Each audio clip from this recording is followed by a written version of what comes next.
you're so excited. Tried to tell you not to fall in love. Why you always hit me uninvited? Was hoping you would get the picture. I've had enough. Now it's time for me to turn around. Thought you knew what this was. Yeah, I am superstar. You were never the one for me. Never should have fell for me. Take back your heart. Why don't you take it back? You never had a chance. I'm gonna take back the one heart. Call it a savage love, just till I had enough of us. I'm good, babe. I'm on my own. This ain't a phase. Just let me go. Told you that I'm not that type. Don't bother wasting breath. Begging for one more chance. Yeah, know you got carried away. Ooh, you made me to say you've been messing with greatness. Faces stay in your face. I was looking to play, then you got in the way. All the love that we made got me stuck in the rain. Got no time to stay here and say goodbye. Yeah, I am superstar. You were never the one for me. Never should have fell for me. Take back your heart. Why don't you take it back? You never had a chance. I'm gonna take back the one heart. Call it a savage love, just till I had enough of us.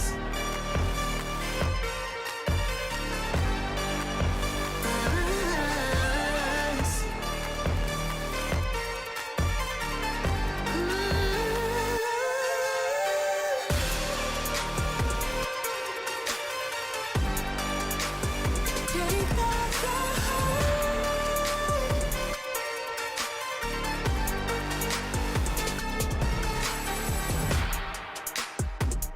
Yeah, yeah.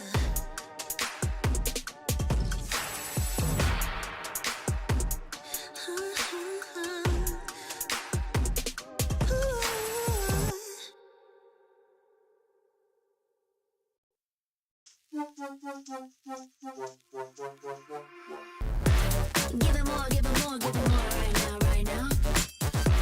Give it more, give it more, give it way more, way more. Yeah, we give it all that we got. Measuring what's in our pockets, then we give it a lot. Cause we've been hustling for years, now we up at the top. And no, it's still not enough, so we ain't gonna stop. Cause that's full throttle, zoom, zoom, hop, skip, jump. About to eat it up, but the goal is lunch. I'm the big dude, so I never duck, duck. Just keep my head up and yeah, we going up, up. But don't call it good luck, luck. Earning what we got, cause all we do is give it more. Yeah, we going up, up. But don't call it good luck, luck. Earning what we got, cause all we do is give it more.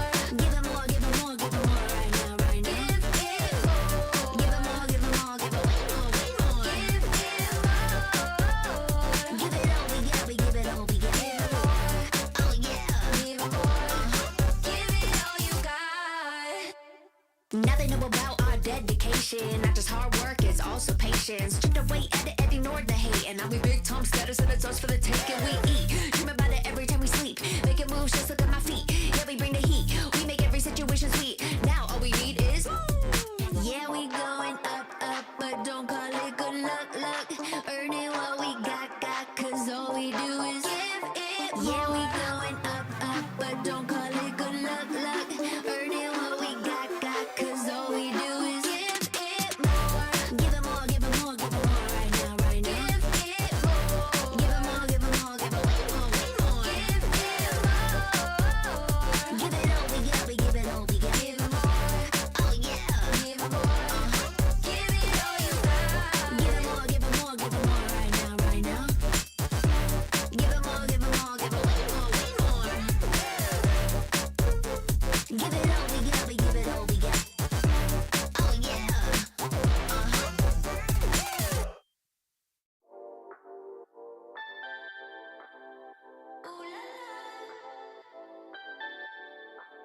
Let's go. Put it in motion. Baby, we're going faster, faster, faster, faster. Seizing the moment. Baby, keep going faster, faster, faster, faster. Speed up, make that thing rev. Foot on the gas so you got nothing left. Let's drive to the top of the mountain and see the view. Let's vibe, looking back on the journey, just me and you. Ain't nobody wanna go slow. Yeah, I was chilling in the past, I was solo. Now that I got you in my life, I'm like, go, go. I be living for the thrill of it, whoa, whoa. I hear you like to gamble. Let's take the road, let's travel. No, I'm a lot to handle, but I wanna go fast with you. Think we can go the distance, although I know we're different. Together we both fit it, so I wanna go fast with you. Put it in motion, baby, we're going faster, faster, faster, faster. Seizing the moment, baby, keep going faster, faster, faster, faster. It's like they never even seen us, and nothing will ever get in between us. I'ma ride by your side every season, and if anyone try to stop us, we just speed up. Yeah, always keep it at 100. Top down, pretty face, so sun-kissed. Know it's scary, but I swear I really love this. Big shades on, summertime in London. I hear you like to gamble. Let's take the road, let's travel. No, I'm a lot to handle, but I wanna go fast with you. Think we could go the distance, although I know we're different. Together we both fit it, so I wanna go fast with you. Put it in motion, baby, we're going faster, faster, faster, faster. Seizing the moment, baby, keep going faster, faster, faster, faster. Put it in motion, baby, we're going faster, faster, faster, faster. Seizing the moment, baby, keep going faster, faster, faster, faster.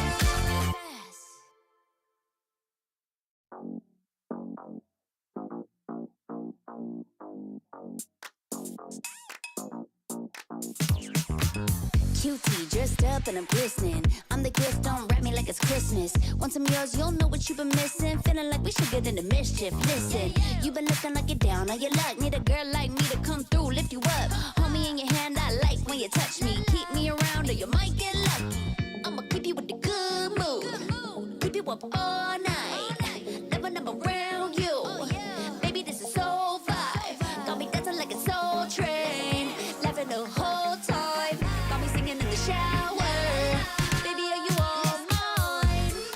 Baby, I'm your four-leaf clover. Your rabbit's foot, your charm bracelet, horseshoe. Baby, I'm your good, good omen. You wanna keep me with you. Keep me with you. Yeah, it's not hard to see. There's a pattern forming when you got me. 777 all wins, big money. The tramp over here never see me coming.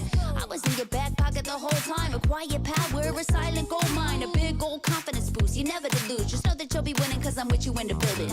I'ma keep you with the good mood. Keep you up all night. Never, never around you. Baby, this is so vibe. Got me dancing like a soul train. Laughing the whole time. Got me singing in the shower. Baby, are you all mine? Baby, I'm your four-leaf clover. Your rabbit's foot, your charm bracelet, horseshoe. Baby, I'm your good, good omen. You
Don't stop.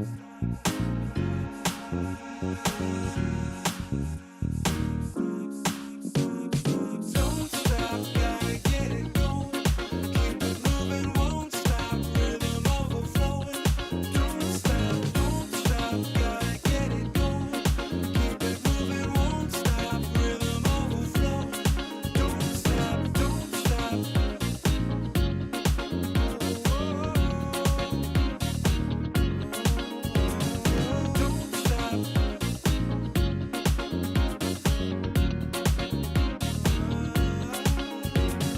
Don't stop.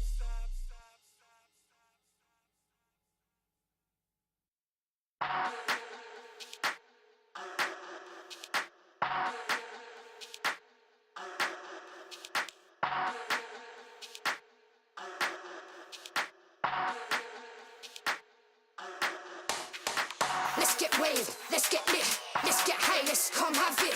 Let's get burst, let's get mash, let's buy a bottle and splash that cash. Guess what, it's time for action. You're feeling fine, main attraction. Pure vibes, not satisfaction. Feel the baseline, chemical reaction.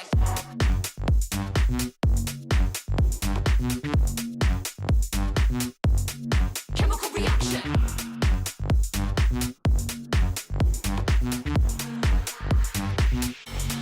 Chemical reaction.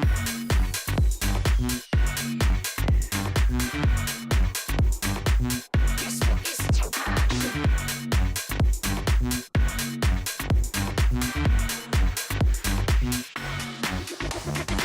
Come, let's have it. Bad boy rhythm. Come, let's have it. Bad girl style.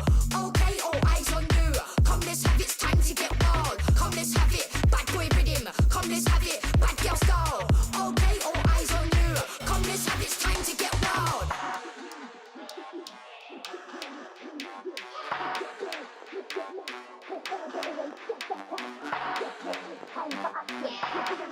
Main attraction. Pure vibes, not satisfaction. Feel the bass, chemical reaction.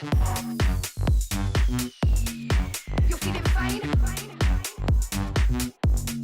Chemical reaction.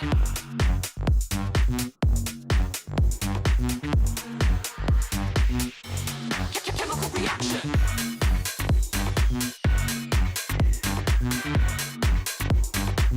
Guess what is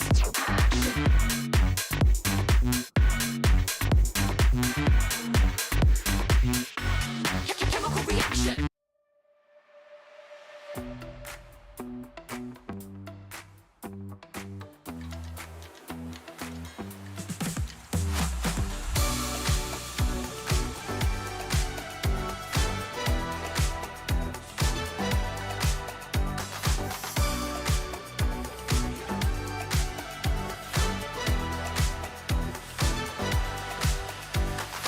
Walking through the bar, all eyes on me. People picking up my energy. The music never stops. They play my song on repeat, on repeat. I'm flying till I hit the sky. The melody is getting high. You know how to free my mind. My mind. When I'm with you, my world is golden, so golden. Baby, you make my heart shine golden, so golden.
I can feel it in my bones. I've been waiting for this moment. All my life I've been waiting. Ain't nothing gonna hold me down. Ain't nothing gonna stop me now. 'Cause I was born for this moment. I was born for this moment. Everybody said I was crazy for believing. Told me to give up, there ain't no shame in me losing. But they're wrong. Oh, but they're wrong. Oh, I came to win 'cause I know it's my time. Giving too much, now I ain't going back. So give me the green light. Give me the green light. 'Cause I'll stand and fight. So give me the green light, the green light. I will stand and fight. I will stand and fight. I will stand and fight. I will stand and fight. I will stand and fight. I will stand and fight. I will stand and fight. I will stand and fight. Everybody said I was crazy for believing. Told me to give up, there ain't no shame in me losing. But they're wrong. Oh, but they're wrong. Oh, but they're wrong.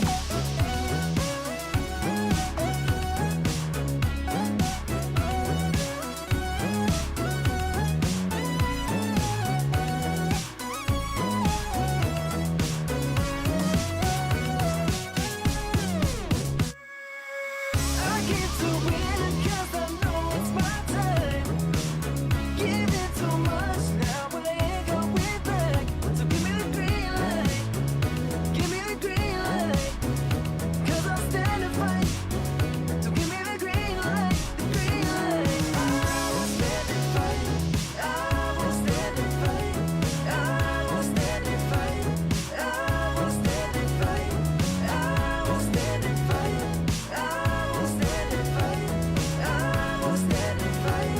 I will stand and fight.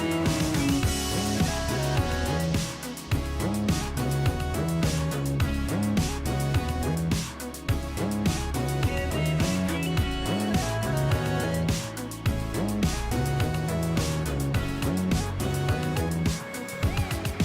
Give me the green light.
The Snapdragon Pro Series is brought to you by Snapdragon Elite Gaming and DHL.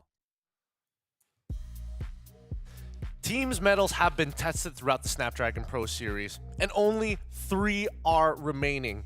So far, Indonesia must send 1 representative to face off against the world champions in the grand finals. Will it be TLID, who swept them initially in the group stages but could not finish them in the end, or will it be their younger brothers in Onyx Esports? This is the Snapdragon Pro Series. We're happy to have you here.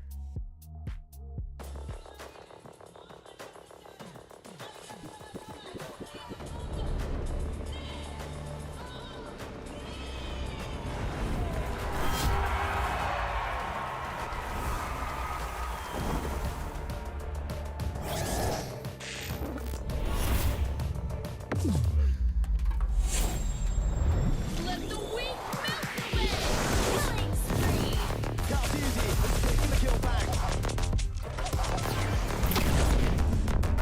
Prime time, baby.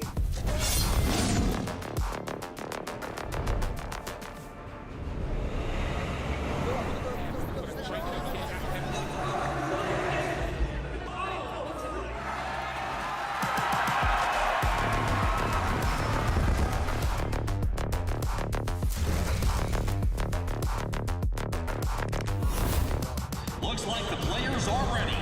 Here we go!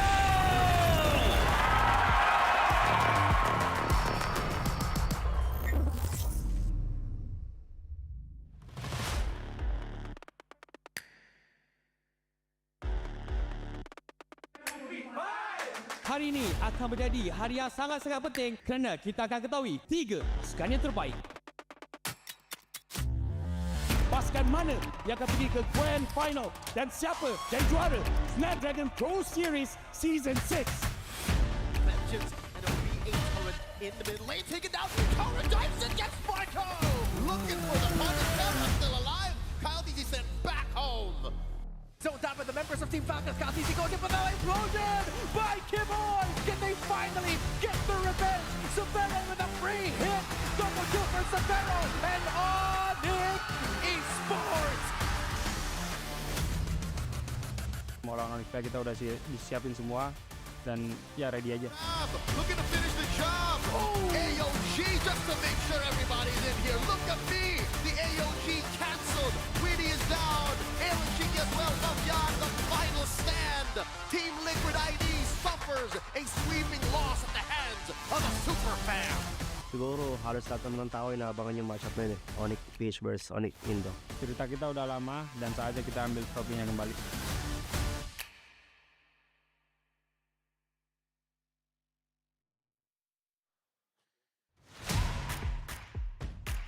It's time! The grand final, so close yet so far. Separating it is going to be a best of 5. One between the Indonesian representatives in Onyx ID up against TLID. My name is Gillian Q as your host here at the SPS, and today with me, we're bringing back some specials here with Remar and as well as Husky to make sure you guys are entertained throughout the broadcast.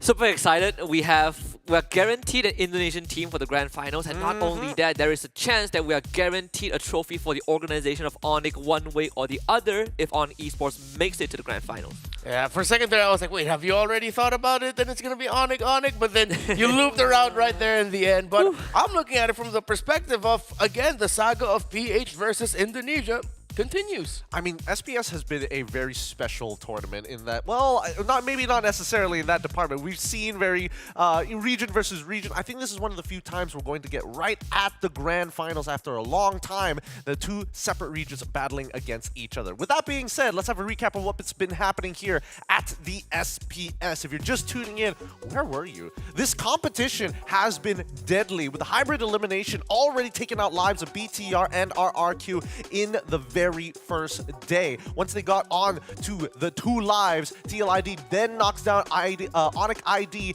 and then Team Falcons losing over to OP, where finally we do see the surprise upset here coming from Onyx ID with some special sauce against Team Falcons to finally bring us here today as OP take their revenge against TLID. Another upper bracket rematch in this best of 5. Honestly, we had a Valentine's special with the Sonic celebrating, but I personally really love the fact that Onyx Esports beat Team Falcons, right? It's not just a revenge for M5, but Keyboy really popped off to bring them that series. I personally did not like it. I'm not, but I mean, it hurts to see my boys, Team Falcons PH, getting taken down. But yeah, no, I get you.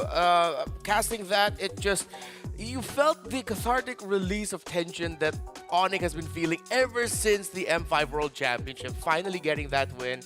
You could see when Keyboy shouted out, in his words, all he shouted out was "Nice!" when they finally beat Team Falcons PH. Yeah, it was a great series, and at the end, I think a lot of people are still hoping to see more of that somehow, some way internationally. I mean, we say that, but both of these teams have experienced like so close yet so far with first runner-ups in World Series. We gotta talk about the most first picks here because so far the patch has been a little interesting. Initially, we thought it was gonna be like, it's all gonna be about these ranked people who don't know how to push buttons on their phones, their little smartphones. No, it has been quite the change in terms of the stats. Before Granger, first pick, and I think this is something that we touched on in day number 2 as well as day number 1. And after the patch, it is now switched up to Joy, Suyo, Yves. Yeah, and it's so interesting because you actually see there that with Granger falling out of the first pick, it becomes the major trades now of Joy Suyo. Moskov almost always gets picked in the first phase now, if not in the first 2 picks, red side. One of the first 3 picks, red side, and then the Eve comes in. Harith still in consideration if it's not banned. So yeah, Granger getting taken out as the first pick priority open things up in the draft, even though it's still the same familiar heroes. Yeah, and I think it's also interesting to see that Yves go through a lot more often, right? We've seen some examples of people, certain teams, very specific teams, in fact, going for Valentina first phase, but now that Yves is led through a lot more, it does open up play potential for a lot of these teams. They want to focus on that mid-game team fight.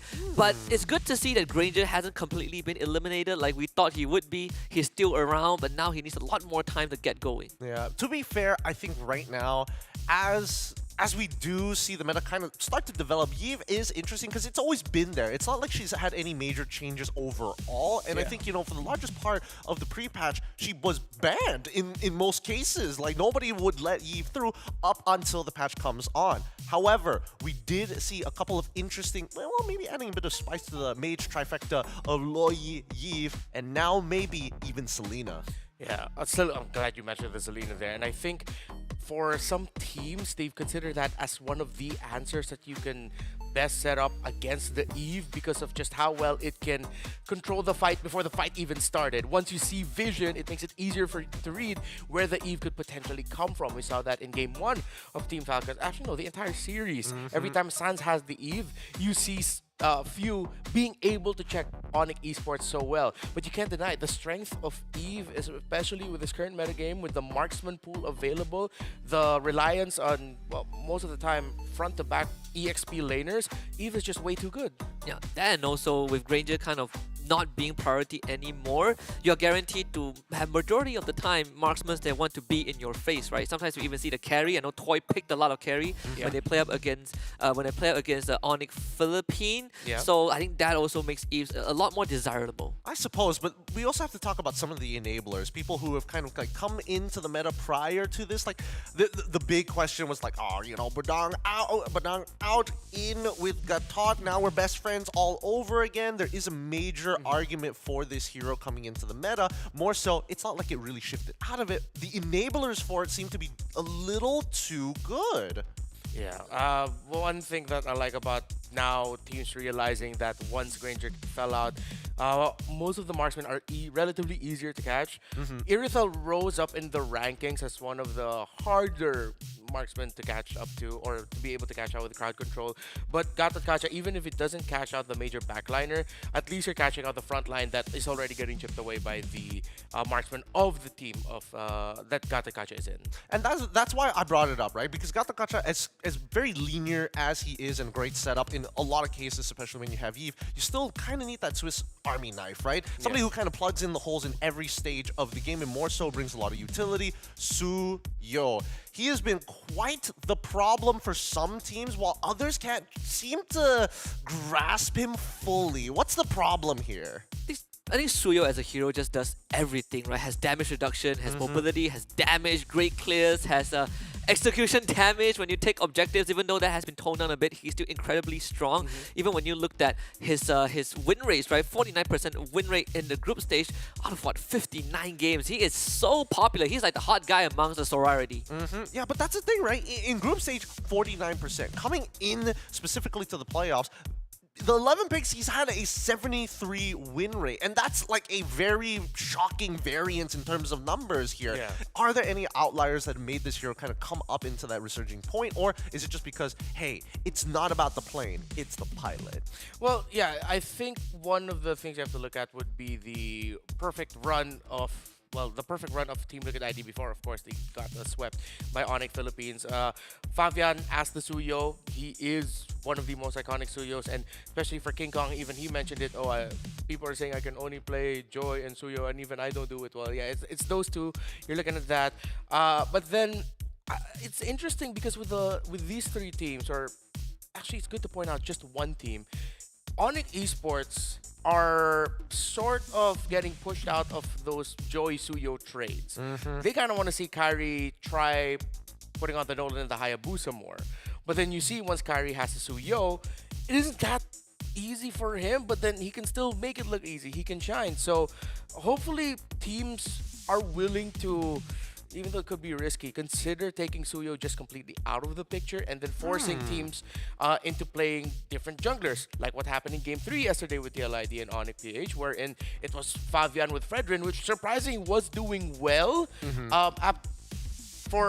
after a very difficult early to mid game, and then it just eventually lost. But I think Fredrin still has a bit of a room in the meta.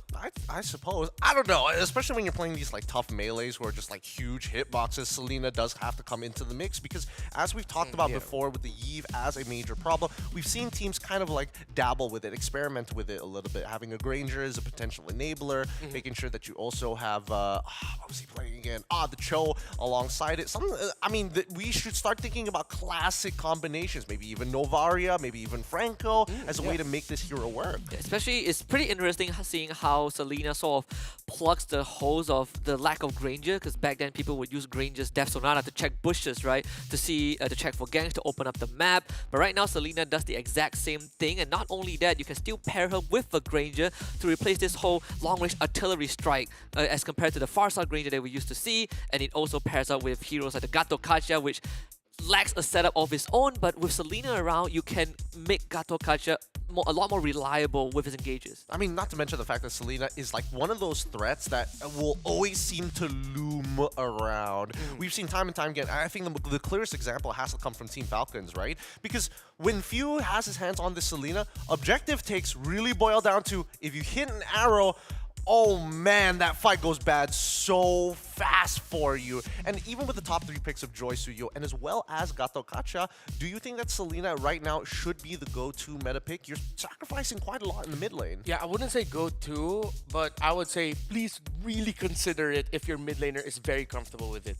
The two Selenas that really popped off in the playoffs are, in the Philippines, Few was the OG Selena guy. Super Prince, if you follow the amateur scene, was sort of like the next in line in terms of who would be the most iconic Selena in the Philippines after Few and Selena sort of died out in the meta over there. So if they're gonna go for it, if they have a chance to do it, if they're confident, sure, why not? Hell, it was even teased by Keyboy in an interview yesterday that they could have a Selena roam up their sleeve. So if ever Onyx Esports, this is a best of 5, go ahead, show that, but make sure it's supplemented with a great EXP laner that has to substitute as the roamer. Yeah, it's so deadly in these, as the later the game goes, right? Because it's really like a snowbally type of hero, right? Every single arrow just amplifies the amount of impact you bring to the fight. It just makes it harder and harder for the enemy to come back. Game 3 between Onyx Philippines and RRQ. Hoshi was the best example. Their last team fight, Super Prince, 3 Abyssal Arrows in a row onto key members of RRQ that really sealed the deal. All right, let's pull this back for a moment, because as much as we're talking about, again, the relationship of the mid-trio and the individual picks, we have to talk about our upcoming matchup. It's TLID up against, Onyx Esports.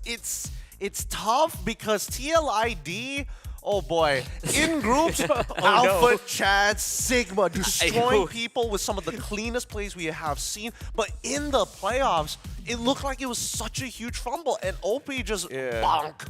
You know, what's strange about that is it was literally one series that it felt like it washed away a lot of the progress that they showed. I was checking out the comments, the tune of the community, and yeah, what we were feeling here on stream, it was exactly what they were feeling. They're all just like, what happened? Like, who got TLID and replaced them with the same looking people and got them to play MLBB? Like, what happened? And weirdly enough, though, I feel like there was maybe a bit of foreshadowing for what happened yesterday, especially in that game 2 of Onyx Esports against TLID, the one that all of a sudden TLID just completely turned things around. The things that we saw that Onyx Esports did to control TLID in that game 2 in their series before everything just fell apart for Onyx Esports, we saw shades of that in what Onyx PH did against TLID for 3 straight games. Oh boy, honestly, I really want to talk more about the dynamics of that mid trio, and right now it feels like the meta is very execution heavy, and sometimes I think what OP did was they looked deep into their arsenal and started to put the puzzle pieces together. We'll see whether or not this is going to be a case for our upcoming matchup, but before then, this wraps up the pre-show. We're going to go on a short break, and when we come back, it's going to be an action-packed series between these 2 representatives from Indonesia. We'll see you in just a bit.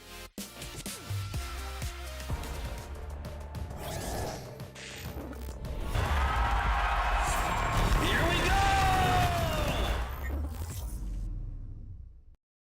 The Snapdragon Pro Series is brought to you by Snapdragon Elite Gaming and DHL.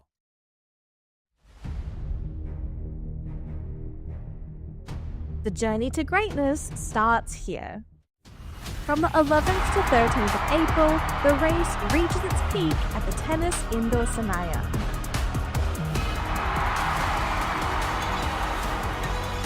Tickets are live. Be part of the climb and secure your spot now.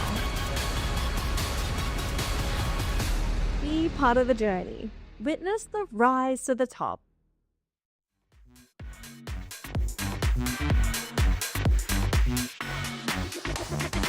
Come, let's have it. Bad boy rhythm. Come, let's have it. Bad girl style. Okay, all eyes on you. Come, let's have it. It's time to get wild. Come, let's have it. Bad boy rhythm. Come, let's have it. Bad girl style. Okay, all eyes on you. Come, let's have it. It's time to get wild.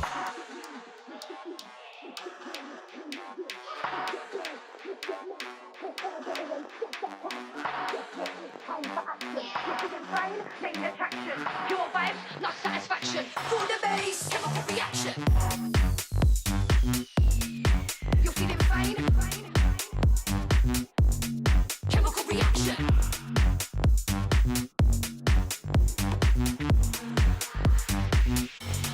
Chemical reaction.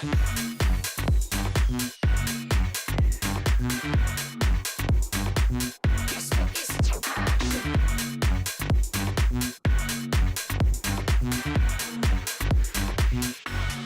Chemical reaction.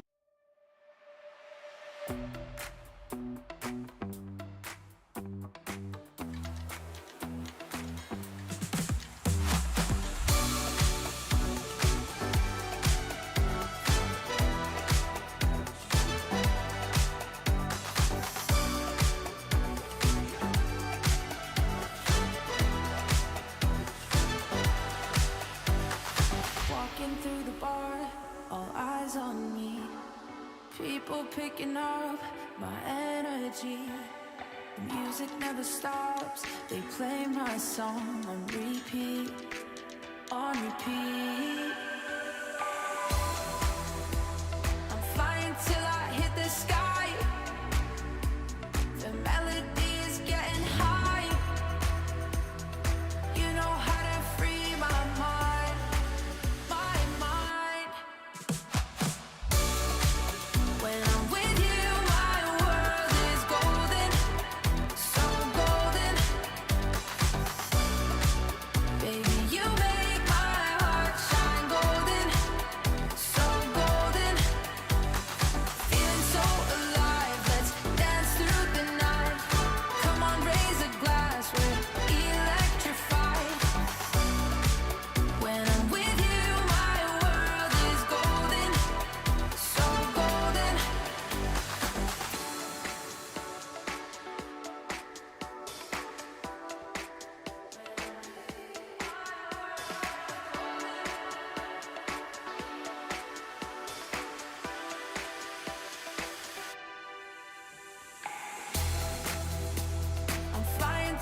23. Can they finally get the revenge? Severo with a free hit.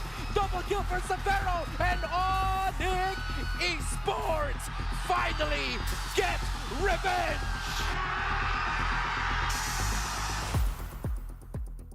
Rasanya sebenarnya nggak gimana-gimana sih. Yang tadi aku bilang selalu kita diajarin kita emang harus ready lawan siapapun. Jadi nggak terlalu peduli kita mau ketemu siapa. Yang biasa dibilang coach aku juga harus ready lawan siapapun.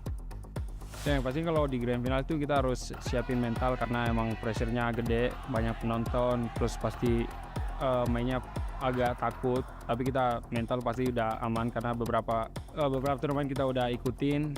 Jadi nggak gimana-gimana. As well, Fabian, the final stand.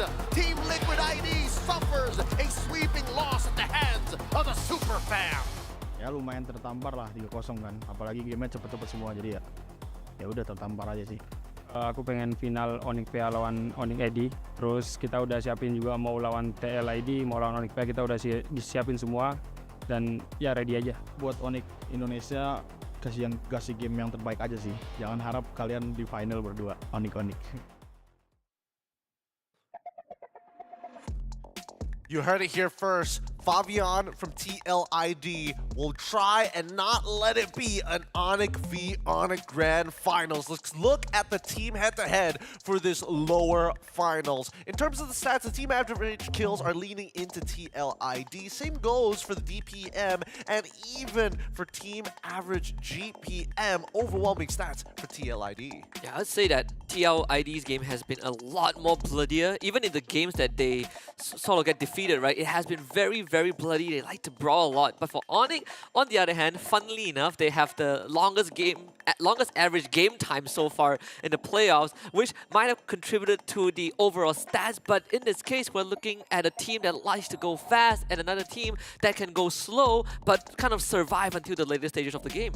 Yeah, I think Onyx Esports have the more, well, because of the veterancy of their core trio, the more varied play style. For Team Liquid ID, it's always been quite the same. You go fast. Can't go fast, just wait for 6 to 8 minutes, we'll find our turnaround, and then we go fast again the moment you win that team fight. For Onyx, it's they can get tested, they can be the ones to control right from the very beginning. No matter what version of Onyx you're gonna get, it seems like it's gonna be good. But yeah, again, TLID has gotten this far because, again, we cannot take away what they did leading up to the upper bracket final against Onyx Philippines. They were just so clean. It was one of the best MLBB I've seen in recent history. I mean, we say that, but then we look at the opposing factors here of Onyx Esports. I think we've seen the most resilience out of this team. Yeah. Especially when they were up against like Team Falcons, right? Like it really came down to who plays the game a little cleaner than the other in comparison to TLID, which I felt like high volatility. It's either we're playing the best in the world, we're the best team in the world, or we're just getting slapped in the face, as we heard it from Fabian.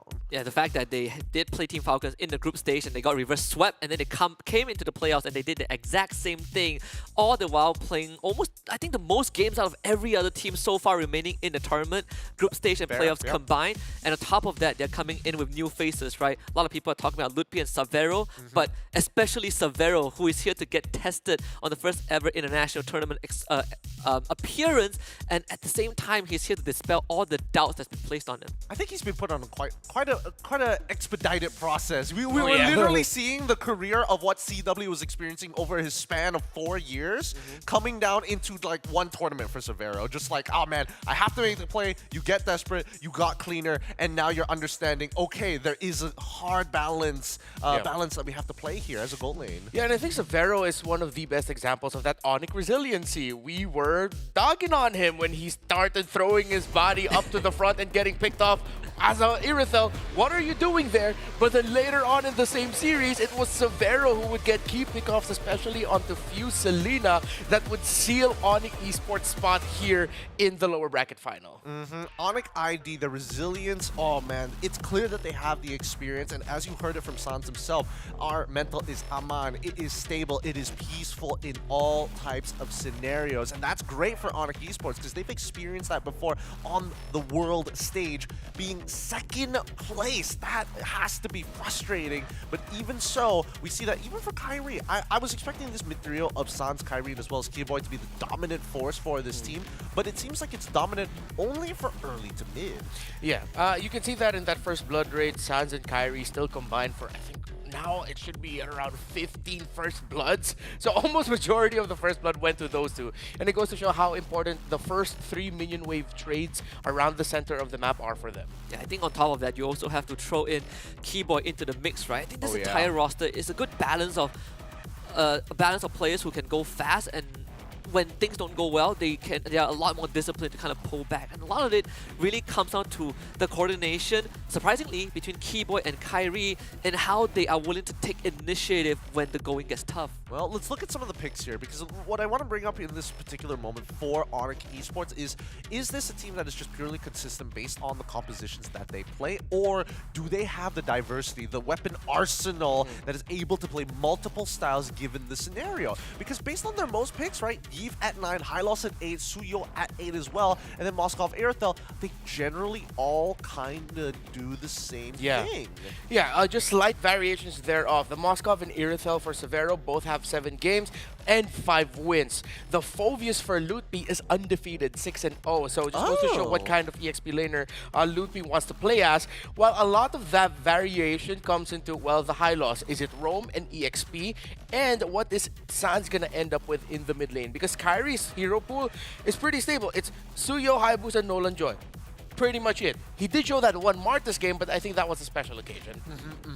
Yeah, that, and also I think not just the high loss as decent flex, we've seen what Keyboy likes to kind of gravitate towards, right? The Jawhead has been shown a couple of times. When the Tigro is available, he goes for the Tigro. We've also seen the Khalid in the early stages of the group stage. You kind of can see what he wants to go for, right? He wants to be able to always take control of the situation and be like, guys, we're going to start a fight. I will do it. I'll throw my body. You guys try to clean it up. Well, here's the thing. Do you prefer Jawhead Keyboy, or do you prefer the Hylos Keyboy? Because it's kind of rough, especially for Mr. Retri King Kyrie himself. Again, he's got some amazing skills. And most people say, like, oh, you know, maybe Kyrie's a little washed up. I don't think so. It's just that the meta has kind of strayed away from hard carrying junglers now. But coming back to it, he needs that support coming in for Keyboy. And I feel like both of these styles, yes, Jawhead fits him a little bit more from Mr. Retri King himself, but the high loss as well does benefit Sans, and you can't benefit everybody. Yeah, I think for me, Keyboy high loss if Lutpi is on the Phoveus. Lutpi high loss if Keyboy is literally playing anything else. I think I like how Lutpi plays the high loss. He knows the right angles for the Glorious Pathway. I'm pretty sure Leo somewhere is just going, oh, finally a high loss that a Glorious Pathway isn't wasted. Same goes for Midnight in the Filipino broadcast. But yeah, hopefully they keep that that little duality that they have with the hero in mind, so that they can open up different picks for Keyboy. That could be the case here, but man, it feels bad that we don't get to see Kyrie on that like literal 1v9 Kyrie esports moments. I think most people have kind of like let that phase move on. But even so, if we're talking about diversity here, I'm looking at TLID, because looking at their regular season in the MPLID building up towards M6, it felt like their arsenal was really, really deep, other than Fabian. But then again, it was the jungle trio that we have to worry about. Jungle trifecta that we have to worry about in that current metagame. I wanted to see that coming in from TLID against OP. Like, where was that deep hero pool from Witty as well? Yeah, I wanted to say that we would probably see a lot more of it when it comes to a longer series, but they had the same experience yesterday, and the most we saw was the Fredrin by Fabian. We know that Witty has a lot of pocket picks, like the Chip, for example, right? They've even attempted a Chip Loi during the M6 Grand Finals. The Claude, we know Aaron Shaking can play that as well. So hopefully today, against a team like Onyx Esports, who is not afraid to go diverse, TLID can show the same side. Yeah, the interesting thing is they do have the pool. I think what got them against OP also was just the sequencing. Because you can see that OP was pinching them in the mid lane, the point we were making yesterday. Wherein if you could predetermine already what Yehezkiel is most likely going to play, that's one out of the map, because you're reacting to who they mentioned to be the two players that give them a lot of problems, which is Aran and Fabian. They handled them in the map, while Yehezkiel's pick was handled in the draft. I think if I'm going to be critical on anybody, I got to be critical of Iran. I think that he is a solid laner in terms of being a pillar. However, he needs to start opening up that flex pool option so that Witty can start actually, you know, really showing what he is capable of, right? I want to see the Khaleeds come back in for Iran and EXP, so that way, at least they can go for the counter pick for the roam. Yeah, I agree. I honestly feel like in TLID's case, you want to unlock Witty a lot more, right? He's so versatile as a roamer. You want him to play Matilda, not a problem. Chip, not a problem. Gatot, also not a problem. He's like a Swiss Army knife, right? He fits the bill whenever you need him to be. And right now, I think TLID needs to look at Witty and Iran and be like, Iran, open up that flex pool. Let's give Witty a lot more breathing room. Yeah, and they do need that because I felt like yesterday Witty was putting out way too many fires, or he had to put out way too many fires in the map. He would go to one side, next thing he knows, wait, why is my jungler in trouble? Runs to Fabian's jungle, next thing he knows, wait, my gold laner's in trouble now. What am I supposed to do? And if you can get something just very stable, very strong for Aran, and I think at this point, TLID, despite it being his signature comfort, might have to look towards looking past the Hilda because teams are already expecting the Hilda. You're gonna need to go for something else. Yeah, I mean, as long as there are minimal fires to manage, that'd be great. I'm looking at you, Aaron Shiki. You can't be getting a solo kill twice in your lane, but here are our predictions for this upcoming match, despite everything that has happened. And of course, ooh, interesting. Remember, you're going for a 3-2 for Onyx Esports. I mean, I gotta stick with the TLID. The TL boys here. Husky also going in for TL, but 3-1. What's going on here? Not to take the race, Renma, because you went for Onyx. Yeah. Oh, okay. Well, for me, I mean, I've just been wrong this whole time. So if I'm wrong again, I'm sorry, Onyx. Maybe it's my curse, but you know, something just tells me after finally getting rid of the boogeyman of that is the roster of Team Falcons PH, maybe Onyx Esports might just show and remind TLID why they dominated for so long in Indonesia. Yeah, for me, I think both teams at their best, TLID is still a cut above the current Onyx Esports. This is not to say that Onyx is not going to have any chance. I still think that TLID, when they play at their cleanest, it's a bit too fast for Onyx to handle at this moment. So in any case, if that's the TLID that we're going to see, they should have an easier time. A higher ceiling is what is what you're trying to get at. Okay, now let's jump right into the draft here as it begins. This is a best of 5 series. Only one of these teams get to meet the world champions at the very end. You know that the fans are excited to see an Onyx v Onyx, but Team Liquid, they just want one more chance. Give them another chance here as they are on blue side and Onyx Esports on the red. Like the prioritization from Team Liquid, right? They ban out the undefeated Phoveus, so Ludwig doesn't get it. And they also target two of the most, well, not two of the most used, but two of Severo's most comfortable heroes in the gold lane. No Moskov, no Harif. It leaves the Iratel up on the table, but the Granger is also up. And we know that despite Granger not being first pick material or not being S+ tier anymore, he's still good when the game goes late. So with the Joy open, as the Joy Suyo trade activated, I wonder if Onyx Esports will just rush it with the Eve as well, if the Suyo does get picked up alongside Onyx. I don't know why Team Liquid were the ones who wanted to determine the trade-off here. I felt like the Eve probably should have been a little bit better for Yehezko. I don't know, maybe I'm just trying to recover from the PTSD of the slap that they had yesterday, but coming into Onyx Esports, the fact that they pick up the Eve alongside with the Suyo, I mean, it's a very powerful start. Yeah, that, and also I think if you are on TLID, you're thinking, okay, if we give you Hesku, that Eve, you're worried about Onyx Esports getting a comp that just shuts him down as fast as possible. And also the Lo Yi, right? Like, I think they are looking forward already with the picks that they go for, or the bans that they go for in that first phase, really is telling Onyx Esports, we're willing to initiate multiple trades.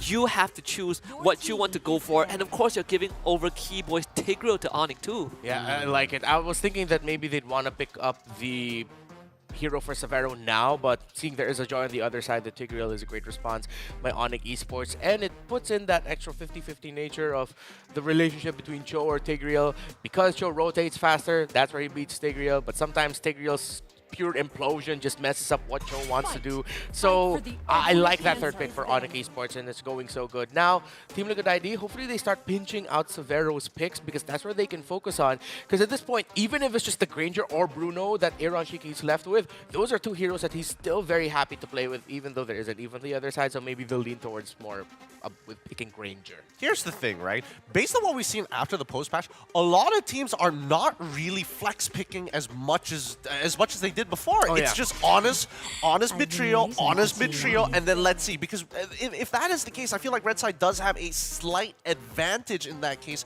when it comes down to that final pick. Yeah, absolutely. And not only that, both teams have not revealed their gold laner yet, right? So now all eyes are on both Severo and Aaron Shiki. We already have 3 gold laners eliminated, and Onyx, they have the first pick in the 4th phase. And if you are Onyx, you're not worried. It's like Ludpi's hero pool is wide enough that he can go for the last pick and still feel comfortable. Now the question is, what is TLID going to do? Iritel banned out, so now we're looking at Granger and Bruno left. Yeah. TLID initiated the 3rd trade of this draft. Take Claude, right?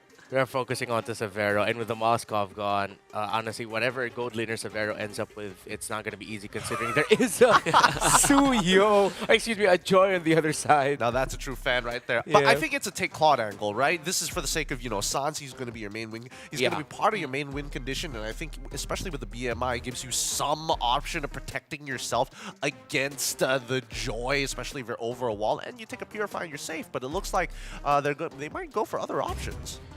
Okay, I think if you're considering Claude, you could pick it now. So they go for the Granger still. Yeah. Interesting. Team Liquid ID, I think they have an angle to consider Glue or Khalid if they want to in the EXP lane. I hope they don't bring Mr. Stinky back. I mean, CC is bad, so like... CC's gone too, Carrie's gone, excuse me, yeah.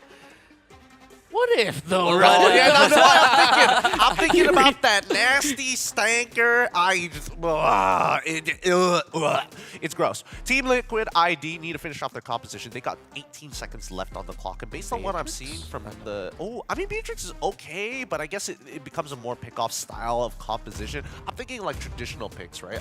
Like especially if it's like a one-to-one counter. And yeah, Claude was definitely something I was hoping on esports would steal away, but instead Liquid, they're totally fine with this, but also you picked up on this, Ramon. They went for the glue. They went for the glue Claw, so just great late game damage, and you have a good transport system, with the diversion from this Loyi. I'm looking at Onyx Esports. The damage to take out glue isn't really there from that early to mid game. You do have very stable laning with that Ludpi Edith, but objective takes, it kind of is up in the air. How is Onyx going to cut through that glue? Yeah, I don't know. This one's going to be pretty tough here. I'm going to let you boys figure that out, debate on it as we head into the Land of Dawn. This is our very first Best of 5 series. Good luck to the both of you. It's Remar and as well as Husky. Thank you very much, Gideon. Remar, we're about to get the show going. Indonesia versus Indonesia. One team looking to get that ticket against Onyx Philippines once more and get that, 4th rematch since M6, and another looking to continue that arc of redemption and get that Onyx versus Onyx finals. Yeah, you were talking about the glue, and I gotta agree with you there. It seems like the damage profile might not be enough to mess up with the glue in the earlier portions of the fight. But I'm looking at it from the perspective of, if this glue pick doesn't get stopped, Aran can do Aran things, which is one of the major conditions to TLID success. OP shut down Aran, hence why TLID lost. And no way! Oh, I was legitimately thinking Fabian tried to go for the rush. He retreat at level 1, and Keyboy smelled that, so that is not the start that you want if you're TLID. I felt like that was just such a negative rotational read early on. Widdy wanted to help disrupt in the mid and then get vision for the purple, leaving Fabian open for the easiest concussive blast steal in the world. You could see Fabian was like, oh no, Keyboy is walking up. Nothing that he could do about it. Kyrie hits 4, so that's already a level lead over Fabian. And you look at the jungle camps, right? Fabian has to rotate up top, but if you're Kyrie, well, I got a crab to go for. I can still go for the lizard in my jungle. Yeah, it's a net negative for TLID. And now they're going to be scrabbling to see what resources they can get for Fabian without the gold crab there too. And with Keyboy blocking around the beetle up top, yeah, Fabian's not going to be hitting 4 in time. It's going to take quite some time. Yeah, bottom lane, Aran knocked out by the Earth Shatter, and this should be first blood. They just need a bit more damage, but no cooldown, so Aran gets out. Yeah, he doesn't get taken down, but Onyx Esports, again, the rotational read of messing up Aran early. They've already ticked their early game conditions, mess up Fabian, easiest purple buff steal in the history of MLBB I've ever seen. And for Onyx Esports, well, mess up Aran as well in the EXP lane, and now Keyboy wants to see if he can run it back. If he runs this back, if I'm Fabian, I'm tilting and looking at the next game already. He should get the purple buff. At the cost of the turtle, secured by Kyrie, uncontested of course, and Keyboy relaying that info. So they've essentially mapped out where TLID is going to move with Fabian. In fact, Aaron Shiki now in a bit of a tough spot, RWM forcing out the Purify first blood for Severo. And diversion up top, here comes Witty! The Suns should be okay. Witty don't 4 yet, so no kick. Bottom lane, Keyboy even shows up alongside Lutpi. The pressure is just global so far. Yeah, Onyx Esports, they're beating them in the map. Witty, yet again, we talked about this. He has to put out too many fires. He's going to try and put out this one. Finds the Jit Kundo, double knockout, no kick just yet. Witty doesn't have the ultimate, flickers away. Aran goes into the split, but the Kyrie snipe, quell the Evo. Witty goes down. There's going to be the smash pass from Aran, but the Soul Sever does plenty of damage. Aran now trying to hang on. The duality doesn't do enough. Sans picks up that kill, and the Hesku forced out of his own jungle. Lutpi almost takes him down, but orange buff for Kyrie.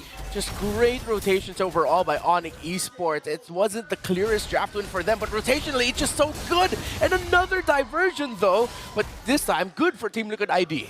Yeah, Lutpi has to eat that, couldn't even use the flicker in time, but a small price to pay. Onyx Esports still has a bit of a lead, close to the 2,000 mark.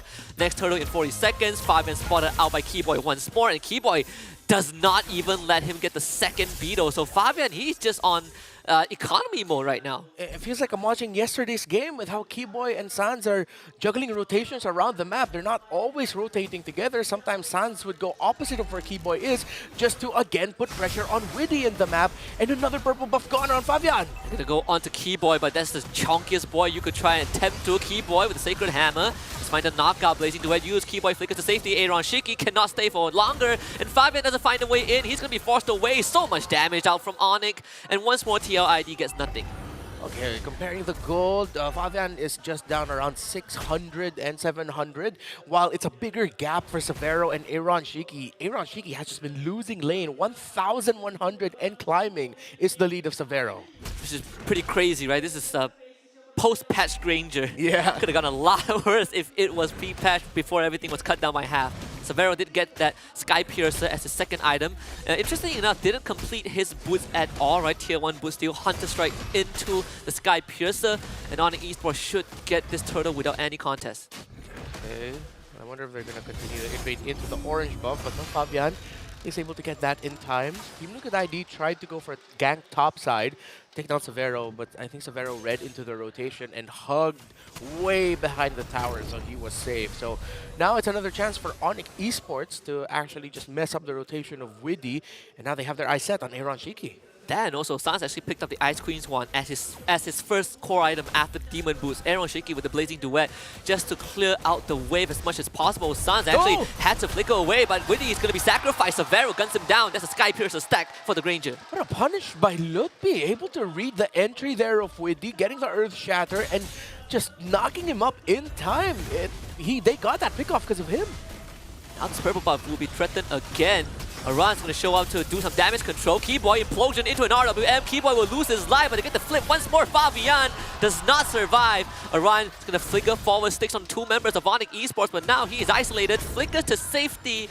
Onyx Esports though, did they expect this diversion? They're going to get caught! Yuheskill brings in a secondary layer of engage, and that would be a trade in favor of Liquid ID, but they still got to deal with Sans and Kyrie, as Kyrie takes down Widdy once more. Onyx Esports willing to go for the trade, but so far, net positive for Team Liquid ID. Aaron Shiki with a blazing duet. Kyrie down low. Both teams disengage. Getting a bit more back, and despite everything Onyx Esports did in the map, their lead is only at around 1,500 at this point in the game. Yesterday against Onyx Philippines, the lead was double. Team Liquid ID have been able to get a few key trades in some key moments, no major objectives, but they were scrapping to find what farm they can get, and those 5 kills they got all throughout this first 6.5 minutes meant that it's actually still quite level. So now at this point, Onyx Esports needs to reel things back a little bit, because if they continue that overly aggressive rotation, that's when they're going to get countered with the surprise plays coming in from Yehezkiel and Aaron Shiki. And it's massive as well. They got the shutdown goal on Savero, right? He was on a roll until that moment. Onyx Esports wants this third turtle. We'll get it, no problem. With the Soul Saber plus Retribution, top tier 1 goes down to TLID. I wonder if instead of going past the river, they're just going to look at controlling the river instead up until the next Lord. Because, yeah, with how it's looking like right now, with Keyboy just placing himself around the center of the map, they're not looking too deep to go into the jungle unless they have the info. So if they see Aran low, they got to see the skill there of his skill, so they're just holding the river right now, which is the perfect play by Onyx Esports. I do like that they are going to start moving forward whenever Aran isn't around. Yeah. Because that is the key for TLID to stay in the fight for extended periods of time. Get the flip of the Winnie again. Once more, he goes down. Aaron Shiki even uses that ultimate to clear out that wave, but his damage control for TLID. Purple buff once more will be threatened. Additional checklist. If someone's slow and they go back a little bit, then we go forward, then we start being aggressive again. Nothing too crazy, just good old standard MLBB, but Fabian gets caught out. Gets caught by the primal wrath of Lutpi, and now Onyx Esports can just place themselves in that mid lane, take it down, and this map right now is open for business. Wow, it seems like, I wonder if TLID's feeling as if like, wait, is this Onyx Philippines again? Like, what's happening here? What's happening to us? A kick by Widdy. And there's no conversion to it. Widdy has to disengage, but at least escape with his life for now. The bot tier 1 does go down. And it's a cascading effect from just that stolen purple buff at level 1, right? Like, Fabian not able to get his gears going. And up till now, the 1 kill that he got was from a surprise play from Yehezkiel. But aside from that, honestly, TLID has not been able to get much done. Yeah, it literally felt like whatever the game plan was for Sans and Keyboy, they're just doing everything perfectly. Whatever Coach Adi prepared for them, whatever they themselves thought, like, okay, this is what we gotta do, this is what our rotational priorities will be. It just really feels like a team just checking out a checklist. It's not been perfect for them. They're 8-5. They're still giving up kills, but they're literally controlling the whole game so far. Even Sans is just going full utility. Ice Queen's 1 into a Blood Wing. Oh yeah. Now first Lord for Onyx Esports. So they're looking to get it.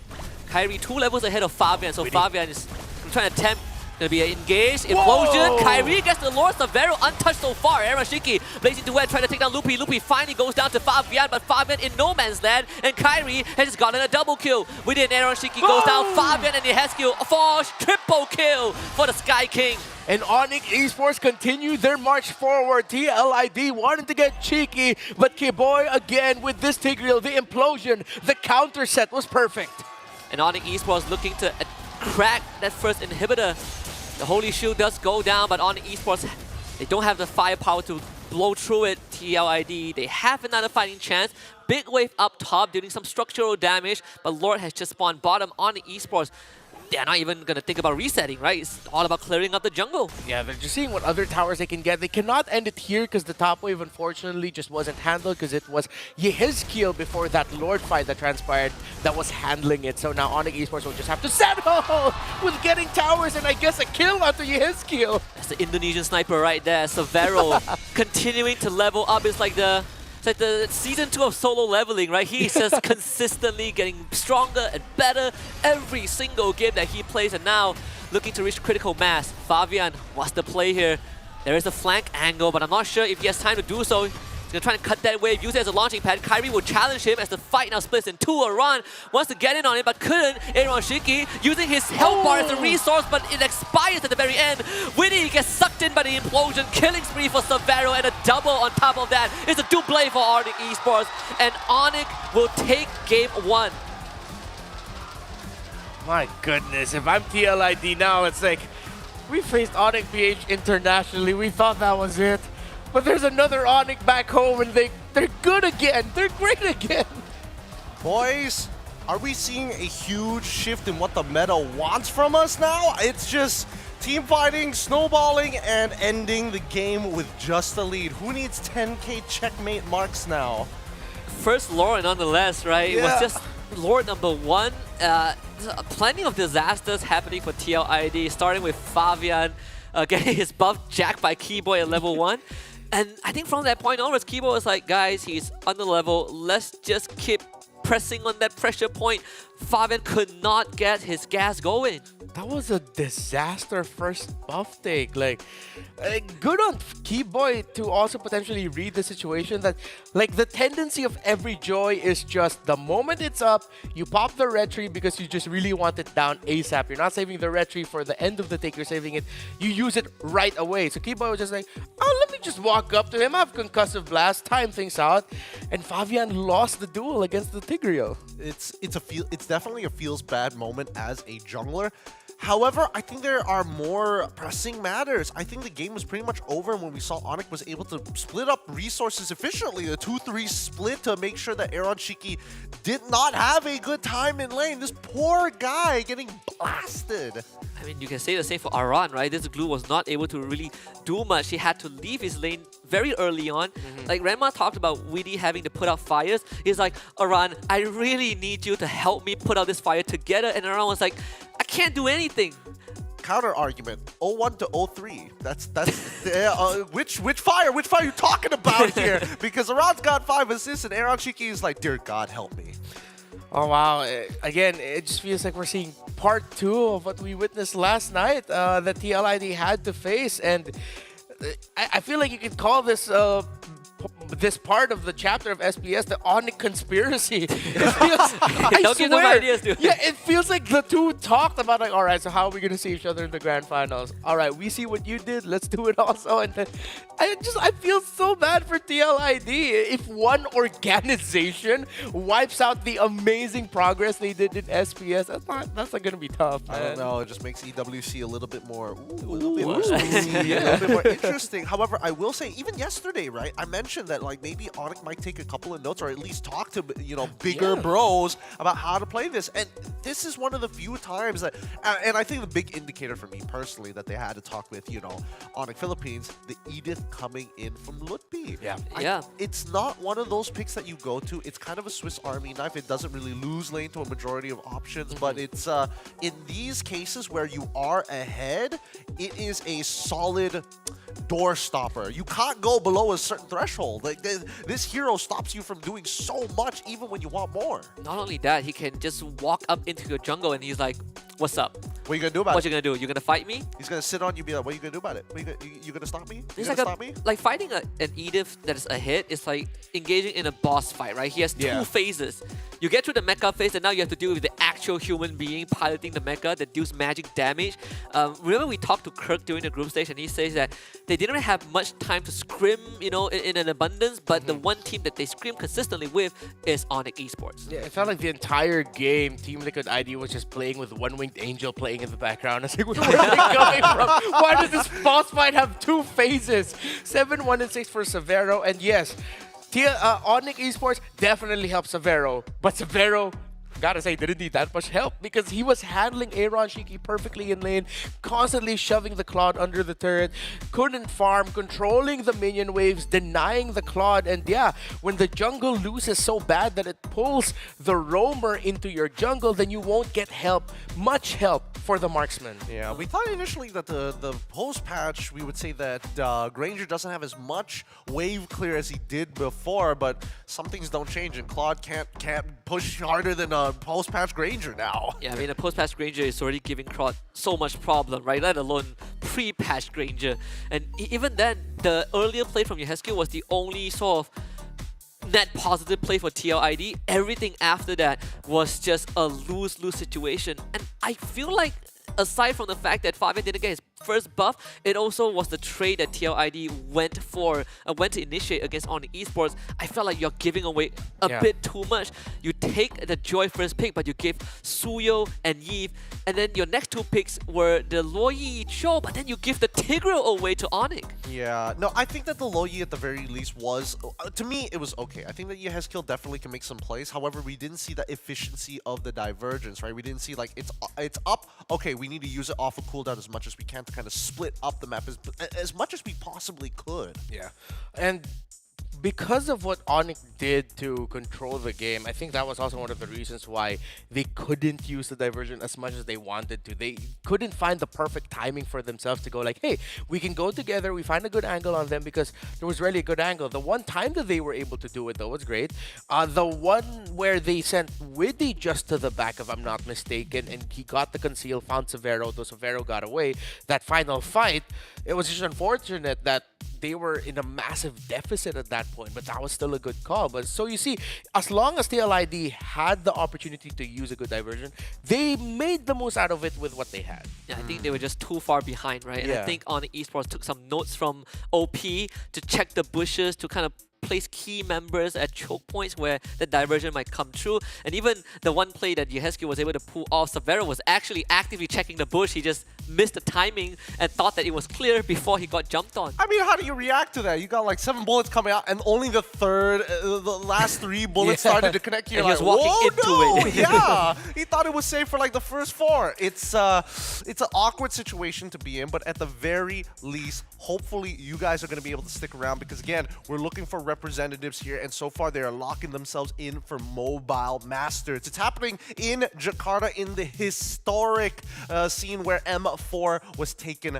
place. So if you want to be part of that, especially if you're from the outside of Southeast Asia, now is a good time to visit Southeast Asia. I mean, Jakarta is a fun place to be in, and especially with Mobile Masters happening and Mobile Legends fans from Indonesia, trust me, it will be a good time. So support your favorite teams, buy a ticket, scan that QR code quick as fast as you can. When we come back, though, we're going to see another game coming up for TLID as well as Onyx Esports. We're going to be talking about adaptations before that game begins, but until then, we'll see you right after the short break.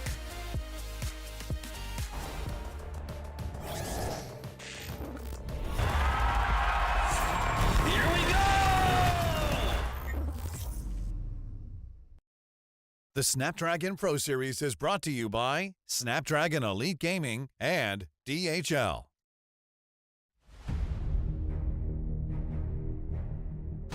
The journey to greatness starts here. From the 11th to 13th of April, the race reaches its peak at the Tennis Indoor Senayan.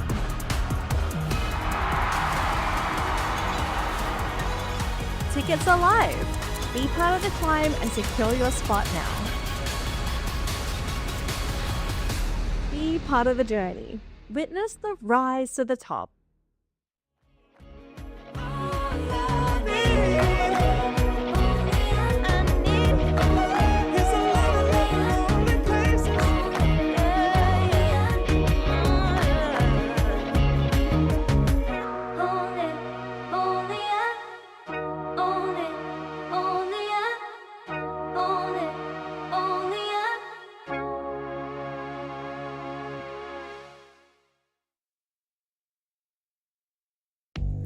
I'm the type of girl that turns logic into atoms.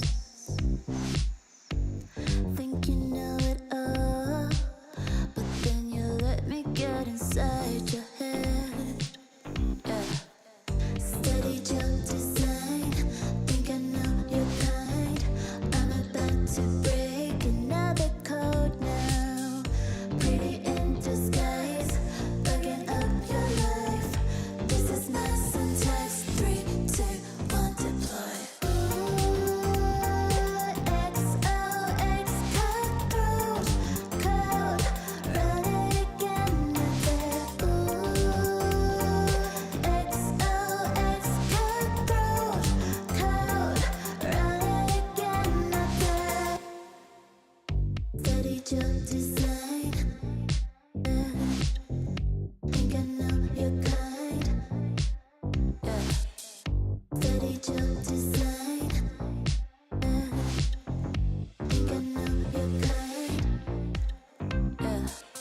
Steady joke design. Think I know your kind.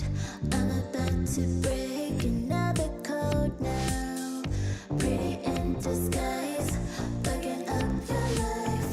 This is my syntax. 3, 2, 1, deploy. XOX cutthroat code. Run it again, not there. XOX cutthroat code.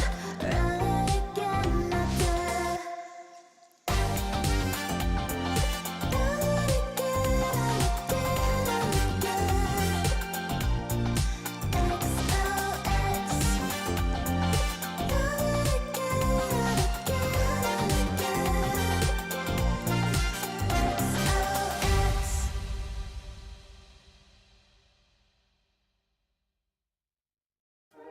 You waited all night for me to come back.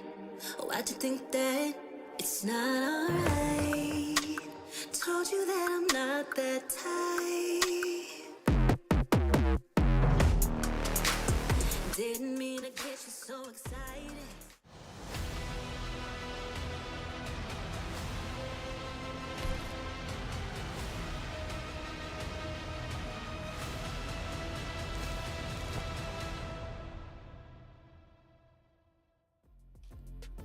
Welcome back, everybody. Game 2 is currently on its way. Let's get right into it. Onic Esports on the blue team, Liquid ID on the red. Boys, adaptations here because Onic Esports instantly. This is interesting that on blue side, they ban out Alpha, they're getting rid of the Gatot, and as well as the Phoveus. Wait, this is Onic blue side, right? Yeah, it's yeah. Onic, that's Blue Onic side. blue side. So Liquid ID on red side. Obviously, they figured that banning out Severo's hero wasn't really solving the problem. Severo still had a great game in game 1, but at least now on that red side, they have a lot more of that options to go for big trades in the opening sequence. Okay, they banned Eve now, and if ever Among the planes esports, exists the equilibrium. more about just a which pseudo I was joy made trade. for. I think Team Liquid ID can still really consider picking up Loi as one of their first 2 picks on the other side. So they can go, they don't need to rush to joy. They can go Loi, Gatot, oh no, excuse me, Gatot's banned. Loi, Moskov, if they want to take comfort away from. Well, I mean, Moskov does usually end up in the first 2 picks anyway, red side. I mean, they could always go like Loïc Granger, or they go straight into the flex of like, let's just get the Hilda early on. Maybe we can get like a bullied lane, and then hopefully it slows. Oh wait, hold on. I just realized Harith is not banned. Yeah, pick it up instantly. So Harry for TLID and an instant CC first phase. So now they're really switching it up, right? They, again, once more omit the flex pick that we've kind of talked about for Aran and Widdy, but they want to make sure that Aran gets a strong lane. Yeah. So double side laners have been picked. I feel like Team Liquid ID is reverting to give us comfort picks. We need to get into shape first. Yeah, it's like they want to win the side lanes, and let's just juggle around the roam in mids. So that we got a good one. Doesn't that open Loi as well to Onic? It does. So what I thought would be the Loi Moscow for Team Liquid ID ends up in the hands of Onic Esports. See, again, my predictions are just right, but the wrong way. It's only in the draft. Predictions in terms of score never go well. It might go well for Onic though. You did predict that Onic win. Oh, that's yeah, true. yeah. That That's is true, that's true. That is facts. That is facts. Now, final pick coming in for TLID on the red side, just to kind of complete the very first phase of the game. I'm really interested to know what the thought process is, especially for St. Lucas here. CC so early on, an honest side lane switch. They could have flexed it. They could have just waited for it to start showing up later down the line, or at least a very final pick like for R3. Yeah, they are banning out the Tigro this time, so you get rid of one of Keyboy's signature. Obviously, we're still looking at the Cho, the Jawhead as well, but TLID, they do have the first pick if you want to put a Widdy on Cho. Now that I think about it, the Matilda is still open, but I'm not sure if TLID are thinking about that pick right now. Yeah, you don't need to, honestly. Because I think it's just going to be a little bit too squishy, a little bit too greedy if they go for that, especially if you're going to see a Jawhead on the other side. Because Onyx Esports does have room for Jawhead in their lineup still. So their Jawhead Suyo combo, they take out the high loss. So even more so now, you're encouraged to pick up Jawhead as your blue 4, as part of the blue 4-5. For Team Liquid ID, I really like the CC pick the more I think about it, because there's not a lot of XP laners right now that just defeat the CC, unless you see Onyx Esports take another page from the Onyx Philippines book and then suddenly go Arlot as one of their last 2 picks against the CC. Oh, that'd be funny. That's when you know that the conspiracy is real. But the Tigreal, and as well as the Jawhead being banned out for the side of Team Liquid ID, they want to make sure that at least for Fabian, he can enter these fights. This could be a witty show angle for sure. Honestly, Lupi does play a pretty mean Arlot tool, so I wouldn't put it past him to go for that pick. Unless you're looking for a door stopper that doesn't necessarily have to win lane against the CC, but can still provide those disruption, then the Edith could be a fallback plan for Lutpi too. Yeah, if they're gonna go Edith for Lutpi, yeah, it's gonna be a little bit slower compared to the CC in terms of rotational and map presence. But you can consider Kufra if you're Kid Boy with that first 3 heroes. And if ever Team Liquid ID surprise for some reason suddenly go like a Valentina in the mid, then you're definitely gonna go Kufra if you're Keyboy. Even if Cho, right? Even the open Cho now for TLID. There isn't much options left in that draw. I mean, Cho is probably one of them. Yeah, because if you're TLID, you're thinking of, oh, let's pick up the Cho, and then Onyx Esports can pick up the Keyboy Kufra. Yeah, I don't know. This is really dangerous here. The second phase, especially with how honest these drafts are, there's no like subverting expectations. There's no flex picks here. It is just honest MLBB, and as you called it, the Cho comes through for the side of TLID, and now Onyx must complete their composition. You might just be right on this Kufra call, but the question is what goes into the EXP? They want to be super annoying, they can go Kufra Khalid, but I like the Kufra Edith that you mentioned. Yeah, the Edith, Edith would be the more solid one. I think just the Jack of all trades, but the Arlet is also there as well. I mean, we kind of talked about the Lutpi Arlet overall. Yeah. They could even flex it if they want, right? So the Arlet comes out for Onyx. You talk about the Khalid, that could be a possibility. I mean, this 100% win rate from Arlen. One was delivered by Lutpi. Oh, wait, hold on. Khalid comes out through as well. We don't know which one is going where, so it's a double flex pick coming out for the side of Onyx Esports. Keyboy has had his hands on Arlet before, and Team Liquid ID, they're looking at this and it's like, I'm not too sure where the matchup's going. Yeah, funny enough, the 2 Arlet picks, which both were wins, were by Onyx. Lutpi and Kirk. In EXP. In EXP, yeah. I think it's more Arlot EXP, because thinking about Khalid versus CC in lane, I was thinking about it last night. It might actually be quite sad for the Khalid, because yeah, you can deal damage, but majority of the time you're just healing all the damage CC throws at you instead. Here we go. Final pick coming in for the side of TLID. Last 5 seconds here for them to decide on how to deal with this composition. They do go Valentina here. Wow. And Rema, you sort of called it, right? But I think On just weren't sure if they wanted to commit to a Kufra. I think it's fine either way. Yeah. I mean, the Valentina, overall, you have the final slash. We've seen that being utilized plenty of times. Oh yeah, that's true. I think, yeah, that might be the X factor here, actually. The fact that there's also a final slash on the side of Team Liquid ID that they can use to surprise. I don't know. I feel like it's more, there's a higher inclination for Onyx Esports to take this away, because again, Valentina is also quote-unquote kind of short range. We'll see the battle spells once we start getting into the game. I'm hoping people are taking Purifies. Dear God, they better do. All right, that's enough of me. I'm going to pass it to you boys to take us into the Land of Dawn for game number 2. It's going to be Husky and as well as Remar. Thank you very much, Gideon. Yes, I do hope Yehescu goes for Purify. If he goes for Flicker, we are going to have a lot of conversations on our hands. But on Esports, they did open up game 1 with a resounding victory. Just 1 Lord was all it takes. Let's see if the choo-choo train continues in game 2 with TLID finding themselves on the red side and Onyx Esports on blue. All right. I still really wish I was the Kufra, but this time that means they can still just be really aggro. Still a lot of map presence, a lot of macro for the side of Onyx with the Khalid Low-Yi combination with how fast they can rotate.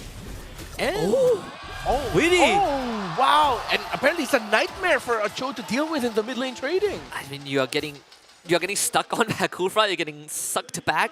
by the duality. This, again, just like Game 1, disaster happens at minute 1, right? Game 1, it was Fabian had to deal with it. Now Woody getting first blooded. And that went over to Sans, who now is going to be so much happier with the state of that mid lane.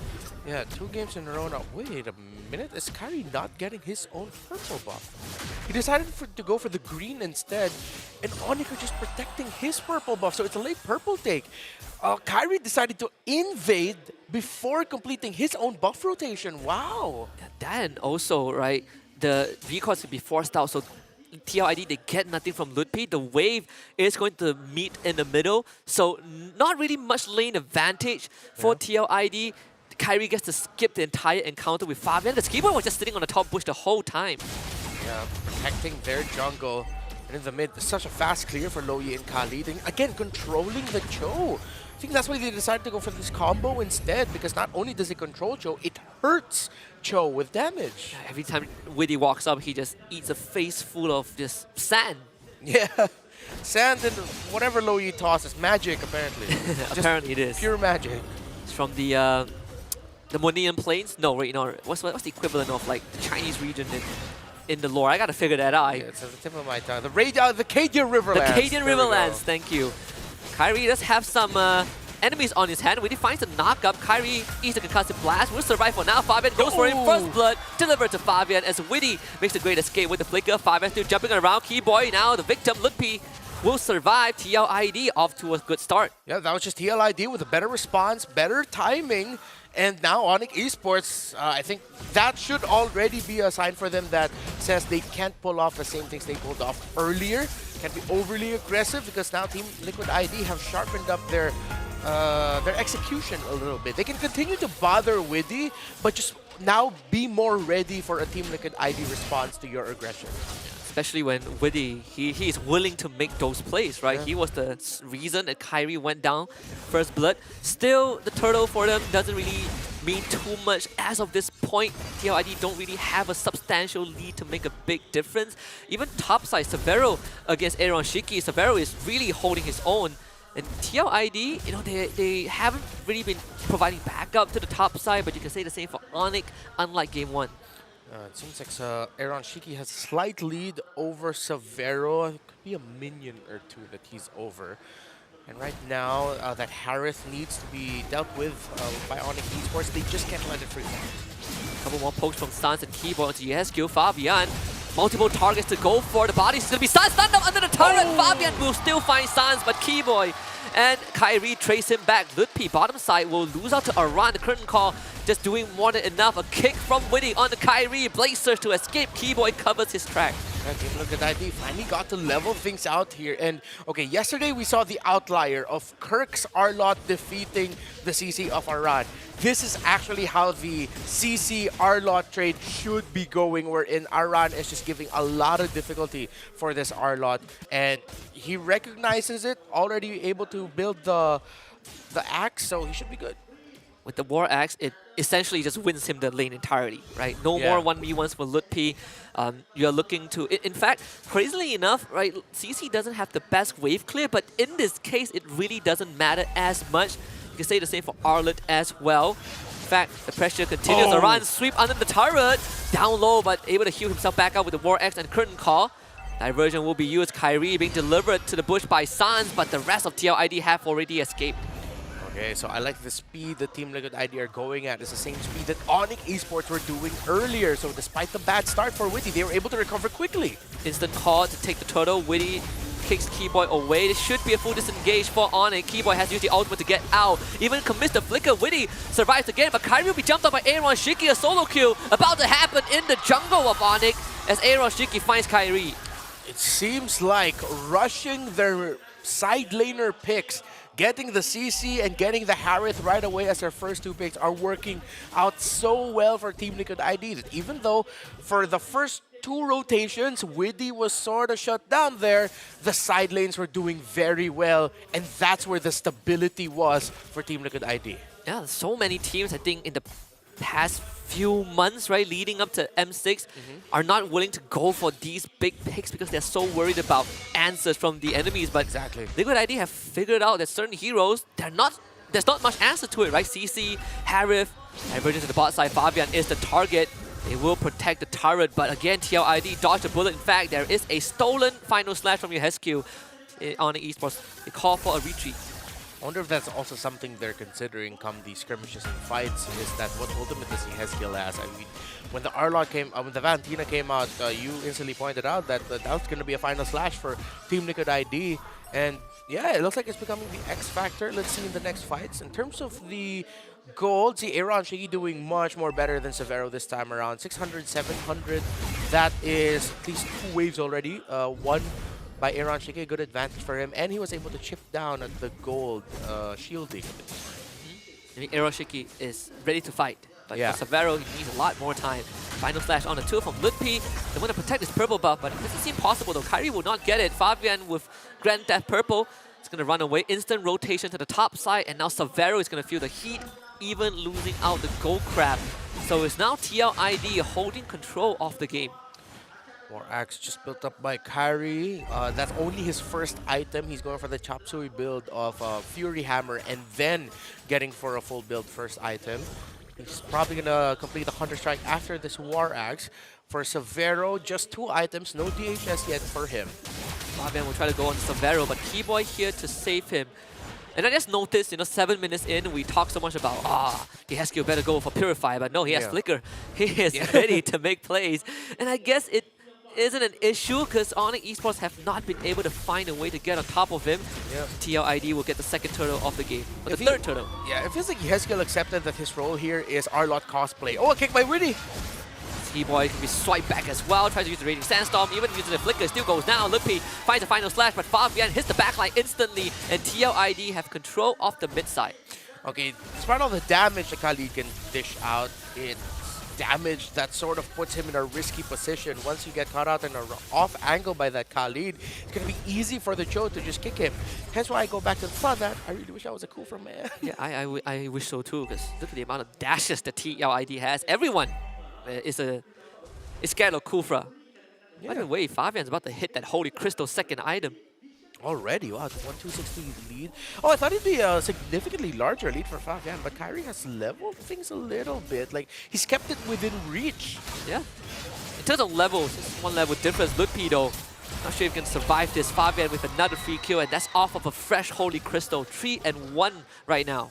Yeah, that was a full utility EXP move where they used the final slash to bring it closer to Kyrie, and it increased his chance of securing it, which it did. So it was still a good play by Onyx Esports, but Team Liquid ID right now, they just know they're so in the lead, they've snowballed, they won the side lanes, they leveled out and eventually won the center of the map. It seems like we're already on the road to seeing a 1-1. Yeah, double Holy Crystal. One on Aaron Shiki, one on Fabian. So far, the Luo Yi games hasn't been going well. Good move from Kyrie to really time that Blade Surge. Yeah, I mean, these Luo Yi's, game 1 it was Yehescu who struggled, game 2 now Sans is struggling as well. Witty feeling a lot more confident just opening up the map, and TLID, I don't know how Onyx is going to contest this. Yeah, I think they just have to accept that Liquid ID is going to be living in their jungle for a while. And they just have to try and open up the map for Severo. I like Keyboy's positioning right now because low-key, that's actually him providing space and room for Severo to split push without a problem, but it's bad here in the bottom. I mean, Lupi just he's got himself and Sun's kill by flickering with the current call on top of him, and it should be just an easy cleanup. Aaron Shiki with a very straightforward double kill, and now Kyrie, he's going to be next on the chopping block. What's the move? There's the Blade Surge and Quell the Evo, but Team Liquid ID sticks onto him. Final slash by Yehescu. 4 dead on Onyx. And Onyx Esports says we're just gonna pop the Holy Shield up top, and that was the gamble that they decided to play for, the gambit that they decided to play for. 4 for just what push we could get, but it just means Team Liquid ID's lead has gotten even bigger. 6.5k, and will continue to balloon after this Lord take. It's gonna result in an inhibitor take for sure if that Lord comes either through the side lanes, right? Either side lanes don't have Holy Shoes anymore, and attempted SOD gets nothing for Severo. Liquid ID, they are in such a comfortable spot. Look at that, War X, Oracle for the CC. No one can stop Aran. Yeah, adjustments that Team Liquid ID did for the rotations. And another way to see that the CC is so in the lead right now. Oracle second item, Brute Force Breastplate third item. Yeah, that's a CC that knows that I snowballed. When we looked at the patch notes, we were like, man, they really bumped down the defense you get, and they bumped up the offense. Yeah. And then around it's like, yeah, that's my item now. Yeah. I'm gonna have such a great time with the extra stats I get. Yeah, and I mean, since it did bump up the attack, it's the right call to build that item real quickly. It's like how the equivalent of if you can build the Malefic Roar when you're snowballing, then you build the Malefic Roar third item. If I can do true damage, might as well. And the stolen final slash. Where is the damage gonna come from Onyx? 'Cause, I mean, it feels like only Savero can do it. Yeah, it's really tough. Somehow they have to chain crowd controls with the duality and with the Raging Sandstorm, but it's tough. Oh, Yasuo walks out to get a final slash. Aaron Shiki almost goes down. They try to go for him, but Aaron Shiki escaped. Good attempt from Keyboy though. They can trade Witty for both Ludpi and Keyboy. Onyx, at least the silver lining is they defend their base, but that was a risky move by TLID that somehow paid off. Yeah. They only sacrificed Witty, but they got a good amount. They got 2 down. No turrets broken though, that I think maybe in their heads they're already counting that one as a loss, because you do and commit plays like that because you want turrets, so maybe they'll get it here. They're gonna try. Lupi and Keyboy will be back in time, so the backup will be present for Onyx. TLID, they really didn't get much, but Sans want to make that divergent play. Do they read this? They're gonna make their move. Kyrie spots both of them. Lives will be sacrificed. They fight around. Kyrie jumped on by Fabian. Aaron Shiki will be forced to disengage. The Heskio flickers forward. They want to look for Sans. Sans control his life. Throw out every single spell to find a second kill. Keyboy gets Fabian. And now he's full retreat. SOD connects. Sabero! Flicker, but kicked by Witty. Aaron Shiki still falls. Onyx Esports not able to get the full wipe, but still they make the best out of it. The Gila Gambit works. It's just Witty left, but Keyboy and Ludpi. Let's see if they can even break this turret, because Witty should be able to defend it. Ludpi commits the final slash, and yeah, they defend the turret in the mid. That opens up space for Onyx Esports and gives them a bit more gold with a couple of shutdowns they were able to get. Yeah, Witty was the, I would say he's the saving grace, right? Yeah. That last kick really shut down Severo. Could have gotten a lot worse. Could have been a bulldoze down the mid lane. But still, Onyx, they cut down the gold deficit by what? Close to 5,000? We went from almost 8, 9K to below 3,000, and now it's anyone's game. Second Lord up on the table. Yeah. At this point, Onyx Esports have completed the comeback. It's not even in terms of the gold, but they definitely have the resources now to fight even better. But can they do it in an honest team fight? Or will they have to rely on using the diversion to come from unsuspecting angles? That was the way that they were able to make that comeback, right? Or the beginning of a comeback happen. Of course, a lot of things come down to Ludpi as well. He's gonna get kicked, get caught. Can he get off a final slash in time? He's gonna try, but still goes down. And that's gonna be Fabian to the backline. Keyboy flickers away. Fabian should be safe. Savero doing way too much damage. Onyx loses the Arlet once more.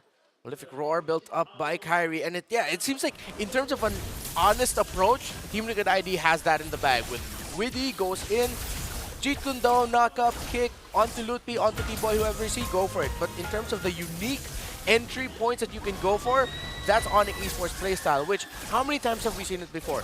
The team fight or the lineup that's easier to pull off is usually the one that just takes the win.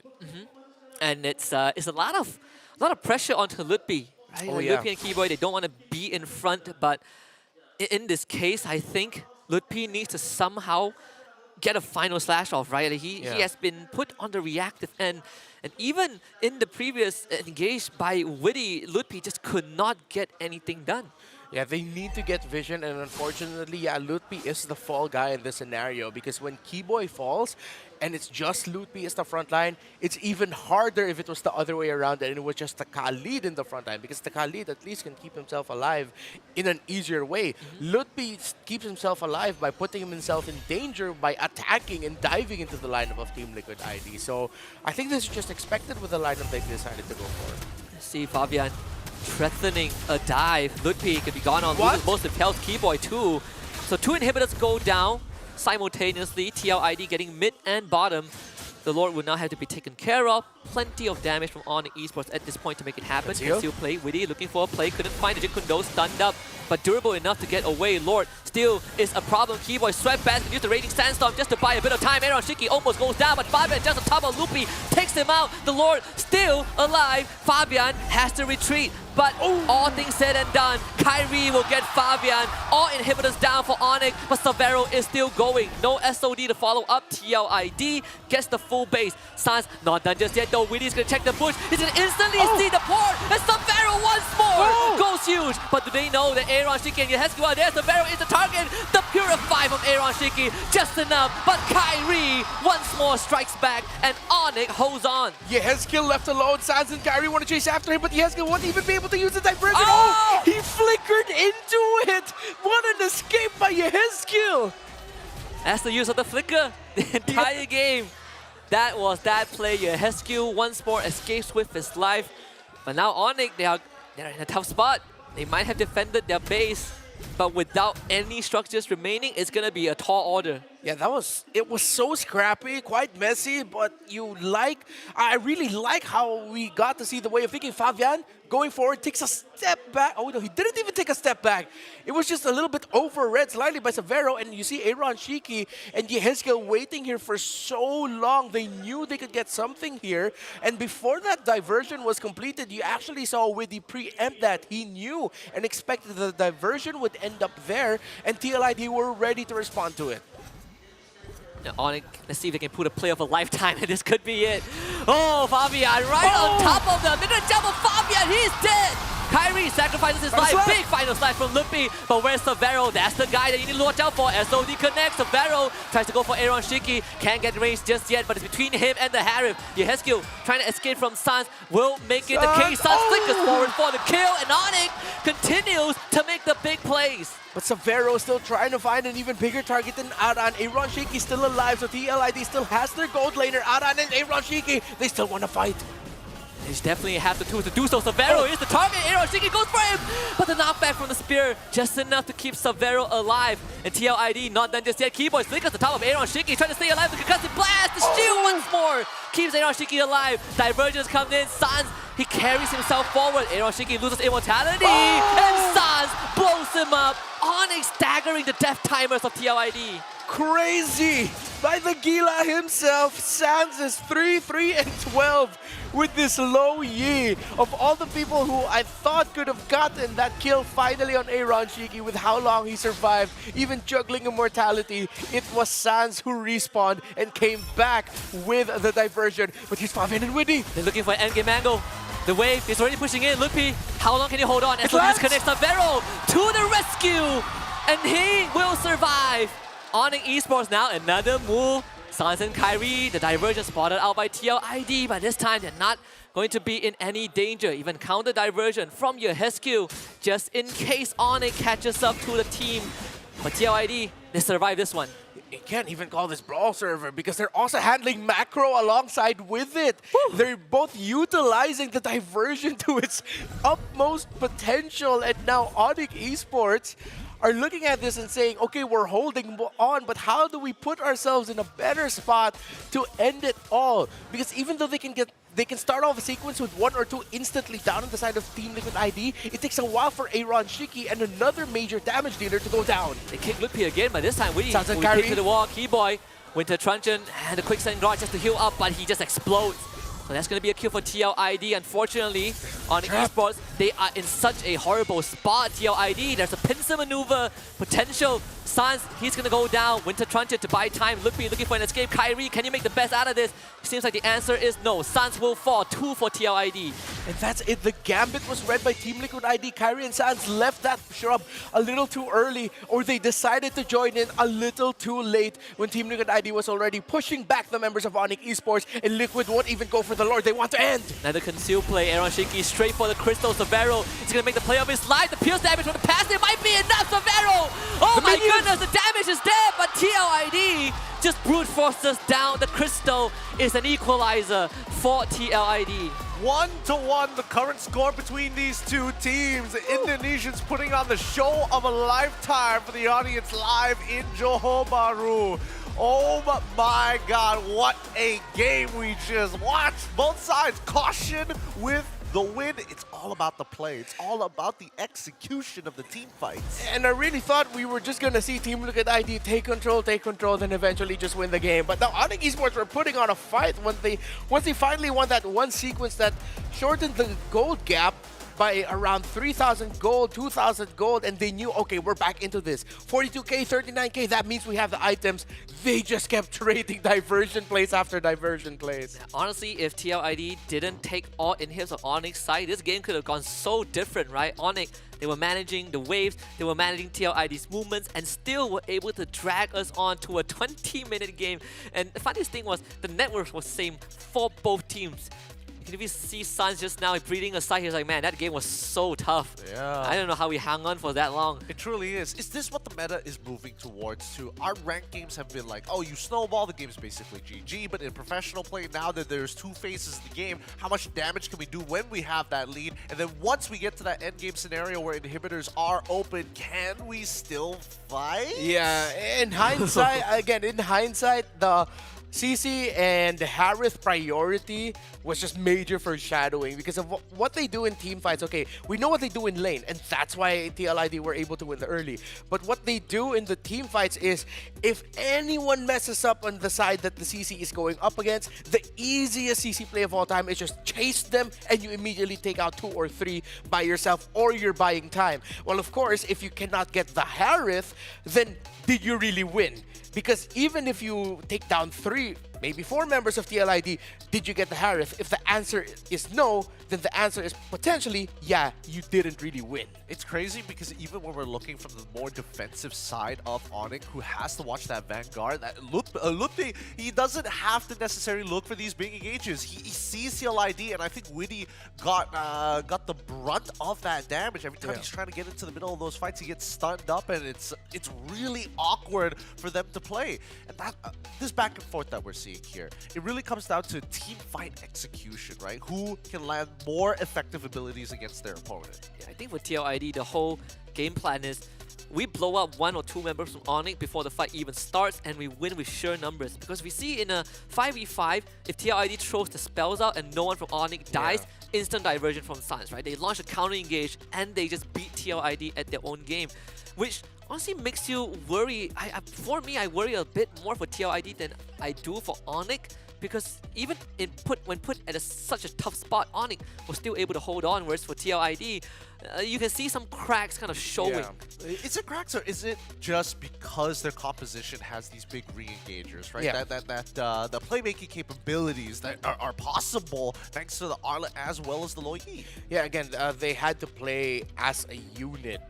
For Team Liquid ID, I'm still gonna put myself in the boat of they had the way easier lineup to pull off. It's encouraged that if it looks like you can set up your own play or make your own play to do something good for the team, then you will do that. Again, that's what you get when you get an CC Harith priority. Well, as for Onyx Esports, they really had to be a solid unit. The Arlot cannot just be alone. Unfortunately, Arlot was the scapegoat of this lineup. And when you're up against what TLID threw into the table here, yeah, it's not going to be a good time. And again, the easier lineup to pull off wins. Aaron had such just amazing games, right? A lot of close calls where it really came down to Aaron Shiki versus Savero. Like you pointed out, Redma, is Aaron Shiki alive at the end of it? If the answer is yes, you technically still won the entire fight. Yeah. Well, I mean, I don't know. There are a couple of awkward moments, and not to mention that even for Yehez kill, right? Stealing that final slash and getting away with so much sometimes, I don't know. The lack of purifiers makes me uncomfortable. Nobody is thinking, we need to play safe. Everybody's thinking, we need a bigger play. I'm telling you, this is how the server is sometimes, right? The mentality of, if I can, like, offense is the best defense, right? Like, I kill them, I win. Like, who cares about going to defense? Maybe for Aaron Shiki, he really needed that purifier, but everyone else is, if I blow them up, I win. And so many close calls, it's like Aaron, it's like Fabian, it's like, oh my god, we got away with that? That's true, it's true, but is this the right way to play the meta? And I think that, I don't know, they're making a pretty solid argument for it here. Yeah. I feel like we're in this point of the meta, though, that I wouldn't say there's a right or wrong. It's more of just like, you know what, you do you. If it works out for you and you can win games with it, win series with it, then why the heck not, right? And for me personally, coming from the quote-unquote boring server, as people would like to call it, home of champions, yeah, I am in that boat of like, this was an uncomfortable game to watch, but damn, was it so fun to just watch. It is. Yeah, and also I think the one moment where I felt like Onyx could have adjusted how they approached the fight was actually the one we saw just now. Severo shows up with SOD, and for like a good 30 seconds, he was just playing catch-up, right? Like, he wasn't able to touch anyone because he wanted to go for Aaron. Wasn't able to get him. Aran was too far away. Yehesky was on the other side of the globe. So Severo spent most of his time just like, oh, who am I going to go for right now? I took off my shoes. I'm pretty slow. But aside from that, I think this kid is something else. He really is. He really is. He's really starting to show the stuff of champions, the metal that we need to see, where you're putting yourself not only in danger, but actually, honest to God, saving certain scenarios. I mean, even the base defense that we saw at the Crystal there, that final slash was huge for Lupti, but it was Severo who was like hitting 4 people at once with the help of his passive to really kind of set the tone. Yeah, and just unfortunately that, similar to what happened in game number 1 with the diversion plays that Yehesky was able to pull off, this time around what Lutfi and Severo did in that final defense was just too late at that point. Yeah, too late. But adjustments need to be made for both of these teams. Hopefully we get to see that in game number 3, as it has been an equalization. It's 1-1 so far as the series looks to heat up even further here at the Snapdragon Pro Series. We're going to take a short break, and when we come back, more MLBB action.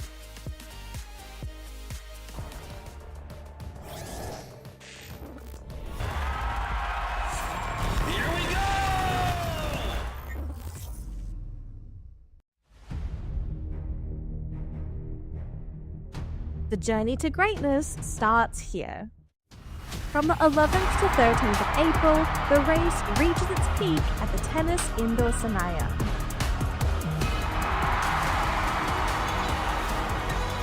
Tickets are live. Be part of the climb and secure your spot now. Be part of the journey. Witness the rise to the top.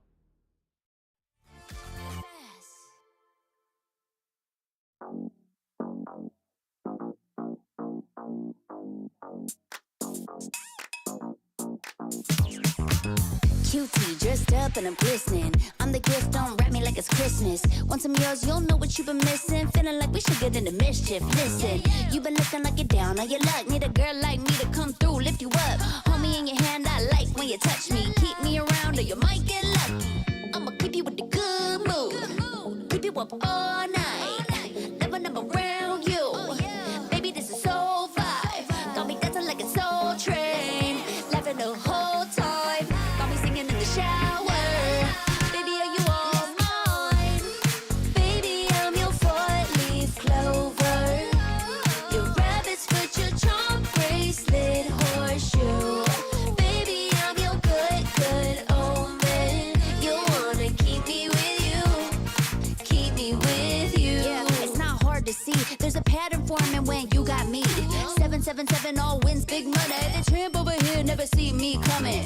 I was in your back pocket the whole time. A quiet power, a silent gold mine, a big old confidence boost. You never delude. Just know that you'll be winning, cause I'm with you in the building. I'ma keep you with the good mood. Keep you up all night. Never, never around you. Baby, this is soul vibe. Got me dancing like a soul train. Laughing the whole time. Got me singing in the shower. Baby, are you all mine? Baby, I'm your 4-leaf clover. Your rabbit's foot, your charm bracelet, horseshoe. Baby, I'm your good, good omen. You wanna keep me with you. Keep me with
The lower brackets continues as game number 3 is about to commence. Adjustments need to be made, but if we learned anything from game number 2, both teams are willing to risk it all to make the penultimate play to succeed in this video game. Welcome everybody, this is Snapdragon Pro Series. Game number 3 about to begin with the draft here. My name is Ethan Q, Husky, as well as Remmar here to bring you through these games.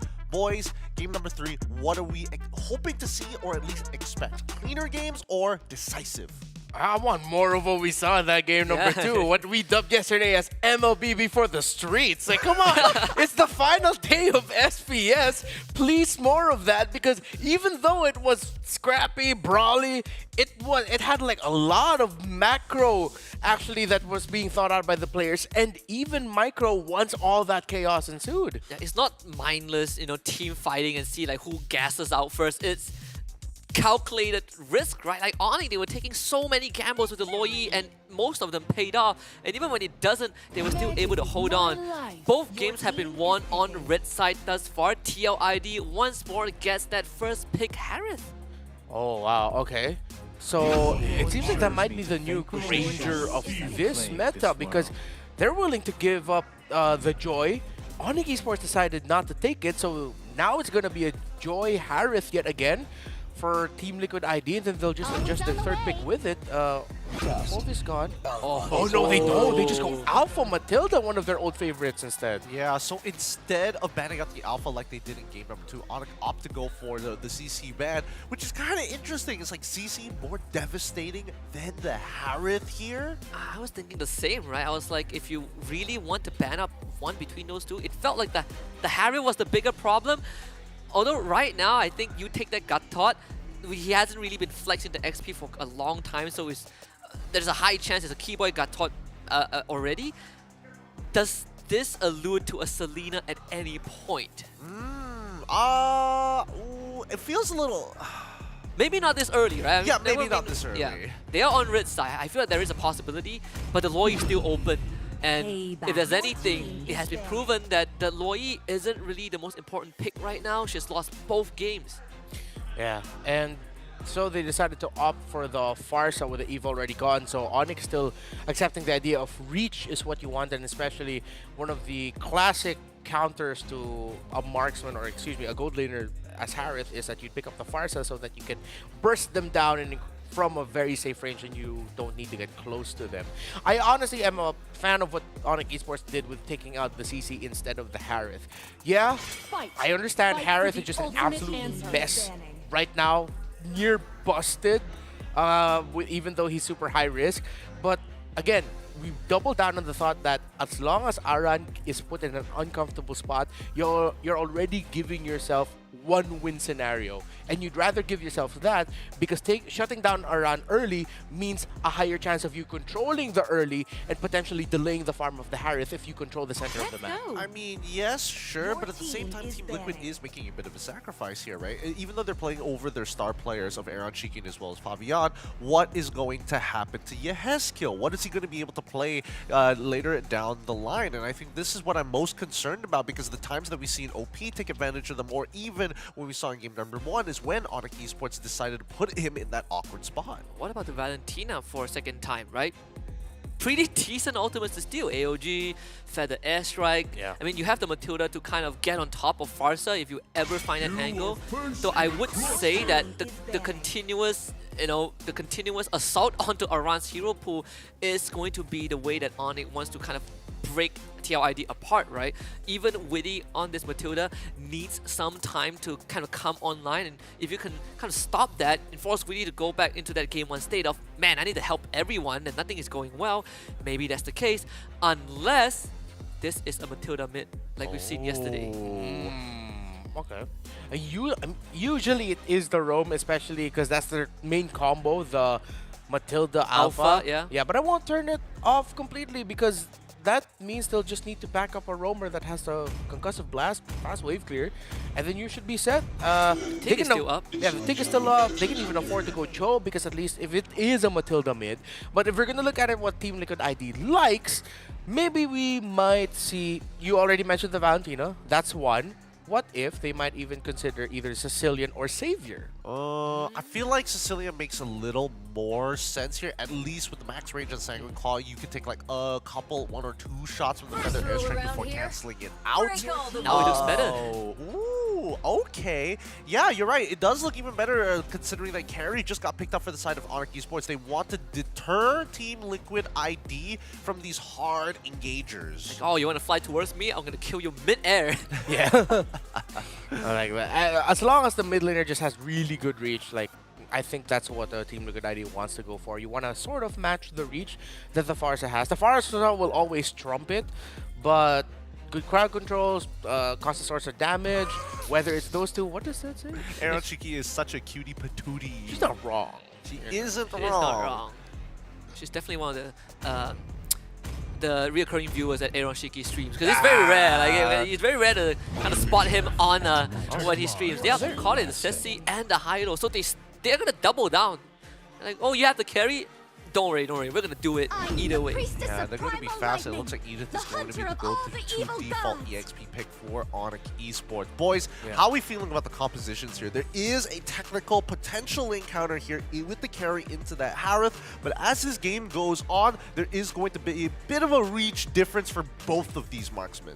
Yeah, I feel like it's so dual dependent, because looking at the interactions of Gatot, Edith, Farsa, Suyo together, that four, you know, they're so good because you have great sources of crowd control, really good damage distribution, lots of magic, which means you would trump in the early trading. But then on the side of TLID, it's Hylos, Matilda, Alpha, and their mid laner as well. Like the Sicilian, I like it. It's execution based. It's so execution based for me. It's a 3-way game of rock, paper, scissors on both sides. 6 games all happening at once. I mean, good luck to you boys, as you're going to have to break it down once we start heading into the land of dawn. It's Kasugi and Remmar. Thank you, Gideon. Right, come on, let's do this.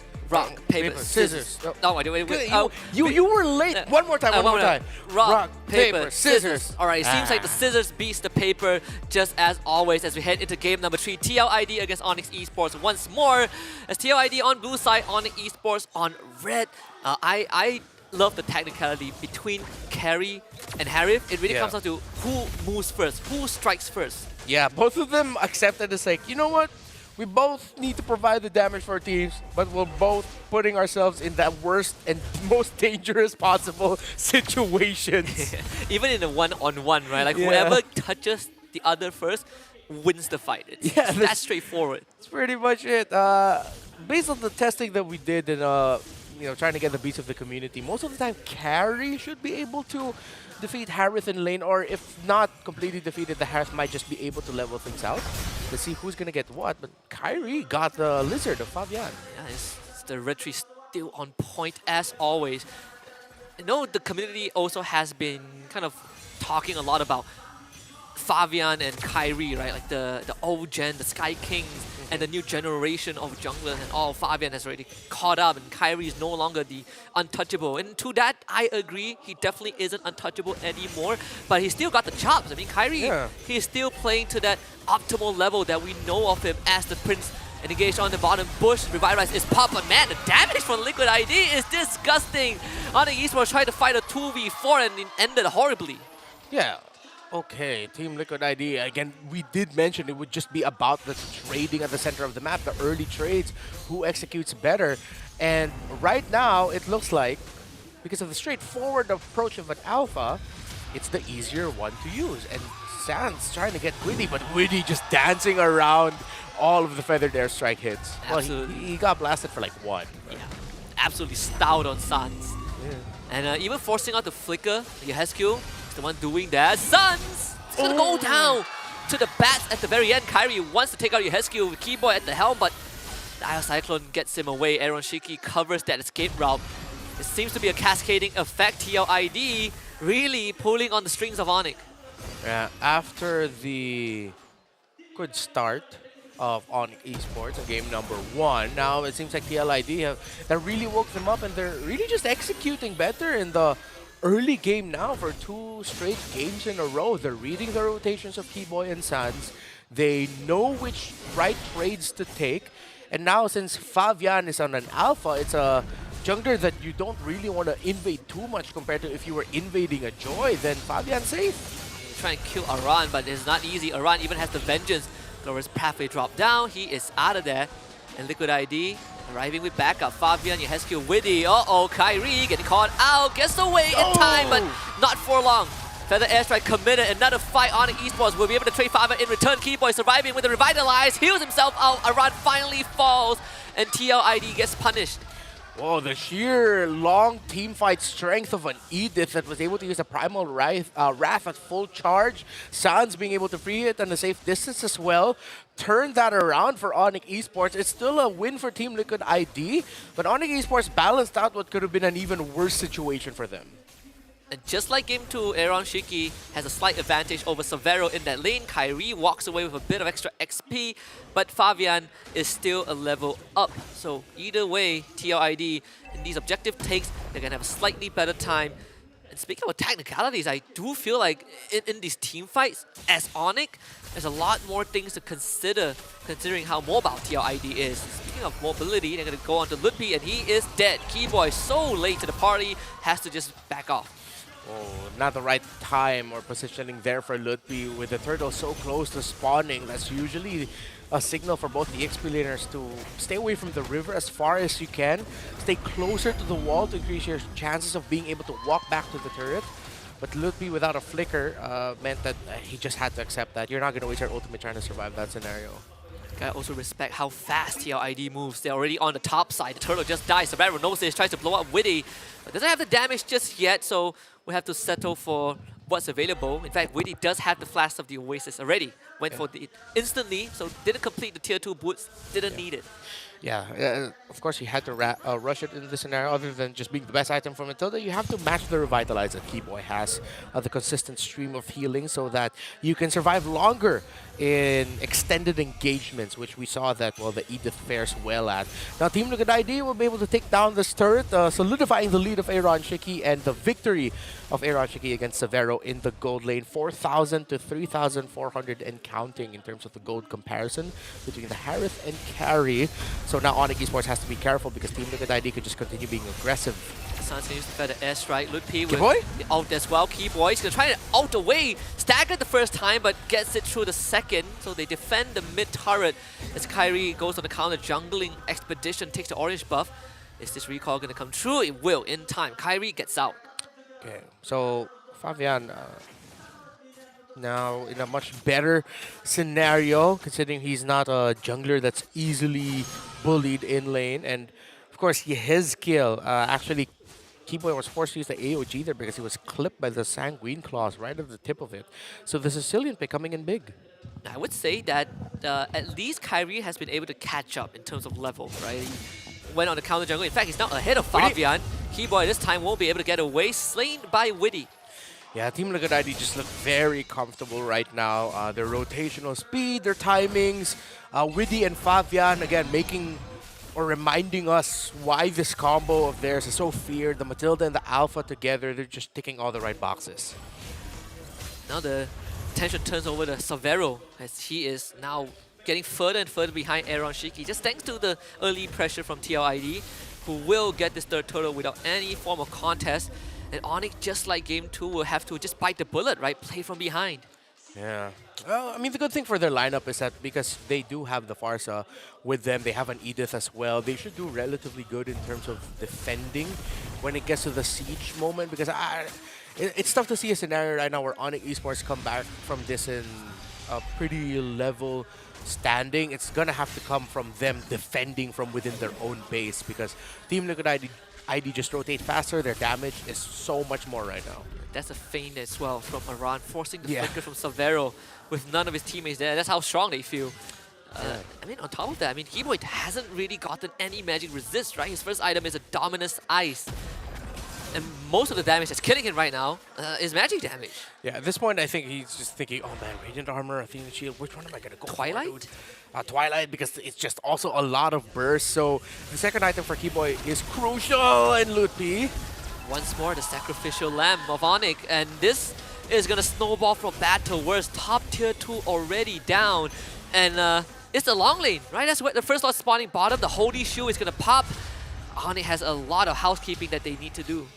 Yeah, and yeah, so night and day from what we saw in game number 1, where again Onyx Esports just ran over Team Liquid ID. Now this is more of like the Team Liquid ID we saw in the group stage, in the early days of the playoffs, before meeting Onyx Philippines, before that game 1 in this series.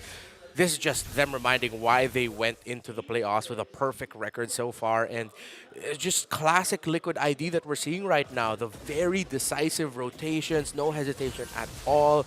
Across the map, every position won their respective trades. Keyboy, he just disappears again.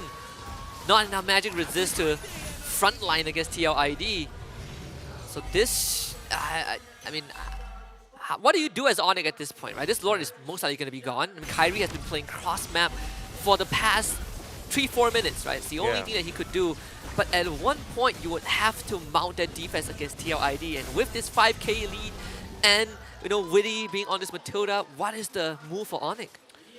Well, I'm thinking, based on how Team Liquid ID are playing right now, they are covering the sides. Let's see if Team Liquid ID will do their usual thing of they overcommit into one lane, hence leaving another lane open to get split pushed. But even if they go get that, again, they just rotate so fast, their pokes way too much. Yeah, it's really looking like Onyx Esports will just have to turn this around from their own base.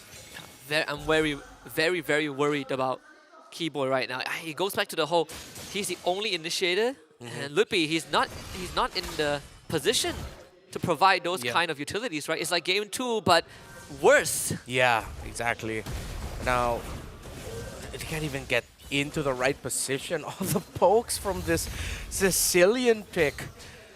The range, the crowd control, Liquid ID, they're playing this perfectly. No other way to put it. They're just playing so well right now to their strengths and to the weaknesses of Onyx. Savera wants to really walk up and help his team in any way, but there's just no avenues despite the tools that Onyx have or don't have in this case. TLID looking to brute force their way to a game 3 win. Fabian just frontlines everything. Winter Crown to buy time. The Lord helping them up. Onyx Esports needs to mount a defense of their life, and so far they're still able to do so, but not for long. TLID, they have the wave, they have the damage, they have the members, and they almost clear it out, but the fresh wave mid will secure that win. Team Liquid Indonesia locks in their 2nd win of this best of 5.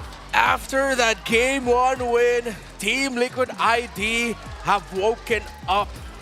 The Stallions are marching across the field and the cavalry is 100% back and on, as the old Sky Kings can just watch as they get trampled. It's match point for Liquid. Boys, this is quite the game. The CC chain coming in from TLID near perfect. How many times did we see Lupi unfortunately not get his ult off? Oh boy, I was getting frustrated. I was getting mad. I was just like, why can't you press that one button? That one button makes all the difference. Yeah, and what sucks about it is that crowd control chain comes in with also a lot of damage. Yeah. So you get crowd controlled for a long time and you're also hurting. It's a great combo in the center of the map. Again, the Matilda, the Sicilian, and the Alpha together. Devastating if played and timed right. And unfortunate for Onyx that they lost that very first trade. Again, we put a lot of emphasis on that trading and they lost it 2-0, and that allowed TLID to snowball. It's such a small detail, right? I find it pretty weird that Onyx, like, wonder who made the call and be like, hey guys, we can fight this. Kyrie wasn't in position, right? He was zoned out, and even off screen, Sans was getting pushed away, and he wasn't even level 4 just yet. So again, it's the butterfly effect. Didn't help that Keyboy went for a Dominus Ice first item. So every time he gets caught by Sanguine Claws, it is just lights out. Yeah, I don't know. As I was bringing the topic about the meta being very snowbally, this is why I was very worried about it. One mistake and the game is basically done for. There's no real way to recover until you hit that second phase of the game. But I think that even with TLID, the Matilda coming into this makes these snowballs even more deadly, right? Yeah. It's not exactly a door stopper like the Edith, but it definitely helps out for especially the force multipliers in Aaron Shiki. The fact that he was able to walk up so far up and he just like, as long as Witty is nearby, I'm really not that scared. Yeah, and you know the interesting thing about the Alpha and the Sicilian right now? This is the first time Team Liquid ID played them this season. Yep. yeah, not in the group stage, not in the playoffs. I could have sworn we saw it, but no, this is the first alpha for Fabian that sometimes gets banned out. And yeah, the Sicilian came out on, well, not out of nowhere, but it's the first appearance for Yehezkiel. But they played it as if they've played it so many times this season. They were weaving Fabian in and out perfectly. Yehezkiel was timing his Sanguine Claws, and if it's not going to be him to follow up with his own damage, he's also setting up for Fabian's entry with the Spear of Alpha. That, and also I do feel like it might be a bit of a oversight from Onyx on the red side. That second Gatot pick, I personally didn't like it as much. There's a reason that Gatot isn't priority anymore, and he doesn't have anyone to set it up for him, right? It doesn't help that Keyboy just disappears whenever someone from TTID touches him. So I think that led to a Matilda Alpha pick that just continued to snowball. Well, I think Lupe was supposed to be that guy who sets it up for Keyboard. Maybe even Sans to a certain degree as well, right? But I think that, like, in these types of cases, it's really hard to say because Team Liquid ID, as Redmar mentioned, these are one of the types of compositions that, to them, very comfortable for them to play. And I'm wondering why now that they're whipping it out in comparison to yesterday, where, again, it felt very linear in the way that they were playing, or are there certain conditions that we're just not seeing? Yeah, I think one of the safest ways to look at it is, okay, let's look at it first, the condition of the EXP lane. So on the other side, for Team Liquid ID, high loss, again, we put emphasis on Aran. Because Fabian, this time, he's safe. You don't have to worry about Fabian getting invaded. Okay, that's one check. How is Aran gonna handle lane? Well, he can literally just stand there, clear what he can, and come the team fight. He literally also just stands there, presses Revitalize, he's done his job. And even though that sounds so simple, that's a very chunky high loss with a lot of heal getting provided for the Alpha, who's also getting shields. It was a great pick for Team Liquid ID in the end that opened up their team fighting in the early game. He actually went Vengeance, right? And I think it makes... Oh yeah, Vengeance, excuse me, yes. But actually, I think it's a smart choice. Like, you go for Vengeance because you see a carry and you're like, well, he's going to blow through my Revitalize, but blow through this damage reflection. It guarantees time, and I think that's the most important part here. Not to mention that the Glorious Pathway does make it a little difficult for Onyx Esports to say, okay, we need to back out of this. You kind of can't. Yeah, and it makes, that Vengeance makes the trading not so straightforward for the Edith, because the Edith can't just say, okay, I'm gonna pop Primal Wrath now. Now you're thinking, oh, did he pop the Vengeance? Because if I use my full charged Primal Wrath against that high loss of the Vengeance, it's not gonna go well for me as the Edith. So yeah, it was a great battle spell pick up by Liquid ID, by Aran, good adjustment. And also, I think in terms of how they drafted, prioritizing the Gatot on the side of Onyx, it felt like they were thinking that, oh, they're gonna pick a Farsa after this, right? But then, no, they went for the Alpha Matilda, then they picked up the Farsa for themselves. Maybe the Sicilian actually flew under the radar and they just were surprised by that mid lane pick. I suppose, but at the same time, I feel like it came down to a battle of range, right? You want to be able like, oh, Sicilian's going to take some time in comparison to the Farsa, who was like, I got 2 items, I'm going to just beam you down before you even get into the fight anyways, because really, once you have enough burst, 2 shots is more than enough to keep Sicilian out of the fight. That's what I'm thinking. Yeah, that's why there was this whole, that's why you brought up the whole thing about the force multiplier, right? And then you have the Matilda that essentially covers the bases with the Matilda Alpha, which I kind of agree with Renma a bit. I feel like a lot of things flew under the radar of Onyx ID, not just the Matilda Alpha, but the Sicilian, because you brought it up that they picked the carry, and I'm like, this is a Sicilian angle. Who is going to touch the Vampire? No one is going to do that. Coming into game number 4 here, we don't know whether this is going to be the perfect 3-1 coming in from TLID or it's going to go 2-2. It's a little tough to say. We're going to have a bit of a discussion here off stream, but while we are still here, make sure that you guys are ready to go. Get your popcorn ready, warm it up, because you're going to need it for this upcoming game. It's going to be hot, it's going to be spicy here at the Snapdragon Pro Series. We're going to go on a short break, and when we come back, more MLBB action.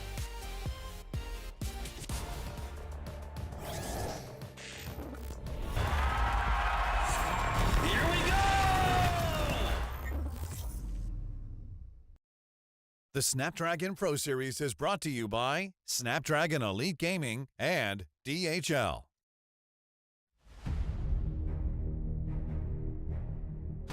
The journey to greatness starts here. From the 11th to 13th of April, the race reaches its peak at the Tennis Indoor Senayan.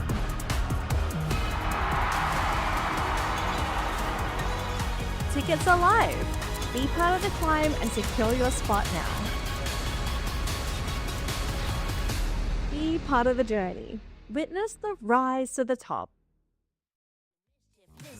You been looking like you're down on your luck. Need a girl like me to come through, lift you up. Hold me in your hand, I like when you touch me. Keep me around or you might get lucky. I'ma keep you with the good mood. Keep you up all night. Never around you. Baby, this is so vibe. Got me dancing like a soul train. Laughing the whole time. Got me singing in the shower. Baby, are you all mine? Baby, I'm your four-leaf clover. Your rabbit's foot, your charm bracelet, horseshoe. Baby, I'm your good omen. You wanna keep me with you, keep me with you. Yeah, it's not hard to see. There's a pattern forming when you got me. 777 all wins, big money. The tramp over here never see me coming. I was in your back pocket the whole time. A quiet power, a silent gold mine, a big old confidence boost. You never to lose. Just know that you'll be winning, cause I'm with you in the building. I'ma keep you with the good mood. Keep you up all night. Never around you. Baby, this is so vibe. Got me dancing like a soul train. Laughing the whole time. Got me singing in the shower. Baby, are you all mine? Baby, I'm your four-leaf clover. Your rabbit's foot, your charm bracelet, horseshoe. Baby, I'm your good omen. You wanna keep me with you, keep me with you. You been looking like you're down on your luck. Need a girl like me to come through, lift you up. Hold me in your hand, I like when you touch me. Kick me around and you might get lucky. Baby, I'm your four-leaf clover. Your rabbit's foot, your charm bracelet, horseshoe. Baby, I'm your good omen. Yeah, you wanna keep me with you. Oh yeah, keep me with you.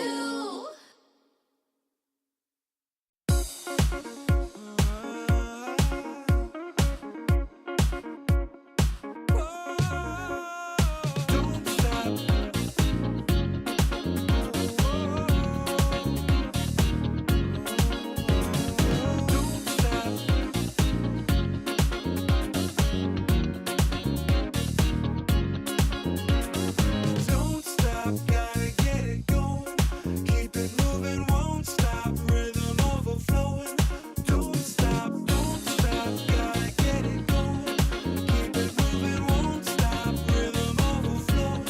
Don't stop, don't stop. Don't stop.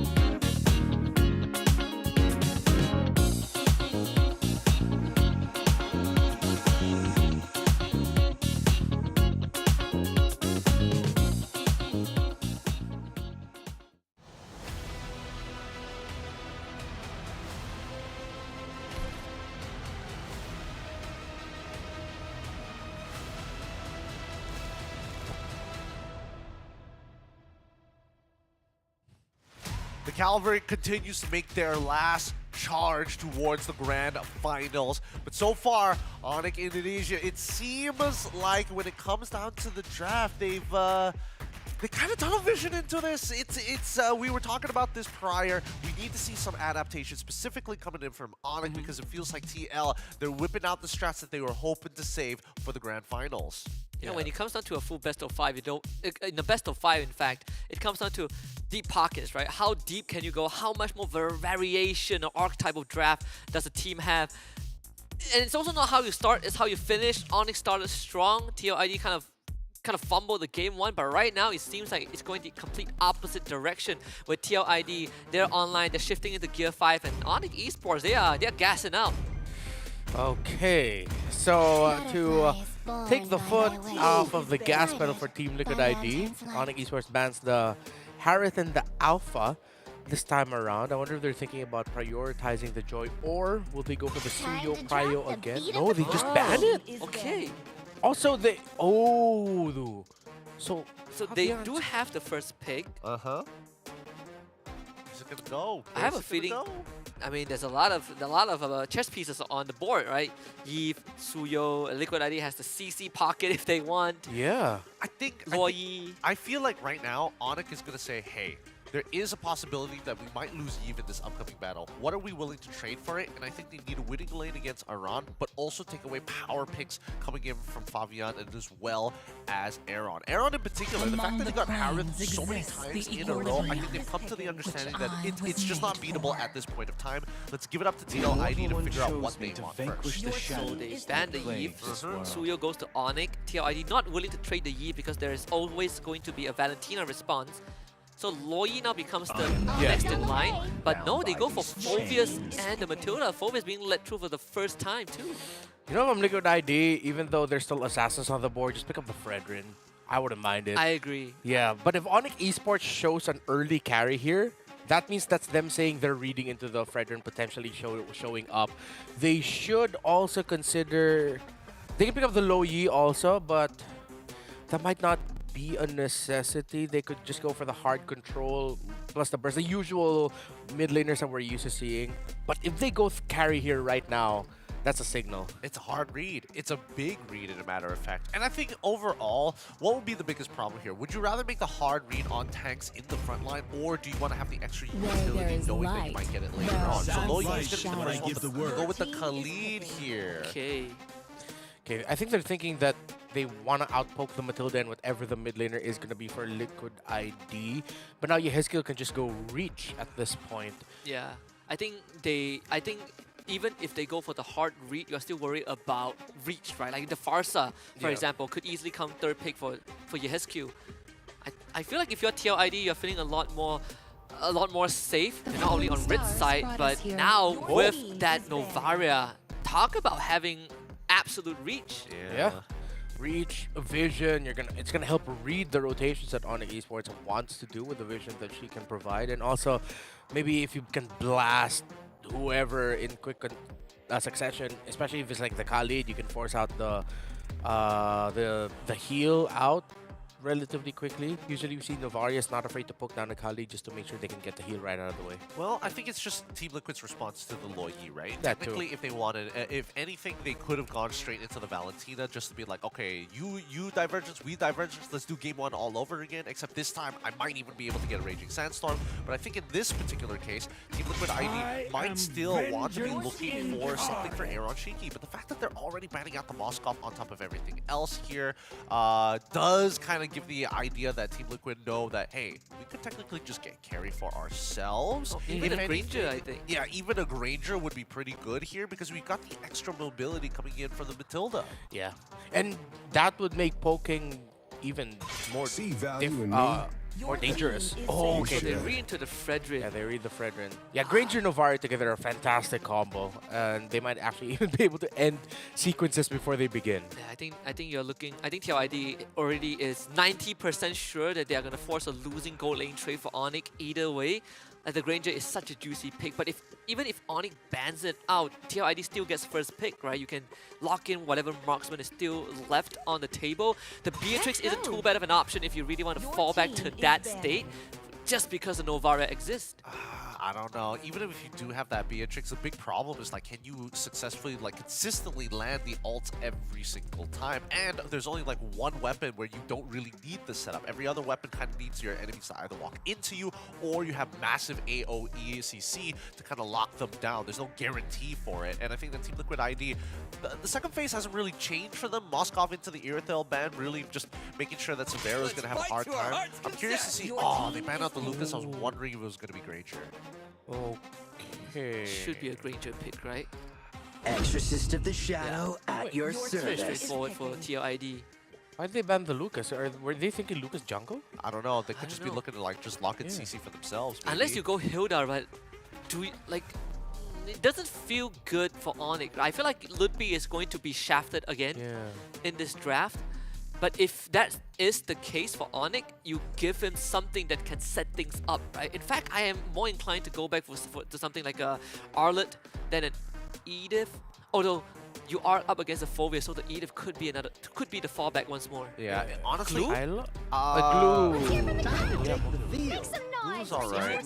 Yeah, CC Bruno. Okay, so they have the range that they were looking for in lane. The CC definitely just to try and win out that lane early on. However, that curtain call is actually a really, really powerful tool, considering that Team Liquid are probably going to go into a buddy system. And if you try to take the guiding wins, it's actually pretty punishable. You know what? I wonder if they're considering Martis instead of the Hayabusa. Oh, Martis instead of or Hayabusa? Nolan. I mean, Nolan still look really good. Hayabusa would be okay. Why not Martis? You have the Matilda with it anyway. It does well into the Loyi. It does okay. The anti-CC. It does okay into the Suyo. It does have CC to cancel out. What if it is Julian? I mean, if they really wanted like Swiss Army knife versus Swiss Army knife. Oh, it's just Haya. Okay. At least with the Haya, plays can be made. And I think more importantly, there's not much. I mean, considering that the main cores don't really have disengage mechanics, other than the slide tackle for Bruno, of course, it's pretty free for Fabian if he starts building up with an early lead. Yeah, that's true. Okay. You know, maybe it's because I'm still not used to seeing Novaria back in the meta. I'm having a little bit of a tougher read here. Let's just see if Onyx Esports can disrupt Fabian and at the same time loot P to beat Ara in lane. Let's just go back to the most basic condition that Onyx PH set up for themselves yesterday against Team Liquid ID. I think we always got to keep in mind, you know, what they are learning from the previous games, and a lot of it just comes down to Arad's picks and performances as well as Aaron Shiki so far, because the consistent players are going to be consistent. So good luck to both of these teams as we start heading on into game number 4. Our casters, Husky and as well as Remar, will keep you guys company in the meantime. Thank you very much, Gideon. Game 4, match point for TLID Renmar. One more game and they will earn their 4th rematch against Onyx Philippines since they first met on the world stage. But Onyx, if they win this, we will get a game 5 either way. It seems like TLID are sticking with the same modus operandi of game 3. Force multipliers. We go fast, we go hard, and if we get the engines running early on, we're going to run down Onyx. Yeah, I think that's one thing that we failed to acknowledge also, that Onyx Esports lineup does have a good possibility of snowballing. As Team Liquid ID, their snowball, though it's not as pronounced as what it can bring to the table, but oh no, Kiboy! He's dead. Just overstepping boundaries. Yeah. I feel like we've seen this plenty of times. I mean, game 1 it worked out, right? Game 2 you kind of see the adjustment, but some things don't change, and it's already a punish. Ron getting the first blood. Yeah, that did not feel like the right call at all to be going in that deep. That's not the start you want to have at that Kali. Not impossible to come back out of this though, but it sort of diminishes what you want to do. Kyrie actually got the retry in too. Oh yeah? What timing? They're going to go into Fabian and blow him up. Good response from Onyx. Okay, now Onyx Esports, despite the overly aggressive nature of Keyboy in that first invade onto Fabian's side, Fabian and Widdy were punished for wanting to steal that scaled lizard away, and the fact that Kyrie got to 4 before the Hayabusa did, and Fabian had to walk away with, well, no shadow kill. Nah, too tough. And Kyrie steals another lizard. Wow. Now Fabian is going to be stuck at level 3 for a while. He will get the orange buff, which Keyboy will spot out. Diversion is available. Fabian, he really wants peace, but Keyboy, he's not here for peace. He's looking for Fabian. One last slap in the face with the scimitar. Keyboy has done his job. Turtle for Onyx. Keyboy, heals back up, turns on the waiting, takes the shatter in the face. Double kill for Keyboy. Keyboy showing us after that mess up in the first invade, he's showing, just let me cook. Give me a second. Let me remind you what my Khalid can do against his Hayabusa and against that Matilda. That was the easiest invade for Keyboy. And good follow-up as well from Sans coming in. And just walks in and gives him a couple slaps in the face. Fabian finally hits 4, but Aran is going to get jumped on. Pulled away. Keyboy from the back gets a killing spree. Ogi shadow kill from Fabian. Finds no one. Fabian stunned up with a Blade Surge, and Kyrie slices him into pieces. Onyx getting the snowball rolling. Apologize, Keyboy. Wasn't familiar with your game. Nah, Keyboy is the early game MVP right now, man. Yeah. He is setting the tempo. He is pissing Fabian off. At this point, if I was Fabian, I'd be tilted. It's like, man, come on. Just, I lost like 2 retries. Like, yeah. Just leave me in peace. All that being said, I mean, this does kind of go to what you were talking about, right? Like I pointed out, Liquid ID has that force multiplier that they want to double down on from game 3. But the snowball from Onyx, it just like you said, a lot more stronger, a lot more prevalent, a lot more agency. As the run gets gone on, Curtain Call is unleashed. We're gonna use the Echo, spots out Kyrie. Kyrie drops Fabian, finds the back line. Ludpi goes down, double kill for Fabian in a run, escapes. Keyboy got hit with the Star Shatter, but he is still fine. Early game Novaria, so doesn't have the damage just yet. But what a great turnaround by Team Liquid Indonesia. The moment they saw those 3 members of Onyx hit by the Astral Echo, that was their go signal, and they still decided to commit it, and it worked out very well for them. Despite them being at a deficit, they knew there was a high enough chance that Fabian's Shadow Kill will be able to quickly chunk down 2, killing 1, and then he can just finish off the last one by himself, which he did. It's a recovery. Nonetheless, he finds 2 kills in that, and he survives. The Hesku just got his Talisman, so almost infinite mana at this point. This turtle contest is gonna feel a lot more even compared to the first one. Keyboy shows up, it's gonna force Witty to use the circling ego. Another Echo pinging on a tree. Team Liquid ID goes right in on the Kyrie. Kyrie not able to escape. Turtle secured by Fabian, and Team Liquid ID continues the chase with all 5 members present. And you know what? With the Astral Echo, that makes the Phobius even stronger because the hitbox of his jumps are hurt more, but Fabian, Shadow. Wow. A bit of a recall, knows that no one can catch up. Keyboy is gonna try! Footwork from Fabian still collected by Ludpi. Keyboy has that calculated and will be able to escape under the turret of TLID. Yeah, good call by Onyx Esports. They left Sans and Ludpi to stay on that shadow. The last shadow for Fabian was, and Fabian just went back into his own doom while Keyboy able to sail away in Sans. I think Ludpi finally will back up. Bottom wave cleared up. Let's check in on the gold lane for a while, because the past 2 games, it has been Aaron Shiki leading, and it seems like that is the case so far. In terms of net worth, Aaron Shiki, there's no difference in terms of net worth, but more towards the XP side, where Aaron Shiki is slightly ahead. Okay, so at this point, Team Liquid ID, honestly, can they just keep responding and initiating as long as Yehezkiel's Astral Echo lands, because you're setting up for your Phobius? I like this scenario. But they don't need to get overly aggressive. They just need to help Aaron Shiki, who is handling Severo relatively well. Now, the longer this game goes on, it seems like the tougher it might be for the Bruno. And they look for Fabian again. Another punish. They know the TLID was topside. That ping actually spotted out a potential gank, but they didn't spot out that move. So Fabian falls once more, and Onyx wants control back, and even Severo getting control on the gold lane once more. Quick rotation from Onyx to the top side. Yeah, what a read by Onyx Esports. It wasn't just like they saw the members. They literally thought, you know, what if Fabian is still just in his purple buff? And you know, they got it right. The gambit worked out for them. So now Onyx Esports with a 2k gold lead, but the Team Liquid ID are still in striking range. Aran's gonna come in on the Sun. Sun flickers to safety. Aran now no man's land. Tied down by the curtain call. Goes down. Ludpi and Severo putting in the numbers. 2 kills for Onyx. Third turtle. She will be secured by them. Seems like CC now is 100% the EXP laner of the patch, huh? Because, yeah.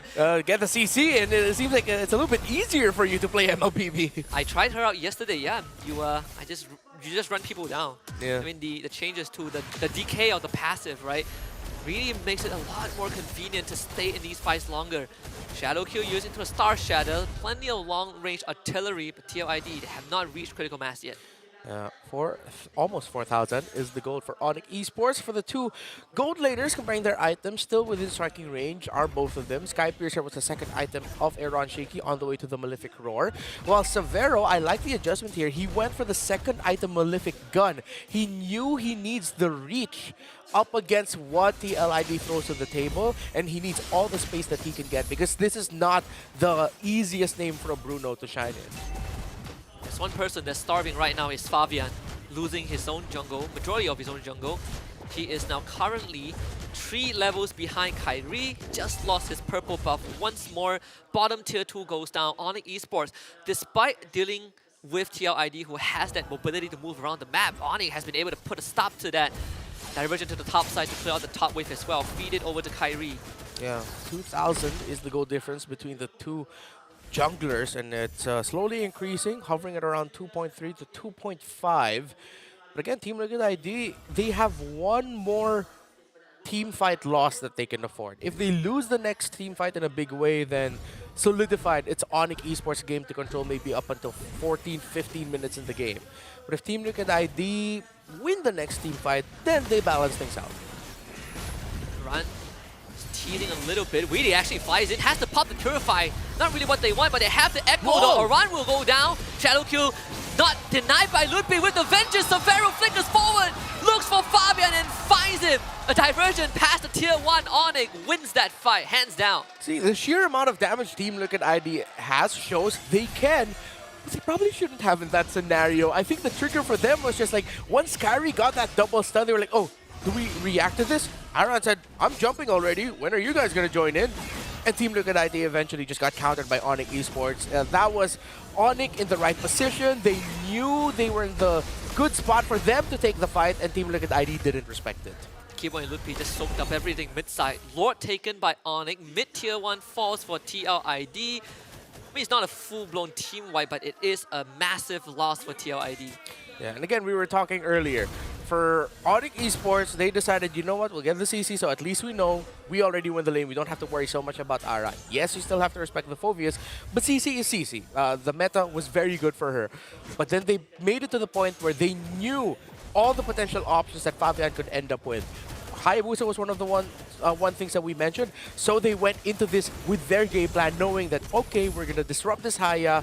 We did it in the draft. The draft did this so that we can get a pick we can abuse. And that's what they did with Keyboy's early aggression. Now, we can forget about the first purple buff invade, but everything after that was just perfect invades by Keyboy. Really, the redemption arc, if I ever seen one. Kyrie tries to catch the shadows, and Ludwig will have to block a couple of the bullets. Though, TLID, despite being behind right now by 8,000 gold, they do have really great high ground defense, right? I mean, plenty of artillery strikes, plenty of bullets, though Yesko had to flicker out of that one, almost got 3-shotted by Severo. They still keep the inhibitors alive. Topside Kyrie, 1v1's Fabian with a 4-level lead nonetheless. The Navaria and Granger combo, they can hold on for a long time, honestly. Again, we mentioned earlier, Onyx Esports can hold on to this lead if they don't finish the game around 14 to 15 minutes. Around that time, that should be when Team Liquid ID will be healthy enough to actually win a team fight from a siege, as long as it's not, you know, Onyx just needs to be careful not to overheat and commit too much. With a turret up, they dive behind turret. Don't take a team fight like that. But yeah, if you cannot end it before 5 minutes, that's when Onyx needs to accept things are level and they have to be even more so careful, because TLID will be able to completely turn the game around from that point. So if you're Onyx, you're looking for the next Lord to be the game ender. Yeah. You want that to be the game ender. If it's not going to be the Lord itself, it's Lord pushes, you break down the turrets, wait for the next wave of minions, and then you'll end it with that one. It's going to be a tough call, honestly, with the amount of just long-range bombardment. Yeah. Again, it's like they're constantly just getting hit by artillery right now, and you're just hoping that you'll have enough men left for the final push. They just continue to keep on scaling. And you have Aaron Shiki, 4 items done. Sea Halberd being the latest addition. So that's going to be a bit of a problem for Onyx too. Not to mention, Yehescu probably would go into a, I think, a Blood Wings or Wishing Lantern either way. In these long-range pokes. Onyx, I mean, it kind of trivializes the Onyx goalie to a certain extent. Yeah. I have a 9k goalie, but man, I cannot break through these pokes. Keyboy finds 2 of the TLID members, while the rest of Onyx are working on the Lord, so maybe that's going to get them the Lord. TLID will try to arrive there as fast as possible. Severo caught out, has the flicker. Sidesteps a little bit, the bullets block him for him. Severo gets out with the tackle. Lord for Kyrie, Onyx Esports somehow finds the objective. No. Now looking to win the fight. The slap from Keyboy just enough, takes down Aaron Shiki. As Science now pops a diversion, Ludwig willing to take up the shot. Unfortunately for TLID, there is no running. Onyx finding 4 at the cost of Kyrie. And that looks like it will be game again. The Phobias of Aran putting himself in a dangerous scenario. I think it's the 3rd or 4th time in this game alone where that enhanced basic attack that Phobias has put him in an even more dangerous situation. It's like, oh, I'm a little bit too far, but it's not like I pressed my dash, I just pressed my basic attack, and now let's see if TLID can defend this. Again, what we said earlier, if it's not this Lord, it's the next push after the Lord crashes in. and it's already looking pretty darn good. 2 inhibitors down, and that's not the lane with the Lord. Honestly, a stray bullet could have killed Severo, right? Him getting out was also a big boon for Onyx. Here he comes. It's going to be a Divergent Keyboy. He's stuck. Oh, wait, messed up the timing a little bit with that Raging Sandstorm still. They got all the inhibitors. This could be an endgame angle. Severo is the target. Winnie tries. There's a couple of balls to the face. He is dead. Shadow kill does not enough. TLID takes down the Lord. On the esports now have a man advantage. Still looking pretty healthy. The Echo doesn't ping on the Severo. He's going to try and brute force down the Crystal, but TLID will put on a last dance and run to the back. Guess on the Suns, but the game is going to end regardless of what TLID does. Onyx esports forces us the full distance, Redmar. You start with a blunder of an invade, then you come back and do 2-3 invades after that. That made Keyboy go, Fabian, this is my jungle now. And you close it out with not the missed Raging Sandstorm, but with a win regardless. We go to a Game 5. Game 5 it is for both of these teams, both sides. Really putting everything on the line. Small mistakes here and there, but I was worried for Severo, for his life. Dear God, what was he doing there for a moment? Thank God he had everybody to block shots. Yeah, that was the bravest Bruno performance we've seen all of SPS, but it worked out. Dude was deathless. Yeah, he went for the red car sliding tackle, right? Almost got himself out of the field. Yeah. Honestly, I believe he was calling for his team to block Death Sonata, block Star Shatter, and he was able to get out from that. That could have been a disastrous fight, but still, I think one of you guys brought up that Severo is the guy that goes through the whole CW development arc. Someone who was willing to put himself in danger. I mean, he did it. He did it. He's getting an expedited process of his career, dude. It's crazy. I mean, considering everything that has happened in this game, the snowball seems to be evident, right? For either side, whoever wins the early game generally has like a pretty large percentile. Like, I would even say like 80% chances of winning it. We haven't seen the big turnaround from either side just yet. Yeah, because for the side of TLID, as pointed out, even though it ended with a 12,000 gold lead for Onyx, Aaron Shiki was just 1,500, 1,600 gold. Actually, no, just 1,000 gold behind Severo. He was fine. The Novaria also was almost just under 2,000 gold behind the Low Yi, which is good considering everything else. The ones who were really in the red were Fabian, Aran, and Widdy. But the main conditions for the comeback, Aaron Shiki and Yehezkel, were healthy, which is why we saw that, it seems like TLID has a chance here, but again, it seems like the ongoing storyline and theme for this game is it was just too late. I mean, too late is one thing. Based on what I saw in the items, Aran did not go for anti-heal, right? He was playing very much for himself. He did not want to get a Dama Ice, and it ended up being on Aaron Shiki to actually get anti-heal instead of going for a BOD. That does deduct him a couple of points because there were moments where some of the members from the side of Onyx were pretty low, and Aaron Shiki, 49,000, still doing the most amount of damage. I think the BOD would have done him some justice. It's crazy, right? Like the chip damage from long range from both Yehezkel and Aaron Shiki still pays off value. And not to mention that at one point, Keyboy was actively killing the backline because he went for a very casual blade of Hepstasis. There's a guy died at level 1, but don't worry, I'm going to come back and I'm going to deal some actual damage. Yeah, and I think that was the poison that Team Liquid ID decided to choose. There is a school of thought for Phoveus players where they don't want to build a Dom Ice because to them it's a wasted item because they don't use mana anyway. Even though it provides such good utility, you're thinking, well, I mean, I don't have mana. Why don't I just get like blade armor or other items instead? So they decided to go to that, which meant the Granger had the Sea Halberd, and that was a choice that they were left with. Again, it was the poison, the trade-off that they decided to pick. I mean, yes, it is a little wasted because of the mana, but like 80% of the fight, he's in front of Lutfi, he's in front of Kyrie. Exactly. And the only person he doesn't really care about was Keyboy, who's just like, I don't really want to hit you anyways. Yeah, I felt like this was one of the scenarios where if he built Dominance Ice, the world would have understood. Yeah, no, but Severo, MVP performance coming out of this man here. He maintained his lead over Aaron Shiki for a pretty long time, never could really really, leave him in the dust. But the overall performance, especially since he was up against Assassins, who could definitely look to one-shot him, he played a strong game. Yeah, it didn't help that the rest of TLID were just getting ran down by Onyx, right? So you eliminate any factors that could affect the Bruno lane. And even in TLID kind of got this minor clapback, it really didn't matter. Onyx Esports, they respawned and they went back to doing the same thing, and they allowed Severo to join these fights that really unlocked him from the lane. Absolutely, especially since Keyboy got that early double kill. It's just been like a never-ending folding of the origami paper. It's just like, man, just getting thicker and thicker and thicker. Yeah. Oh, you're gonna start, recalling? All right, Flicker Raging Sandstorm. You better go back to one of my teammates in your shadows. Yeah, it's like he was thinking, okay, just need to get a 1,000 so I can make my wish that'll come true. But it just didn't come true, man.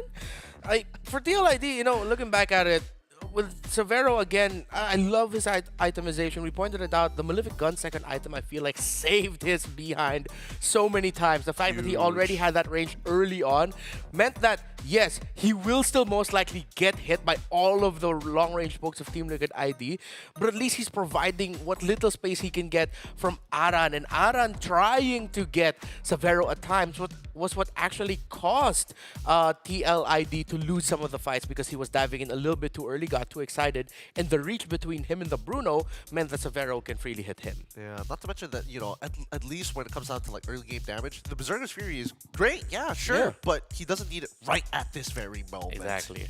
Good points and good catches here. Boy, these games are only going to get more epic from here on out, but Game 5 is about to come, dude. It's crazy. By the way, Mobile Masters is right around the corner. Buy your tickets now, because we're going to have representatives from China, from EU, from MENA, all joining us in APAC in Jakarta. It's going to be a crazy time. So think about booking those dates, as we're going to go on a short break. And when we come back, the penultimate finale here. Only one of these Indonesian teams will face off against the world champions in the grand finals. Until then, this is the Snapdragon Pro Series. We'll see you in just a bit.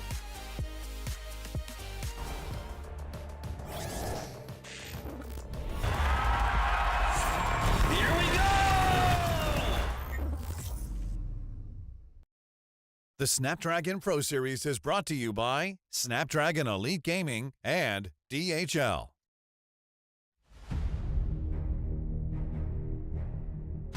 The journey to greatness starts here. From the 11th to 13th of April, the race reaches its peak at the Tennis Indoor Senayan.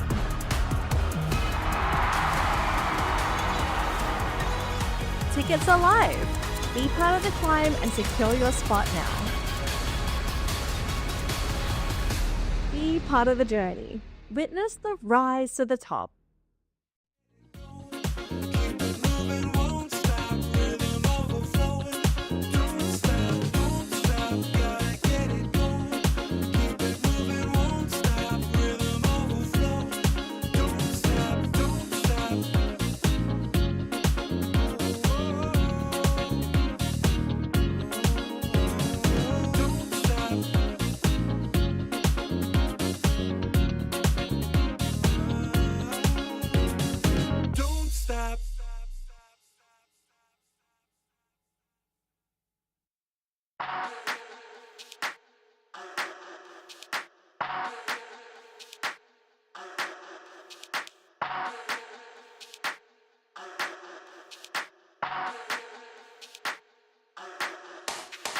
Let's get waved, let's get lit, let's get high, let's come have it. Let's get burst, let's get mash, let's buy a bottle and splash that cash.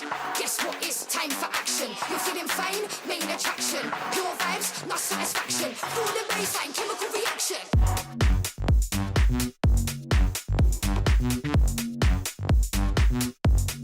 Chemical reaction.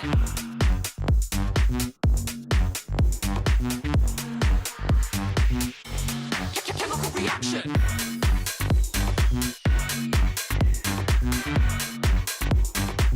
Guess what, it's action.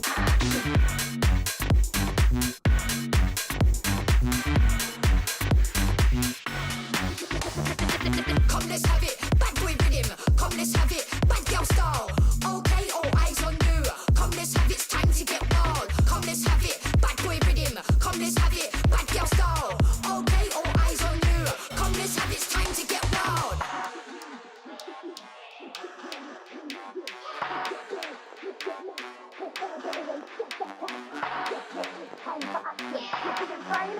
attraction. Pure vibes, not satisfaction. Full the bass, chemical reaction. You're feeling fine?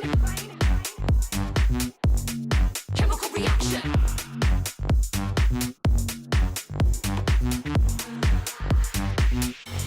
Chemical reaction.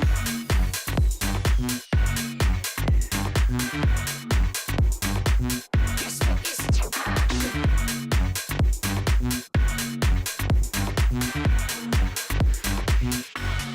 Chemical reaction.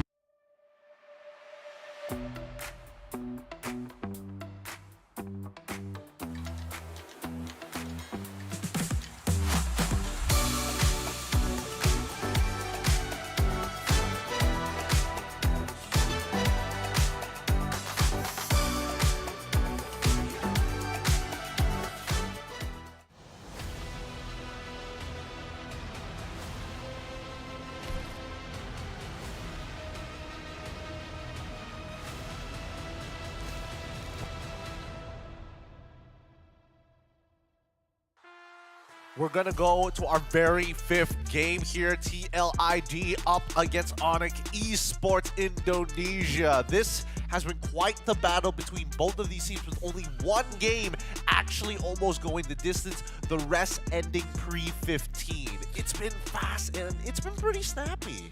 Yeah, I think it's a 3-2, a full 5 game. It's like the perfect end for this. Just goes to show all the trades they took into the draft, the trades they took in game, and again, yeah, the varying duration of the entire series. I think it's a hell of a debut for Savero, right? Regardless of how this series ends, I think he has proven more than enough going into the following season. Absolutely. Guys, keep in mind that you can submit your original songs and compete in our one-band competition. So register now at esl.gg/mobile masters band. Scan the QR code if you're lazy to type that in. It's a lot easier to do so. But that's not all. We also have codes to give. Boys, the first 450 players only. So you got to be a little fast on this. So stay tuned to get those codes. It will pop up on screen. And when that happens, I'm not going to say anything about it because we have to discuss about this very final game. After everything we've seen here in this best of 5 series, where should they go? What is the most effective strategy to take each other down? Because for TLID, I feel like they need that mid prio. I think for TLID, yeah, I agree they need the mid prio, but at the same time,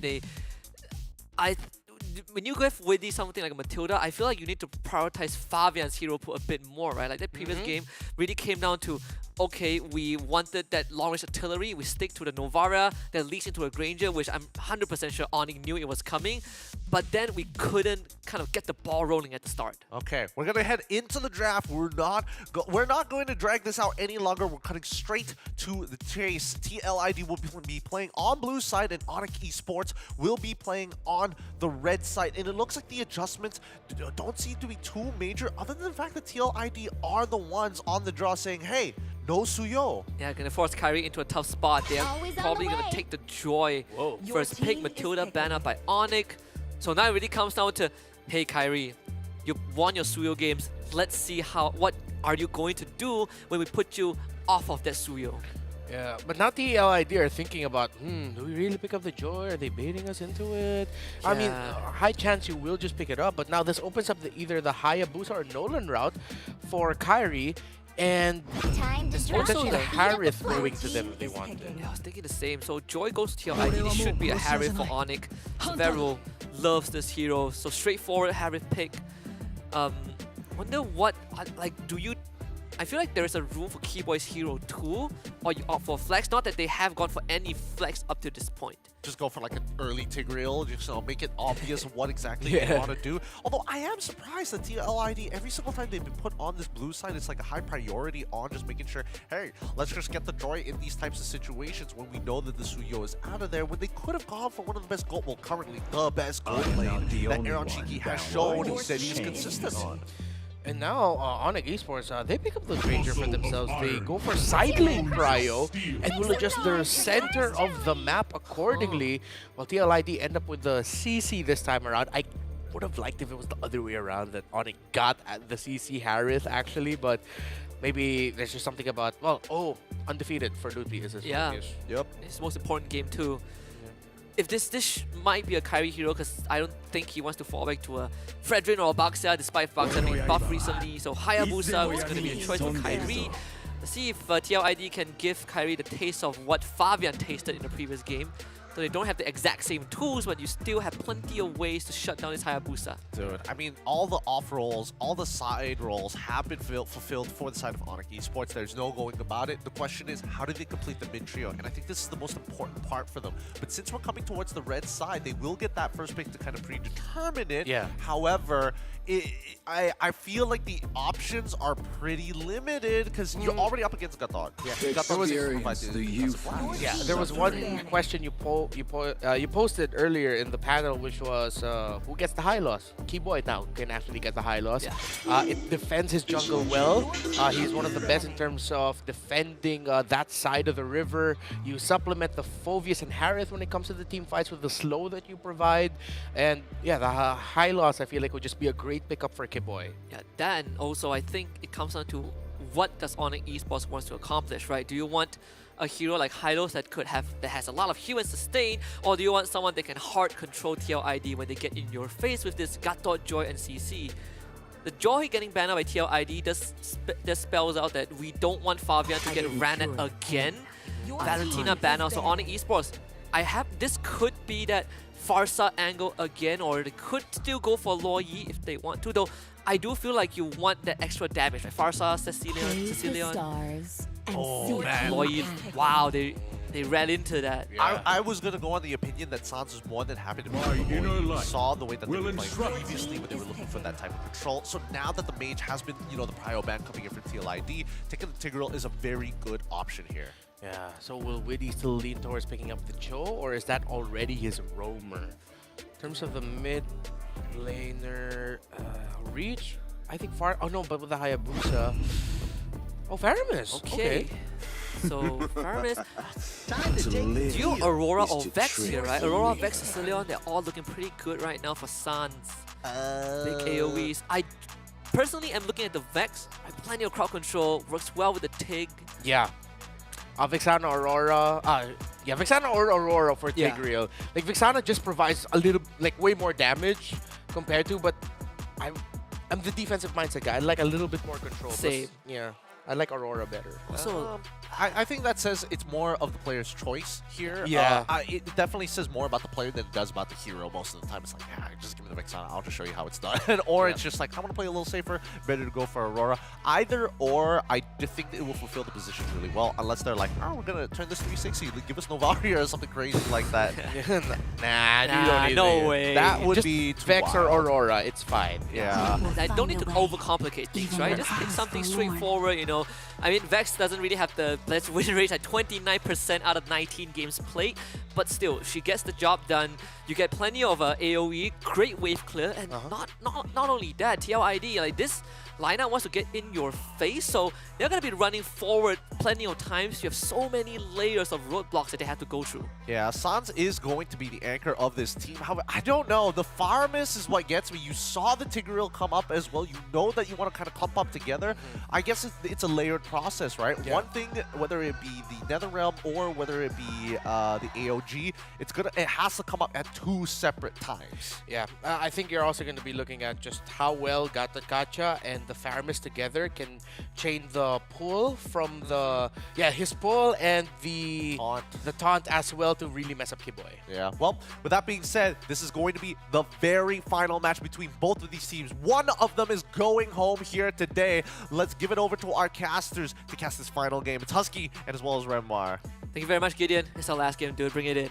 It's okay. our last game. That's wholesome. I love it. Last game for one of these teams as well. It's either TLID or Onyx Esports. We're going to jump into game number 5. First question that I always have when I see a Gatot pick is, seems like Gatot is the sole initiator of the team. So how is TLID going to facilitate that? Because for the longest of time, if Gatot is the only guy that can kind of start the fight and he doesn't really have the most reliable tools, is there a second way that Liquid can kind of guarantee success? Yeah, exactly. And at that point, it becomes more of like the utility set, and it's more of the, okay, what's Aran doing then? If we're looking at it in a bigger team fight sense, what has Aran been able to do as a CC so that if ever Widdy and Yehezkiel aren't didn't get the scenario that they wanted the team fight, the CC's going to be the one cleaning things up and trying to reorganize things again, make sure everything's okay. Irochiki, I like that he rushed a tough boost instead. He is up against that Harith and a lot of control on the side of Onyx Esports that he could be susceptible to in terms of the ganks, even though he has to Purify. A very defensive-minded first item, and it's the right call. So Kyrie is actually slightly behind in terms of XP. Fabian did hit 4 first. Kyrie's going to be hovering the top side a lot, so Aaron Shiki is going to be the target. I think Kyrie, he's going to be there a while. Shadow stuck onto Aaron Shiki. It's going to be Purified out, waits for it. First blood, Severo claims it. Easiest rotation there for Onyx Esports. And immediately they've already built up a respectable lead for that Harith. Got a few hits onto that gold plating as well up top. Now Team Liquid ID will have to rebalance it with this turtle. A turtle that they will get without a problem. It's a push and pull so far. Sans will hit 4. Let's give him access to the Eternal Guard. So even if TLID wants to make follow-up moves, you can't really do that on his purple side, and Kyrie knows it, right? Saves that it doesn't have the retribution, it doesn't need it. So you get the purple buff, move on to the same rotation onto the orange side. And Onyx Esports definitely have found an angle of assault. No Purifying Aeroshiki means that TLID needs to put more attention on the top quadrant of the map. Yeah. Widdy will be hitting level 4 before Keyboy. Gonna take some time before the Tigreal gets to that point. And okay, they've changed up the rotations a little bit now. A top side exit for Fabian. No gank onto the gold lane, so now the gank for Onyx Esports will be the EXP lane. And Kyrie looking to snowball that lead, but Aran does have the vengeance. It's not the easiest man to take down. Keyboy spots this rotation out. Hesku also has the Nether Realm, which in a way, I guess, despite having a Tigreal for Onyx, it really comes down to who presses that ult first, right? Like you press, you lose. So Liquid ID, they're going to be playing a more technical approach against Onyx. Right? Do you get to force out the implosion first or the shadow kill first? And we will see each other first. Come on, pull back.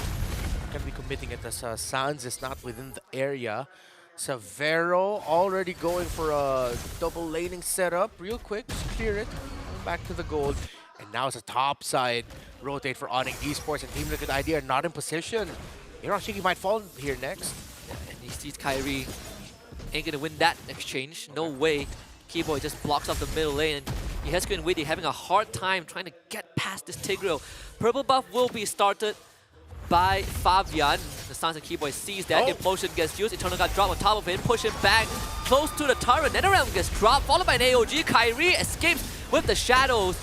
So somehow TLID gets away, but Kyrie still got the buff, right? Yeah, he got in. He was able to shadow just in time. Despite all of the delay that Widdy was doing onto the Hayabusa, Kyrie still got there, shadowed in, retreat, almost died, but he got out. But this is still looking good for Team Liquid ID. He will get the turtle. No contest for sure on the esports. They know that there's no nether round. They might try. They bring Widdy down low. Aran up next. Kyrie goes in. An attempted steal, but it will be Aaron Shiki that secures the objective. Aran not able to move on forward. Lupi stuck in a tough spot by the curtain call, but still, Onyx Esports retreats.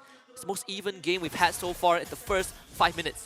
Yeah, I don't think Fabian didn't even have its retribution there for that turtle. They just took it themselves. They rushed it and just hope that Kyrie won't be able to steal it away. So for Onyx Esports, that little adjustment that Team Liquid ID did, that Widdy stopped Kyrie or delayed Kyrie from getting the purple buff, alongside the invade, actually this is the domino effect of it now, where in Team Liquid ID, it's a little bit more the one dictating the tempo. The lanes have, no, they haven't swapped. Okay, so they did the thing where Fabian will go into the EXP lane for maybe a wave or two, while Aran exits lane is rotating more alongside his opposing EXP laner. Plenty of mid lane presence from Onyx, that's for sure. So Aran has to fall back again, but try to heal up as much as possible. And I think this entire mid quadrant has just been controlled by Onyx, right? So much presence. Widdy now has to match the rotation of Keyboy to the top side, where Severo has a slight advantage in XP over Aaron Shiki. Yeah, I think both teams just know how important the gold lane farm speed is for them. They are, at this point, the main conditions. Everything that we're seeing in the map, the center of the map, in the river, in the jungle, is so that Severo and Aaron Shiki can just be left to their own devices. Again, Onyx Esports got the first gank onto the gold lane of Team Liquid ID, and Team Liquid ID are just stopping any more from happening. Fabian speeding up in terms of the clear 2 as expected from the Joy. Now ahead in experience compared to Kyrie, just by a little bit. That's pretty much it. Once Kyrie clears his buff, they're going to be even again in terms of experience and net worth. This third turtle is going to be a big point of contention. Liquid ID have gotten the first 2, but with Kyrie on their top side, it really feels like if the Liquid ID wants to take this turtle, they can do it now. Could be a big 3-for-3, 3-for-2 trade for this next objective on home, but without Kyrie there, Onyx Esports should not challenge this heavily. Look at Aran! Could be AOG, curtain call, hits on the tree, Keyboy on the retreat.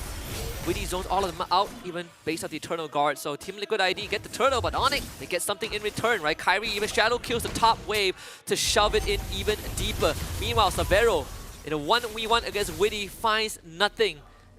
I suppose it's a decent trade. You get structures as Onyx ID, you get to defend this mid-tier 1, you do lose the bottom tier 1.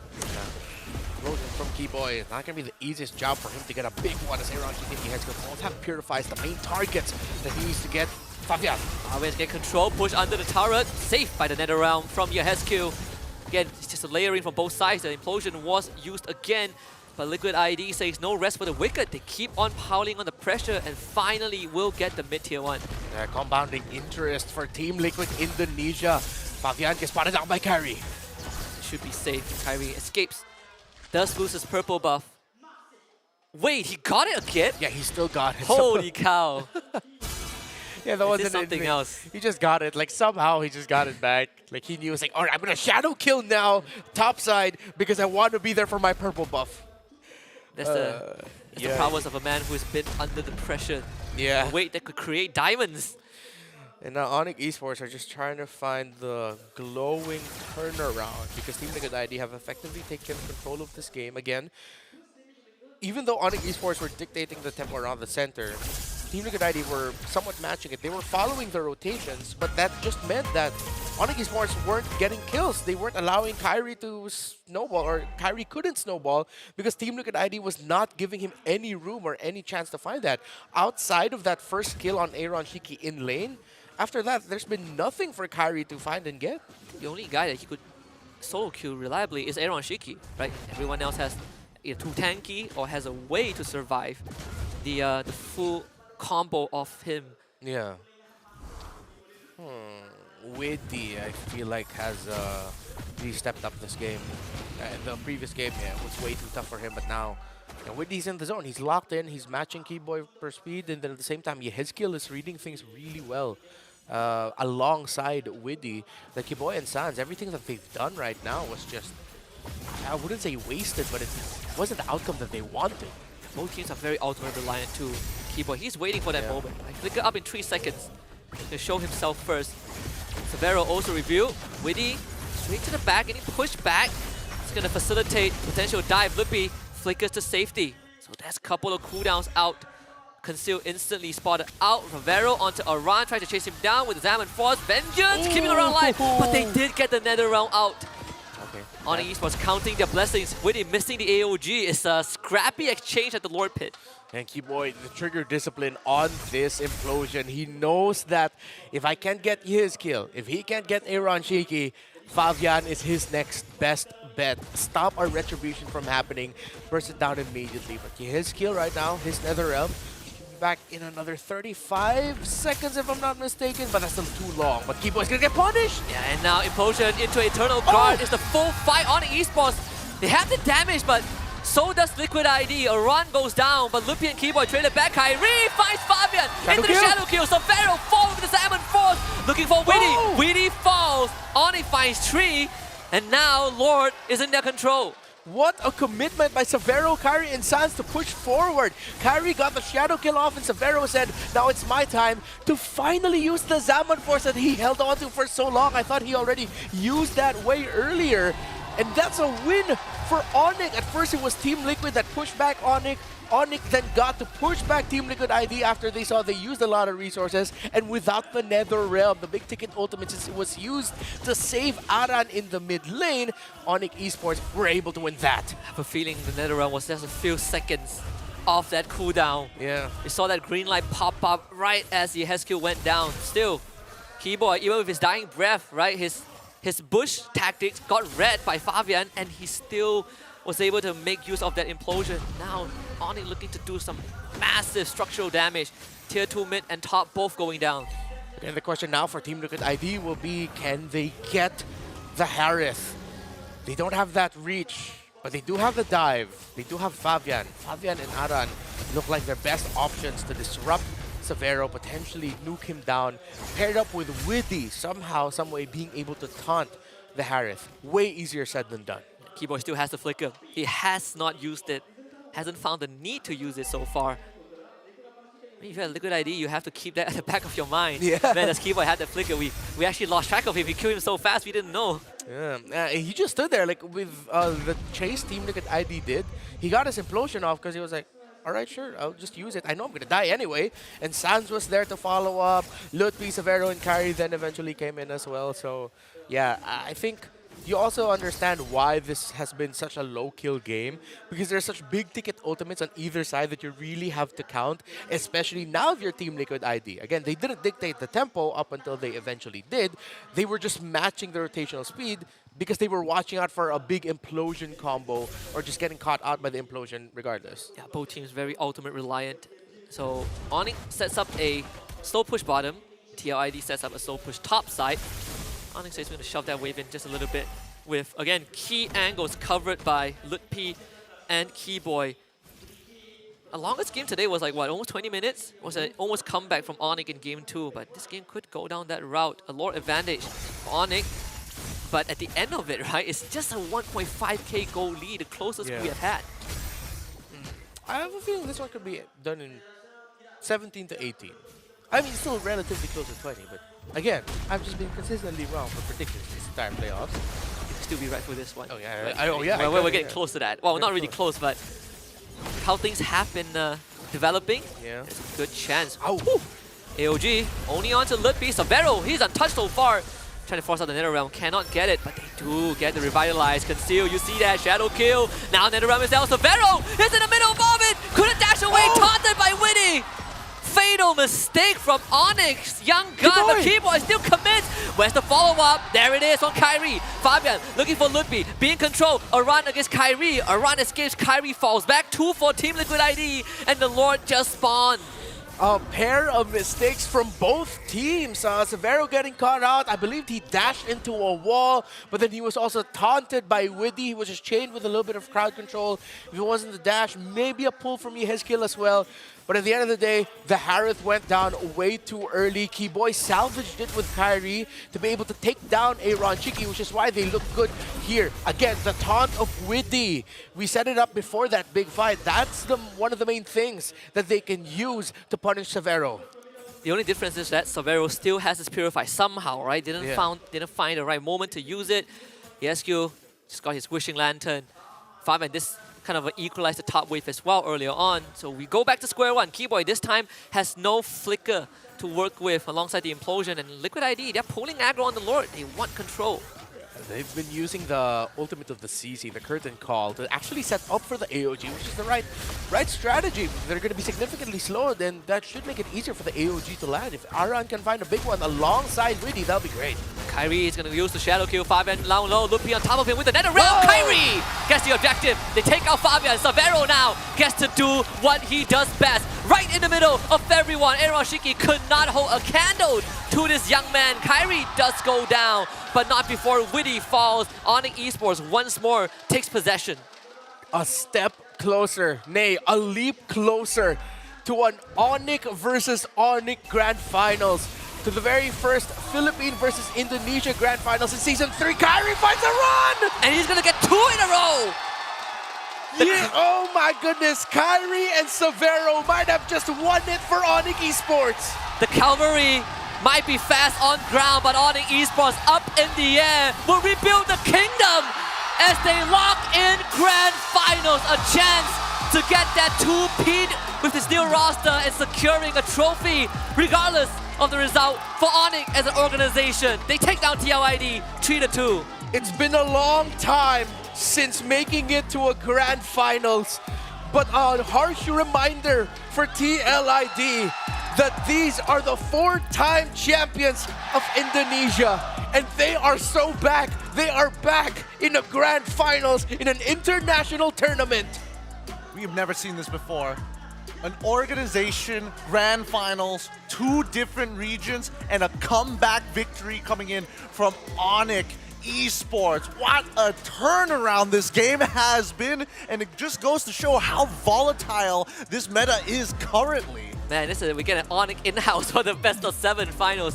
What a way to set things up, but man, I gotta say, this Onyx that we're seeing right now, you compared it to the MPL ID season that they had. They lost to Geek Fam in the playoffs, went to a bit of a rebuilding phase, right? They had a long off season. They bring in Savero, Ludpi, and right now this rebuilding seems to not be stopping. Yeah, I honestly, I didn't see them making it this far before SPS started. I didn't even have them in my top 6 predictions that'll make it into the playoffs. I have been predicting this to win the series though, so thanks Onyx, you snapped my streak! You snapped my streak! Onyx is doing everybody around the world favors here as they go around their walk of victory, getting their interactions with the fans who've been supporting them up to this point. Whether you're a TLID fan or whether you're an Onyx fan, they are going to give you a heads up. My God, what a series this has been. All 5 games, 3-2 victory here. I can't wait to hear what they have to say after that victory, because even once they got off their stage, as soon as that game was over, they were like, yes! Oh my goodness, a war of attrition. We're going to be throwing it over to our hosts up on stage The live in second JB. team It's going to Rose, and as well as LaFell. Give it up for Onyx Esports! Savero! Savero! Savero, oh my God.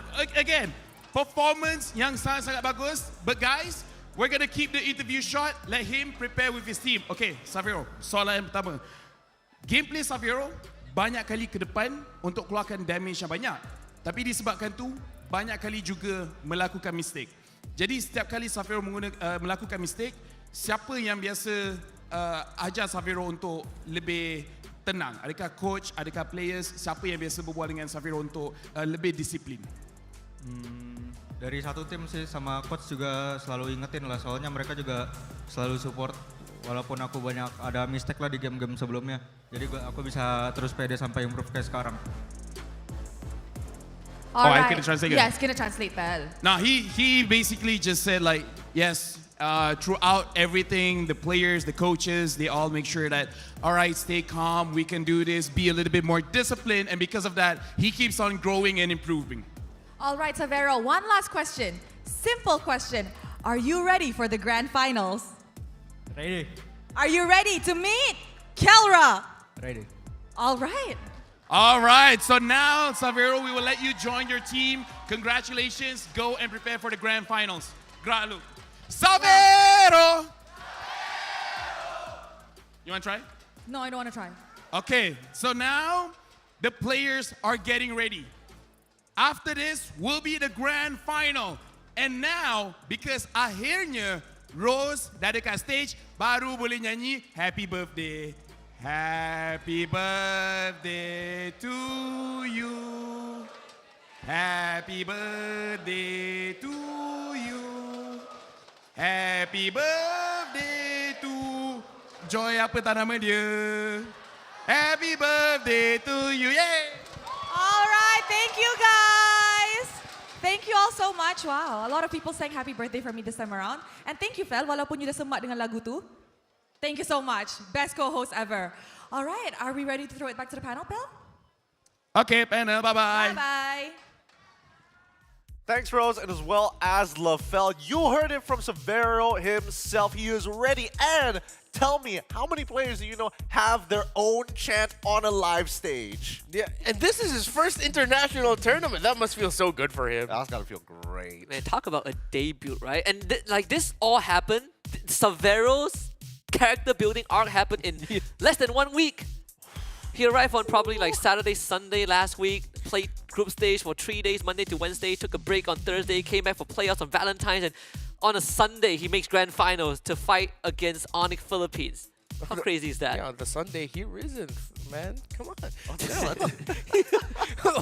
You're not wrong. Yeah, that's wild, man. Severo, it's if this was an anime, you know, all the fans of that anime would go, I don't like this. I feel like the development was rushed. But, but you can't help it, dude. He's just that good. He is. And with the supplements, it's great to see that Kyrie is finding himself, especially in that very last fight. That was an outstanding MVP performance from everybody on the side of Onyx. It just felt like he was coming back to that Kyrie esports, revamp that 2.0 with the rest of Onyx esports. It really does kind of settle the discourse online where a lot of hardcore TLID fans, they were just dogging on Kyrie. They were saying that, okay, Fabian is the new coming, right? Second coming. Kyrie ain't that great anymore. And Kyrie was like, no, I am still great, but guess what? I have a bunch of new bloods with me.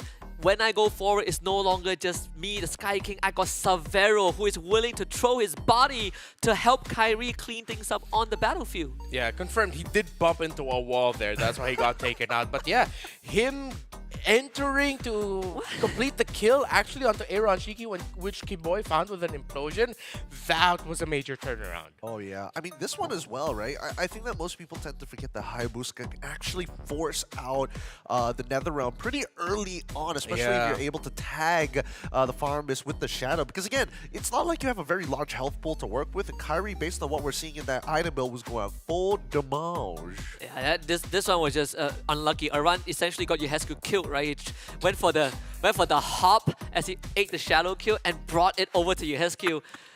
I mean, you can understand it. Keyboy, Kyrie, they're back in the finals, right, to defend the title. Like 3 out of the 5 of them were there when they lifted the trophy back on hometown. And of course, even though this is not back in Indonesia, they still can make it a 2-peat.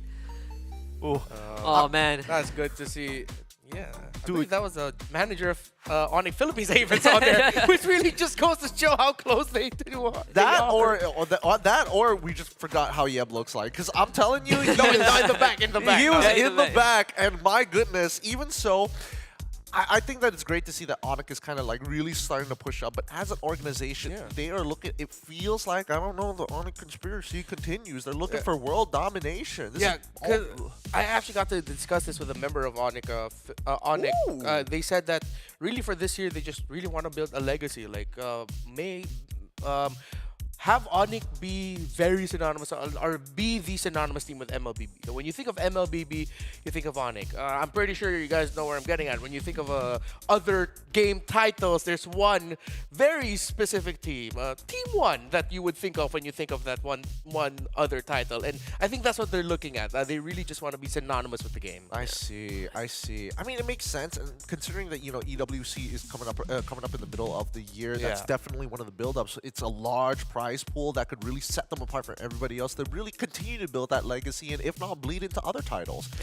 Regardless here, I think that Onyx are on a hot spree. I'm surprised that Onyx was able to kind of, flip the switch at the very end, considering that the group stage, I think people were still a little like, I don't know how to feel about this team. Yeah, I completely agree. I think not only that, right, just to echo what Renma said, the fact that they are talking about building a legacy right now, I feel like the legacy has already been there, right? It's been dormant. You see that 4-peat run by Onyx Indonesia, and then you have Onyx Philippines, who has been there, and then they dropped off for a bit, then they came back with world domination. Now they're looking for the golden road for like this year's, leading to M7. And then at the same time, you have their sister team who just showed up with young guns, and they basically gave us an Onyx finals at the SPS to kick off 2025. I guess. I don't know if it's going to be a gold. We need to relook at the rules for the Golden Road. If it's run by the same organization but two different regional teams, is that considered the?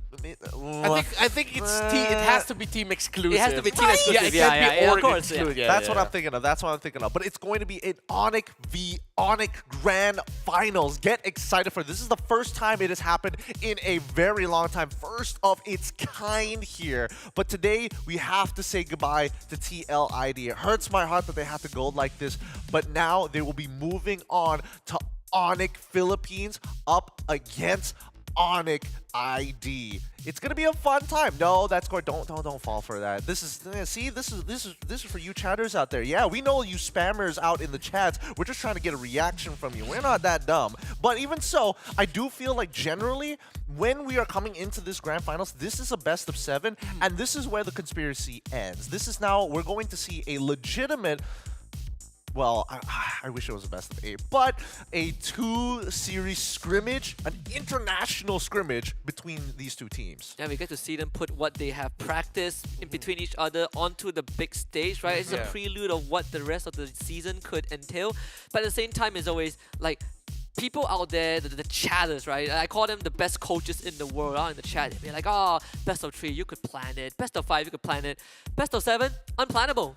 It is unplannable. Speaking of which, we want you as our co-streamers. We want you boys and girls, of course, to re-stream the SPS. We want you to get involved in the S series because Mobile Masters is coming up real soon, and we want the entire world to be able to watch what we are capable of bringing to the table here at ESL. With that being said, we're gonna go on a short break, and I'm sure that Onyx Esports will need this important break before they face off their brothers in arms in Onyx Philippines here at the SPS. We'll see you right after this break.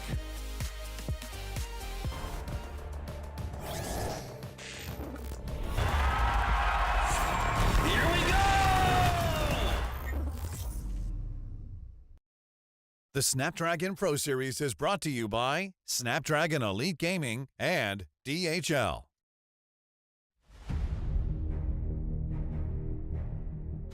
The journey to greatness starts here.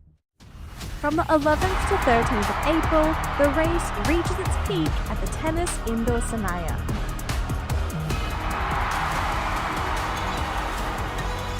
Tickets are live. Be part of the climb and secure your spot now. Be part of the journey. Witness the rise to the top.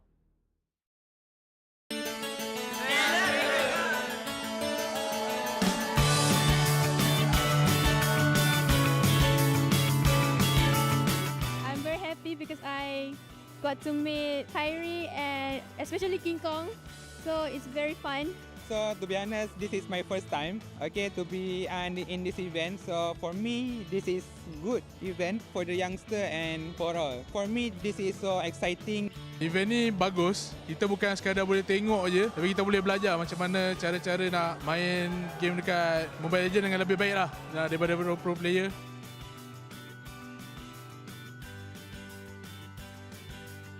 Pada pendapat saya, apa yang paling menarik event ni, ESL ada sediakan, ini yang paling unik dia sediakan pro experience, which is kita boleh rasa macam mana pro player duduk kat depan tu lah. And I really recommend this event for all, especially untuk korang yang minat, korang kena datang. See ya. Catch up to me. I'm running till I get first place. I'm running till I get everything, everything I ever wanted in my dream. No, I ain't a stranger to the fire, burning up all my desire to be greatest days coming in waves. And no, I ain't no stranger to the fire, burning up all my desire to be great. I gotta just open the gate. All I need is saving from hitting the pavement, understand it when I'm impatient, that only I give to me. All I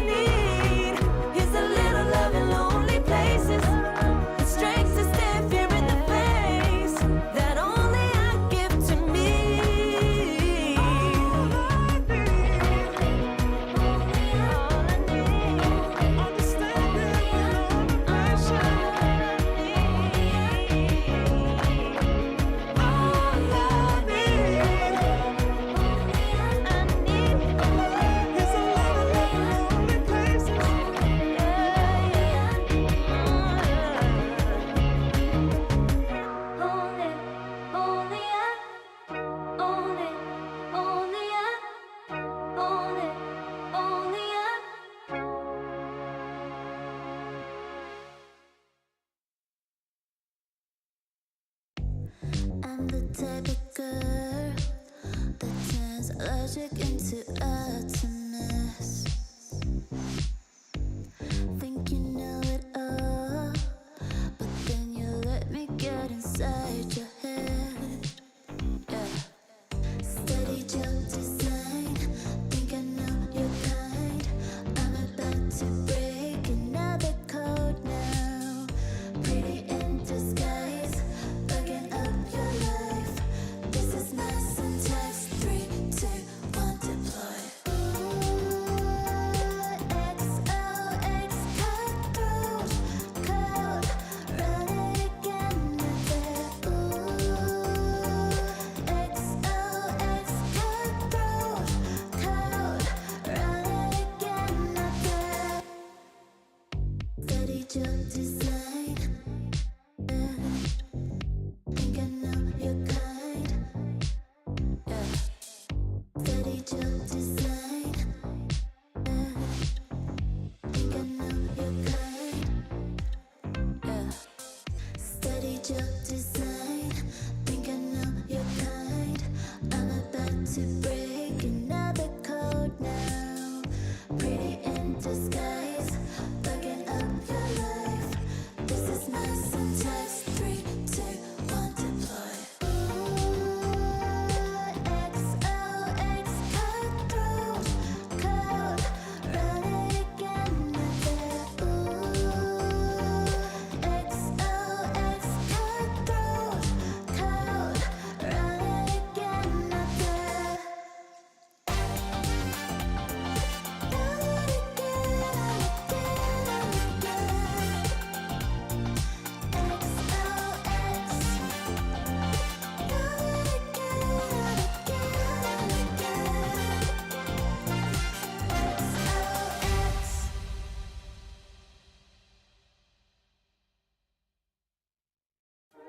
You waited all night for me to come back.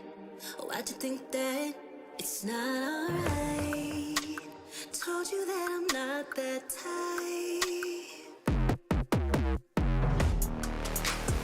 Didn't mean to get you so excited.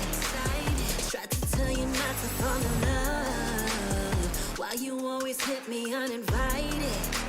Was hoping you would get the picture. I've had enough. Now it's time for me to turn around. Thought you knew what this was. Yeah, I am superstar. You were never the one for me. Never should have fell for me. Take back your heart. Why don't you take it back? You never had a chance. I'm gonna take back your heart. Call it a savage love, just till I had enough of us. I'm good, babe. I'm on my own. This ain't a phase. Just let me go. Told you that I'm not that type. Don't bother wasting breath. Begging for one more chance. Yeah, know you got carried away. Ooh, you made me to say you've been messing with greatness. Spaces, stay in your place. I was looking to play, then you got in the way. All the love that we made got me stuck on your brain. Got no time to stay here and say goodbye. Yeah, I am superstar. You were never the one for me. Never should have fell for me. Take back your heart. Why don't you take it back? You never had a chance. I'm gonna take back one heart. Call it a savage love, just till I had enough of us.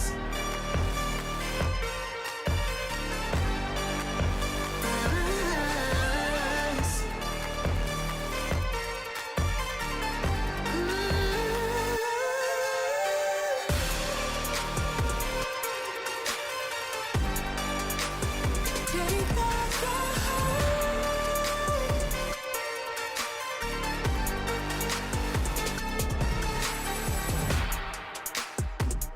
Yeah.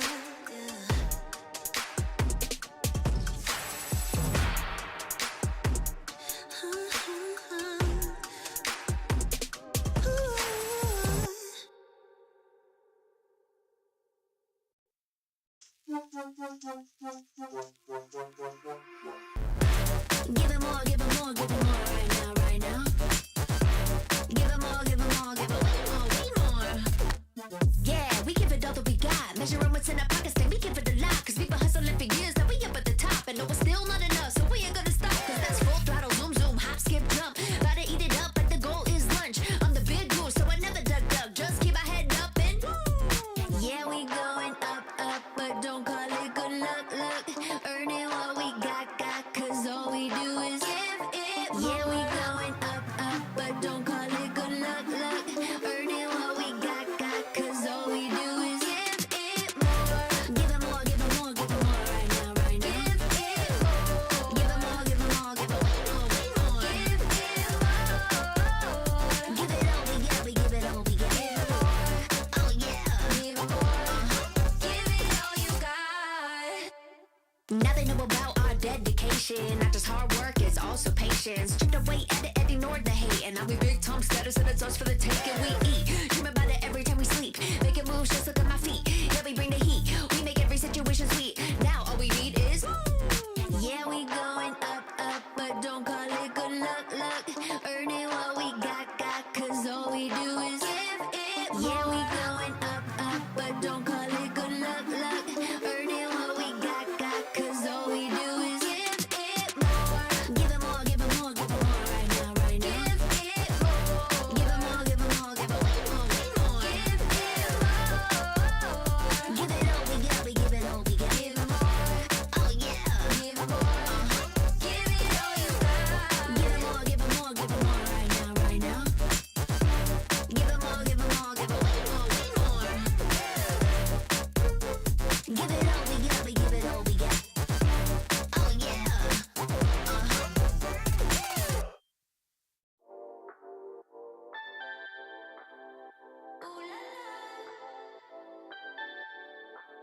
Let's go.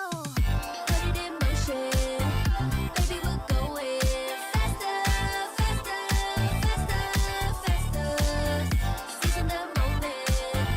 Baby, keep going faster, faster, faster, faster. Speed up, make that thing rev. Foot on the gas till you got nothing left. Let's drive to the top of the mountain and see the view. Let's vibe, looking back on the journey, just me and you. Ain't nobody wanna go slow. Yeah, I was chilling in the past, I was solo. Now that I got you in my life, I'm like, go, go. I be living for the thrill of it. Whoa, whoa. I hear you like to gamble. Let's take the road, let's travel. No, I'm a lot to handle, but I wanna go fast with you. Think we can go the distance, although I know we're different. Together we both fit it, so I wanna go fast with you. Put it in motion, baby, we're going faster, faster, faster, faster. Seizing the moment, baby, keep going faster, faster, faster, faster. It's like they never even seen us, and nothing will ever get in between us. I'ma ride by your side every season, and if anyone try to stop us, we just speed up. Yeah, always keep it at 100. Top down, pretty face, so sun-kissed. Know it's scary, but I swear I really love this. Big shades on, summertime in London. I hear you like to gamble. Let's take the road, let's travel. No, I'm a lot to handle, but I wanna go fast with you. Think we could go the distance, although I know we're different. Together we both fit it, so I wanna go fast with you. Put it in motion, baby, we're going faster, faster, faster, faster. Seizing the moment, baby, keep going faster, faster, faster, faster. Put it in motion, baby, we're going faster, faster, faster, faster. Seizing the moment, baby, keep going faster, faster, faster, faster.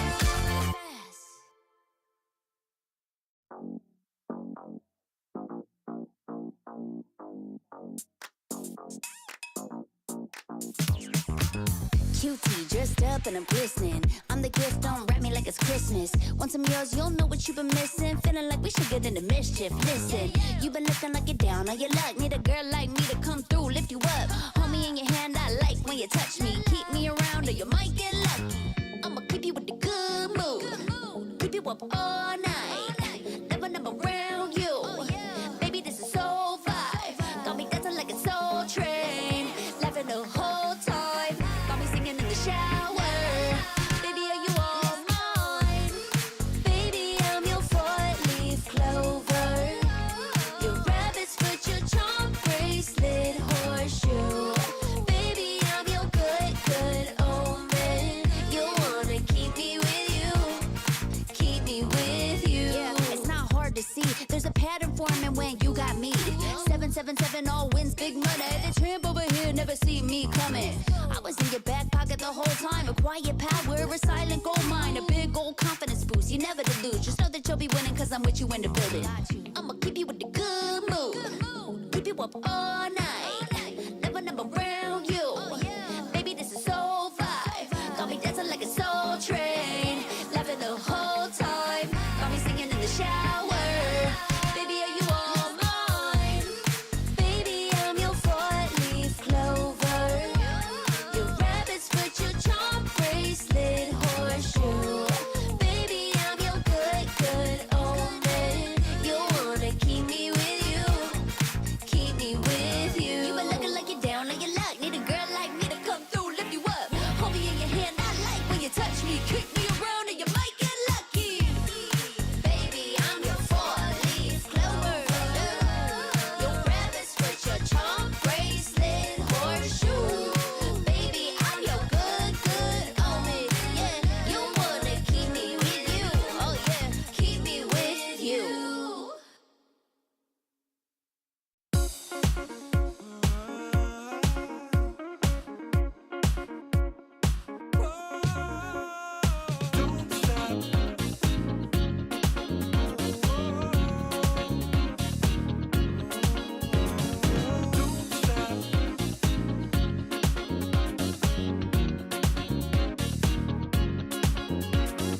Don't stop, gotta get it going. Keep it moving, won't stop. Rhythm overflowing. Don't stop, gotta get it going. Keep it moving, won't stop. Rhythm overflowing. Don't stop, don't stop. Don't stop.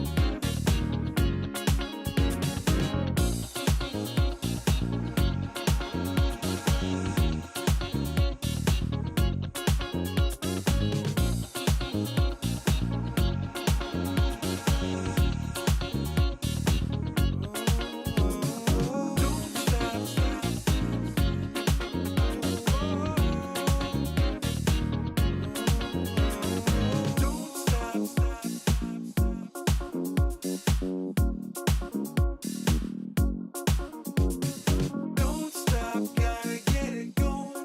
Keep it moving, won't stop. Rhythm overflowing. Don't stop, gotta get it going.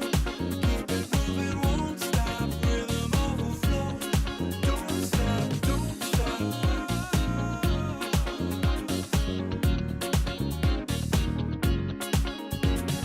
Don't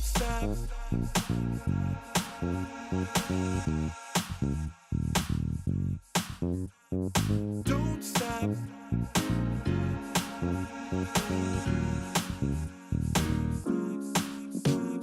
Don't stop, gotta get it going. Keep it moving, won't stop. Rhythm overflowing. Don't stop, gotta get it going. Keep it moving, won't stop. Rhythm overflowing. Don't stop, don't stop.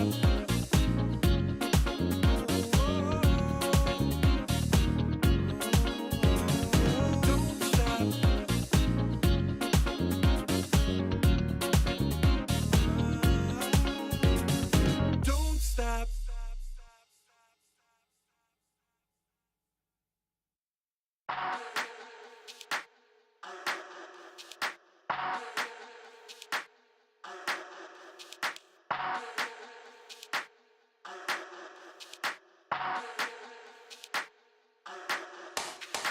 Let's get waved, let's get lit, let's get high, let's come have it.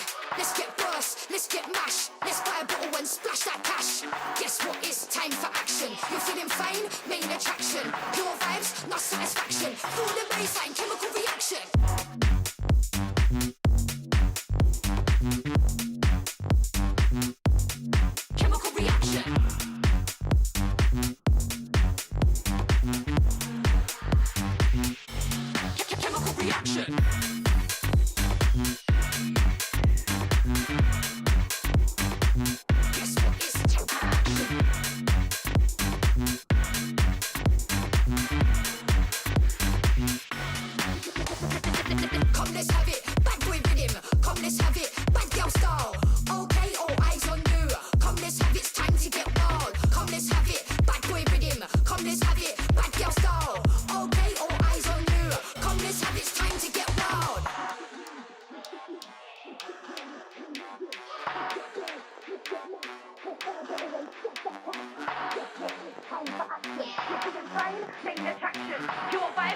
satisfaction. For the bass, chemical reaction. You're feeling pain?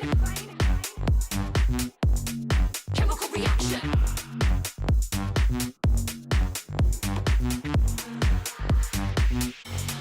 Chemical reaction.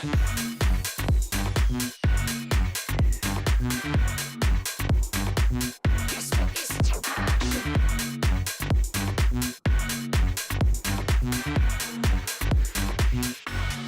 Chemical reaction.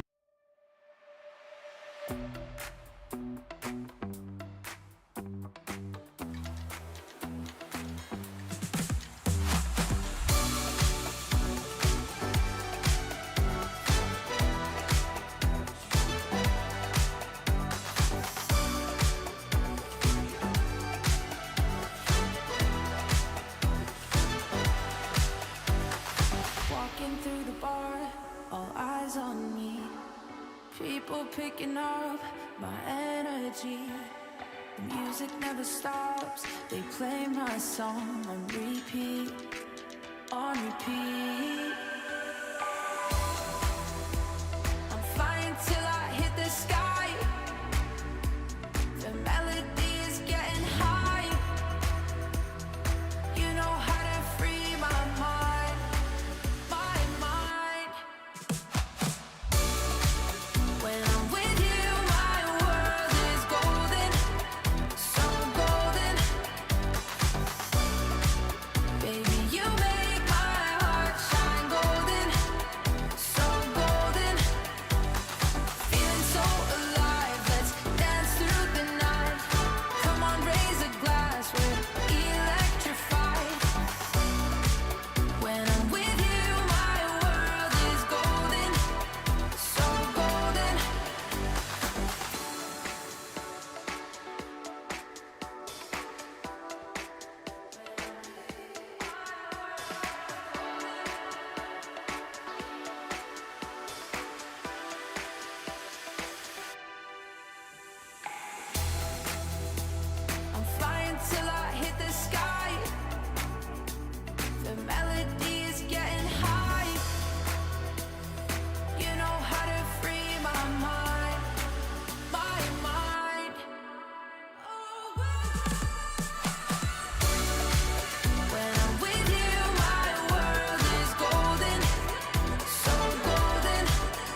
Like a moth to the flame, I'm attracted when the doubt starts saying my name. I can go there easily, and it's hard to maintain, 'cause I know it's not the world I know, it's me. Believe in every little thing I hear, and no, I ain't no stranger to the fire, burning up all my desire to be great. It stays coming in waves, and no, I ain't no stranger to the fire, burning up all my desire to be great. I gotta just open the gate. All I need is saving from hitting the pavement, understanding when I'm impatient, that only I give to me. All I need is a little love in lonely places, the strength to stare fear in the face, that only I give to me.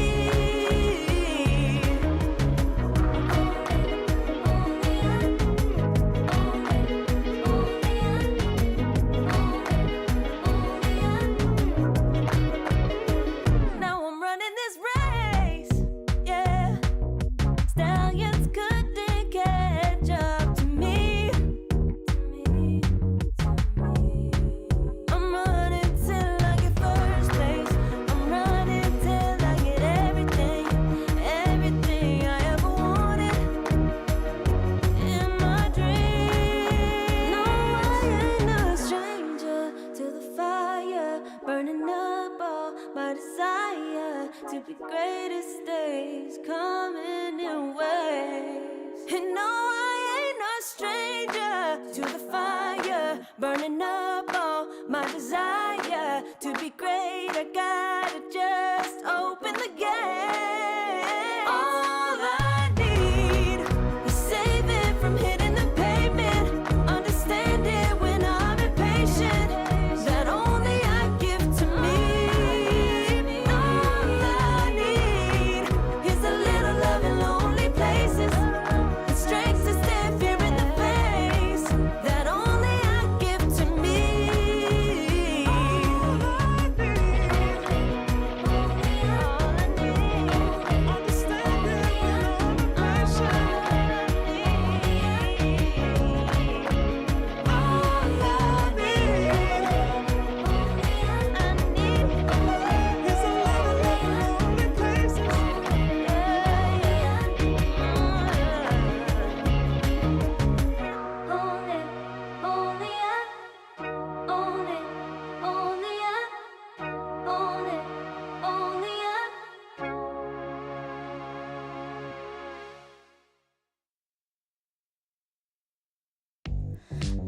type of girl that turns logic into utterance. Think you know it all, but then you let me get inside your head. Yeah. Steady jump design, think I know your kind. I'm about to break another code now. Pretty in disguise, bugging up your life. This is my syntax. 3, 2, 1, deploy. XOX cutthroat code, run it again. XOX cutthroat code, run it again. Steady jump design. Think I know your kind. Yeah. Steady jump design. Think I know your kind. Yeah. Steady jump design. Think I know your kind. I'm about to break another code now. Pretty in disguise, bugging up your life. This is my syntax. 3, 2, 1, deploy. XOX cutthroat code, run it again. XOX cutthroat code, run it again.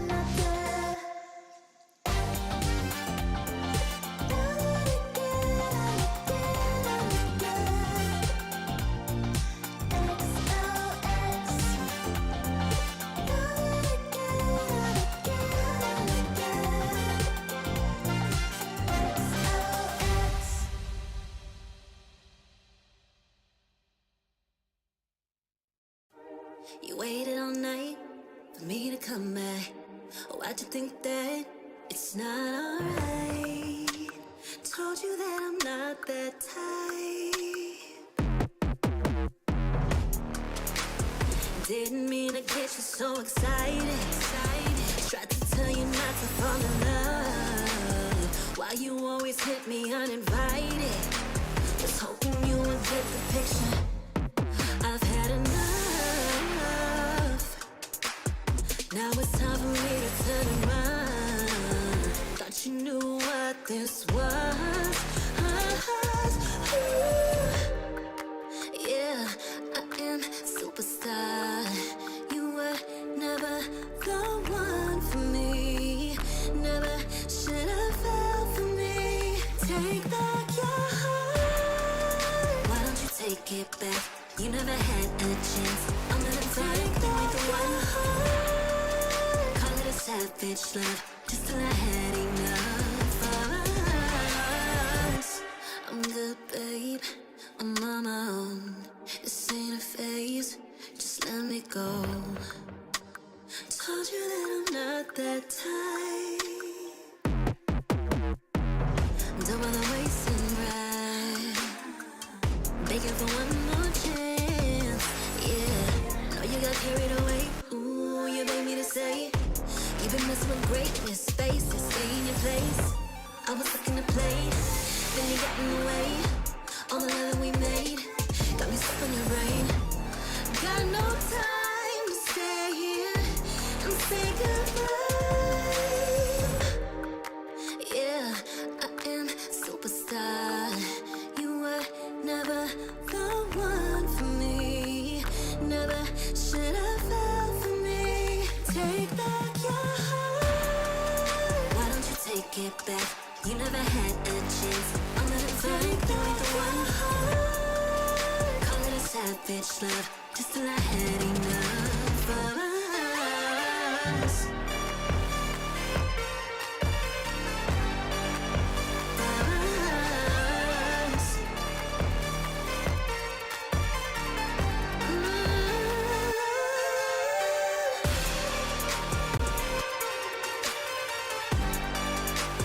Take back your heart.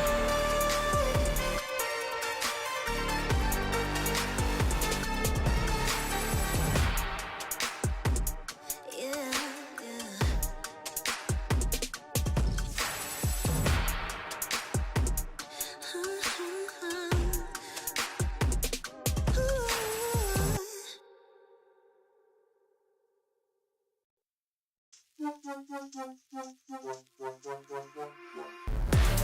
it more, give it more, give it more right now, right now. Give it more, give it more, give it way more, way more. Yeah, we give it all that we got. Measuring what's in our pockets, then we give it a lot. Cause we've been hustling for years, now we up at the top. And no, it's still not enough, so we ain't gonna stop. Cause that's full throttle, zoom, zoom, hop, skip, jump. About to eat it up, but the goal is lunch. I'm the big goose, so I never duck, duck. Just keep our head up and yeah, we going up, up, but don't call it good luck, luck. Earning what we got, cause all we do is give it more. Yeah, we going up, up, but don't call it good luck, luck. Earning what we got, cause all we do is give it more. Give it more, give it more, give it more right now, right now. Give it more. Give it more, give it more, give it way more, way more. Give it more. Give it all we got, we give it all we got. Oh yeah. Give it more. Give it all you got. Now they know about our dedication. Not just hard work, it's also patience. Chipped away at it and ignored the hate. And now we big time status and it's us for the taking. We eat, dream about it every time we sleep. Making moves, just look at my feet. Yeah, we bring the heat. We make every situation sweet. Now all we need is yeah, we going up, up, but don't call it good luck, luck. Earning what we got, cause all we do is give it more. Yeah, we going up, up, but don't call it good luck, luck.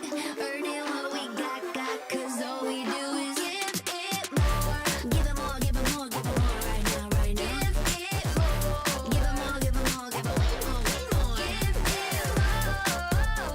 Give it all we got, we give it all we got. Give it more. Oh yeah. Give it more. Give it all you got. Give it more, give it more, give it more right now, right now. Give it more, give it more, give it way more, way more. Give it all we got, we give it all we got. Oh yeah.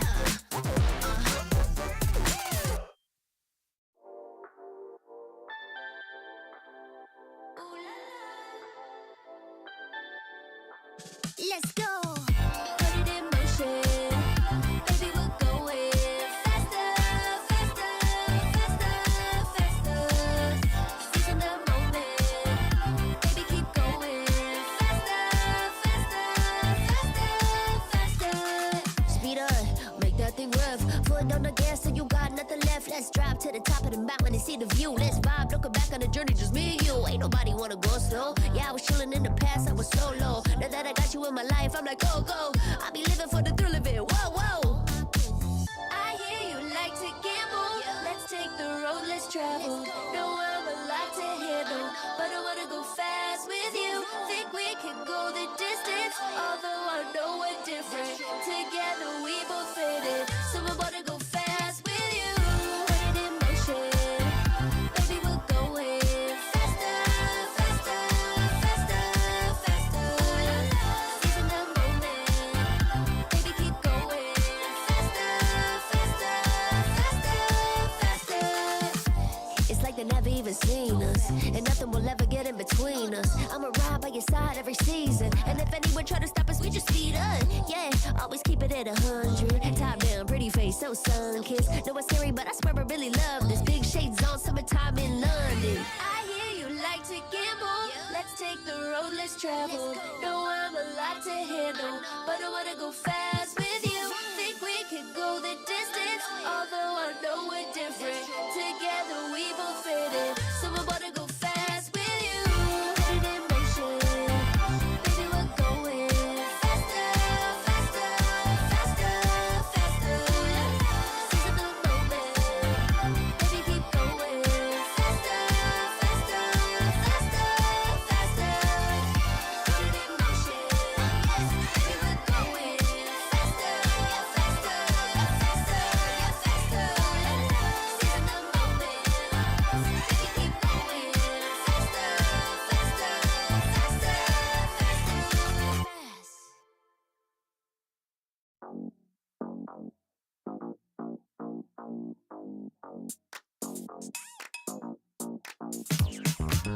Cutie, dressed up and I'm glistening. I'm the gift, don't wrap me like it's Christmas. Once I'm yours, you'll know what you've been missing. Feeling like we should get into mischief. Listen, you've been looking like you're down on your luck. Need a girl like me to come through, lift you up. Hold me in your hand, I like when you touch me. Keep me around or you might get lucky. I'ma keep you with the good mood. Keep you up all night. Never number around you. Baby, this is so vibe. Got me dancing like a soul train. Laughing the whole time. Got me singing in the shower. Baby, are you all mine? Baby, I'm your four-leaf clover. Your rabbit's foot, your charm bracelet, horseshoe. Baby, I'm your good, good omen. You wanna keep me with you. Keep me with you. Yeah, it's not hard to see. There's a pattern forming when you got me. 777 all wins, big money. The tramp over here never see me coming. I was in your back pocket the whole time. A quiet power, a silent gold mine, a big old confidence boost. You never delude. Just know that you'll be winning, cause I'm with you in the building. I'ma keep you with the good mood. Keep you up all night. Never number around you. Baby, this is so vibe. Got me dancing like a soul train. Laughing the whole time. Got me singing in the shower. Baby, are you all mine? Baby, I'm your four-leaf clover. Your rabbit's foot, your charm bracelet, horseshoe. Baby, I'm your good, good omen. You wanna keep me with you. Keep me with you. You been looking like you're down on your luck. Need a girl like me to come through, lift you up. Hold me in your hand, I like when you touch me. Kick me around and you might get lucky. Baby, I'm your four-leaf clover.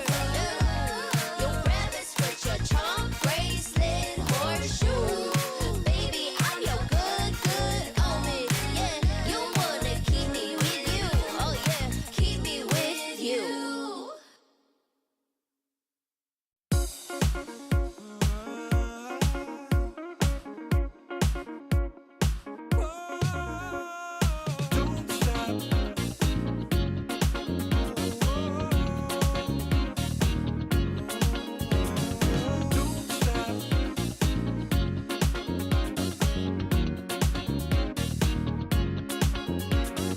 Don't stop, gotta get it going. Keep it moving, won't stop. Rhythm overflowing. Don't stop, gotta get it going. Keep it moving, won't stop. Rhythm overflowing. Don't stop, don't stop. Don't stop.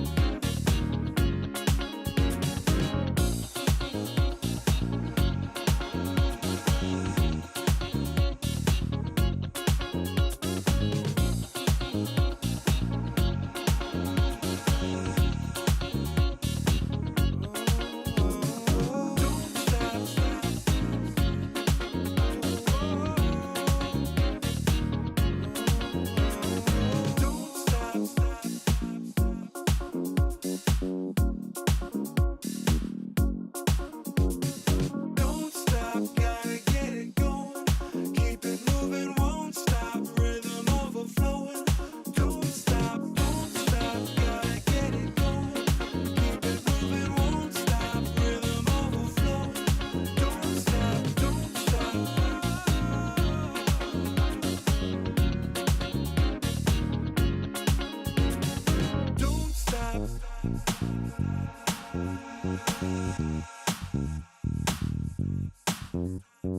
Don't stop.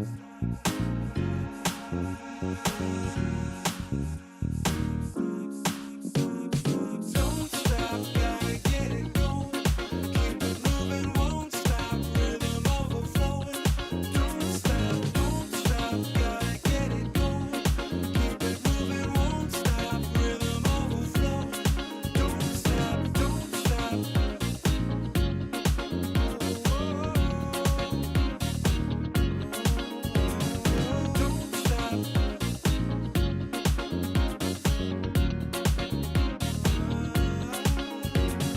Don't stop.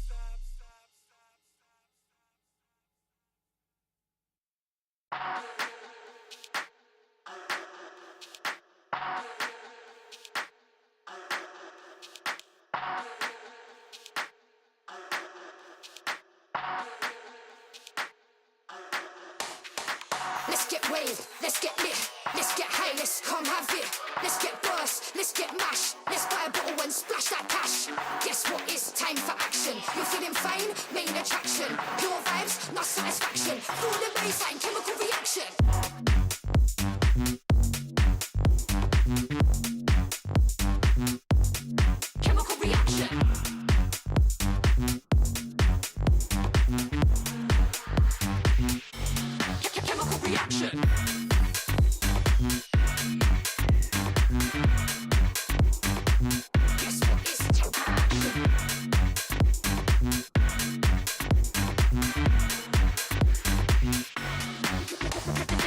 Come, let's have it. Bad boy rhythm. Come, let's have it. Bad girl style.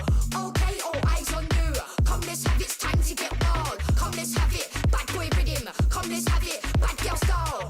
Okay, all eyes on you. Come, let's have it. It's time to get wild.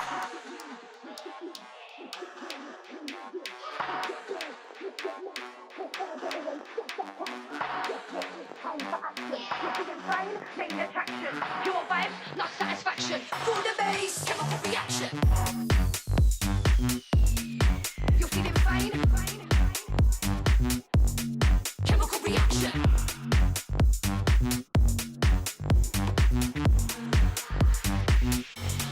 Chemical reaction.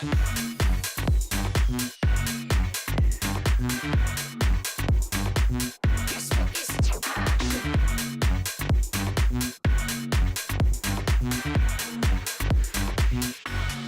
chemical reaction.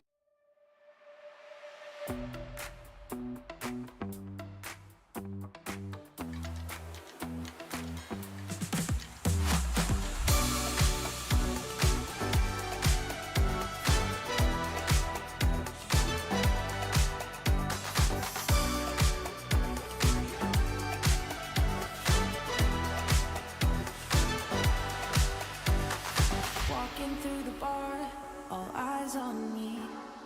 People picking up my energy. The music never stops. They play my song on repeat, on repeat. I'm flying till I hit the sky. The melody is getting high. You know how to free my mind, my mind. When I'm with you, my world is golden, so golden. Baby, you make my heart shine golden, so golden. Feeling so alive, let's dance through the night. Come on, raise a glass, we're electrified. When I'm with you, my world is golden, so golden.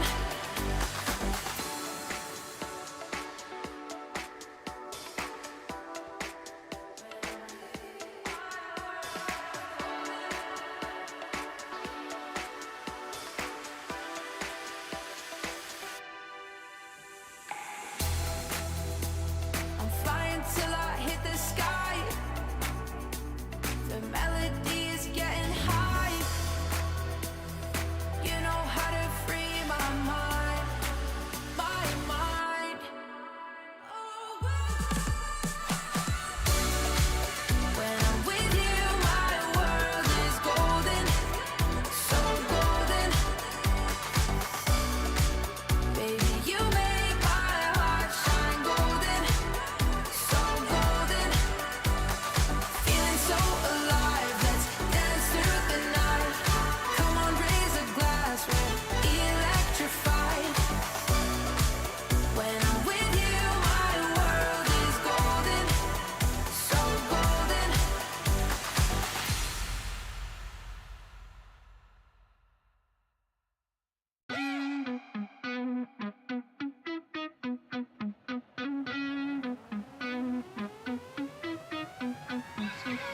I can feel it in my bones, yeah. I can feel it in my bones. I've been waiting for this moment.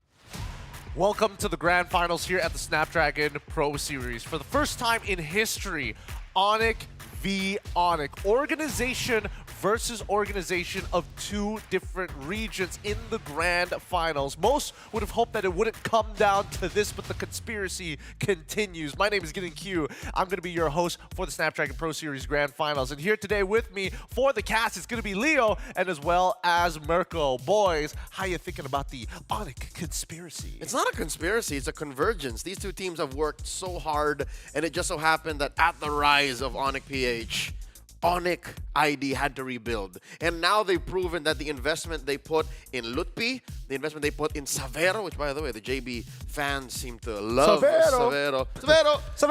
It's a matter of time that they both shared this grand final stage.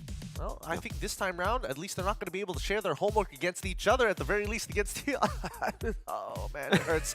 Pull up the stats here before I start breaking sweat, because the team head-to-head, after everything that has been said and done with Onyx PH on a skyrocketing rise, and by the way, their stats have been taken all the way since they first entered the tournament down by the challenge season. And even for Onyx esports themselves, they've been putting a lot of work, and despite being invited, it feels like they had a harder journey to get to where they are. They definitely did. Up against Onyx Philippines, we haven't seen this matchup, but Onyx Philippines versus Team Liquid ID, we saw both these teams get swept. One in the group stages, one in the early rounds of the playoffs. But the improvement from both these teams have just been phenomenal. Onyx Philippines obviously able to get a clean sweep, 3-0 in the upper bracket finals.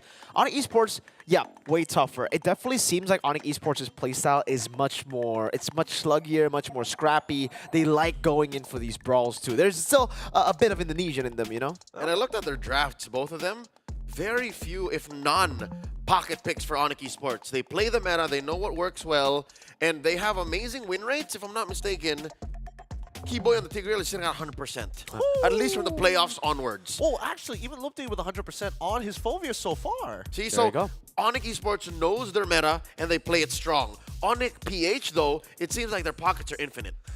They can keep on going forever here, but I'm very curious to see how this is going to play out between both of these teams because an Onyx party in the grand finals, the first of its kind in history, and Onyx has had a early legacy. Wait, is that Fabian? That's the usurper. Flavor Fave ain't invited. This is a King Kong versus Kyrie date, and Fabian can only watch. It's so sad to see, you know, TLID get knocked out here. Top 3, they were able to make a top 3 at least, but yeah, this matchup, there's always something with Snapdragon Pro Series, man. The first time for MLBB, we saw an Indo Grand Finals. That was Onyx ID versus Bigatron Alpha. And then we saw a PH Grand Finals in the previous one with Falcons AP Bren versus TLPH. And now we get an ID versus PH, but it's an Onyx versus Onyx Grand Final.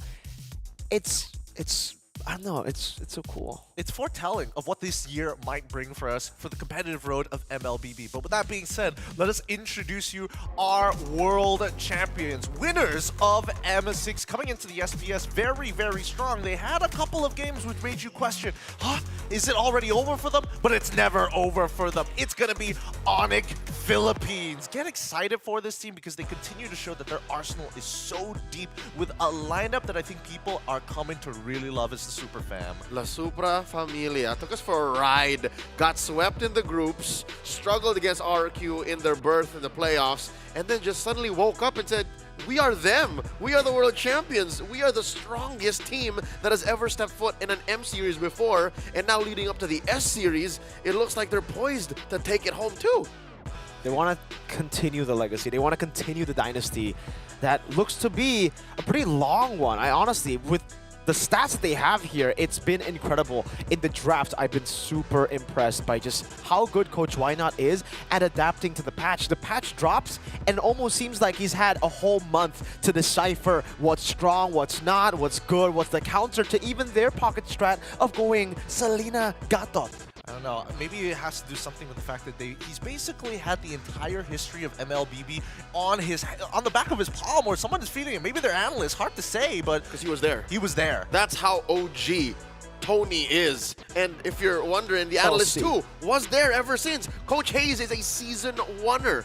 season 1 MPL champion, if I'm not mistaken. So, yeah, you're right.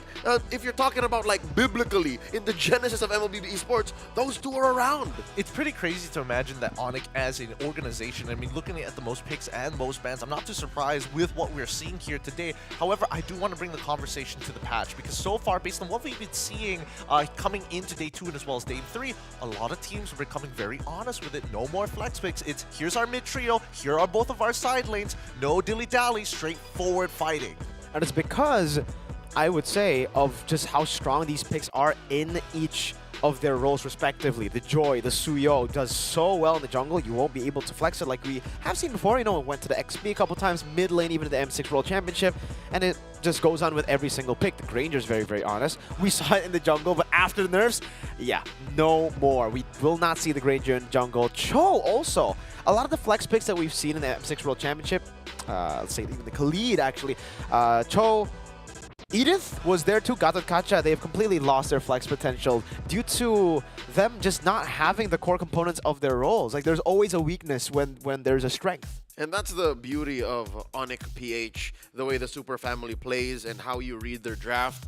You mentioned how these stats, right, the 3 columns of most banned, most picked, most banned against, these take the stats from all the way back in the challenge season. But you look at them in the playoffs, and they're clean. They have a Gatot 100% win rate.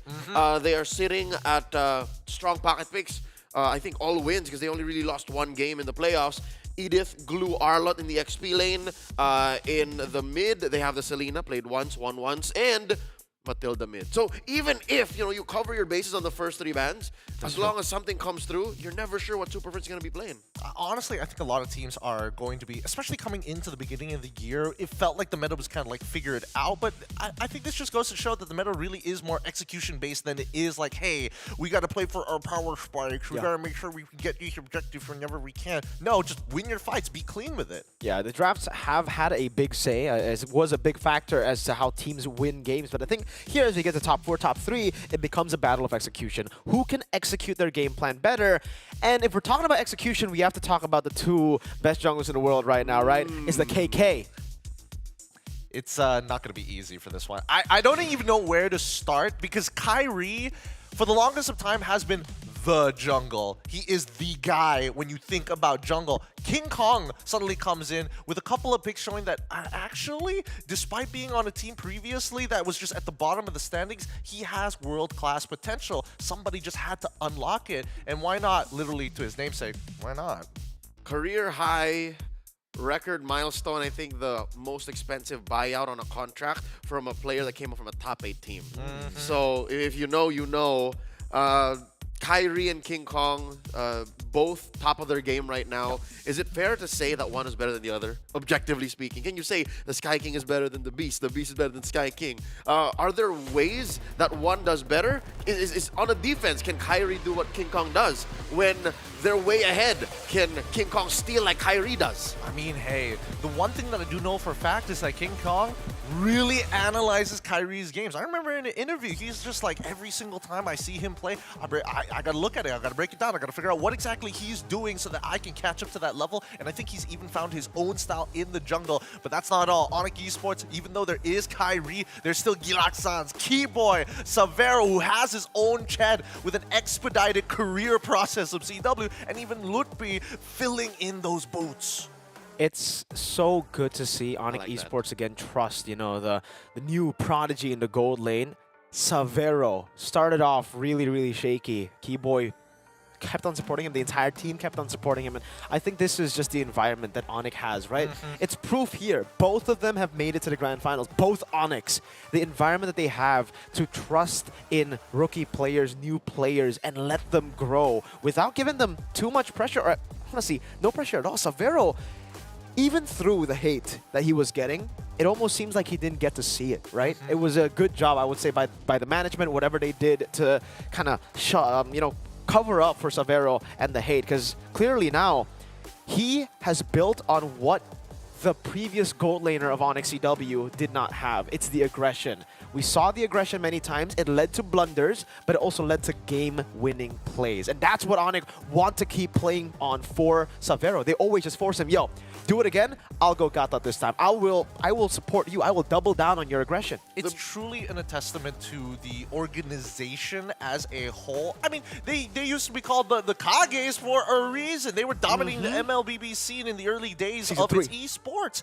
And now they've kind of broken apart and turned them into their little ninja clans all over the world. It's a new age, and what's beautiful about how they treat Savero is they did not baby him. I think that's what you were trying to say is, I don't want to say that they shielded him from the hate, because they put the young man on stage. They let him play the games, and they didn't have a backup plan.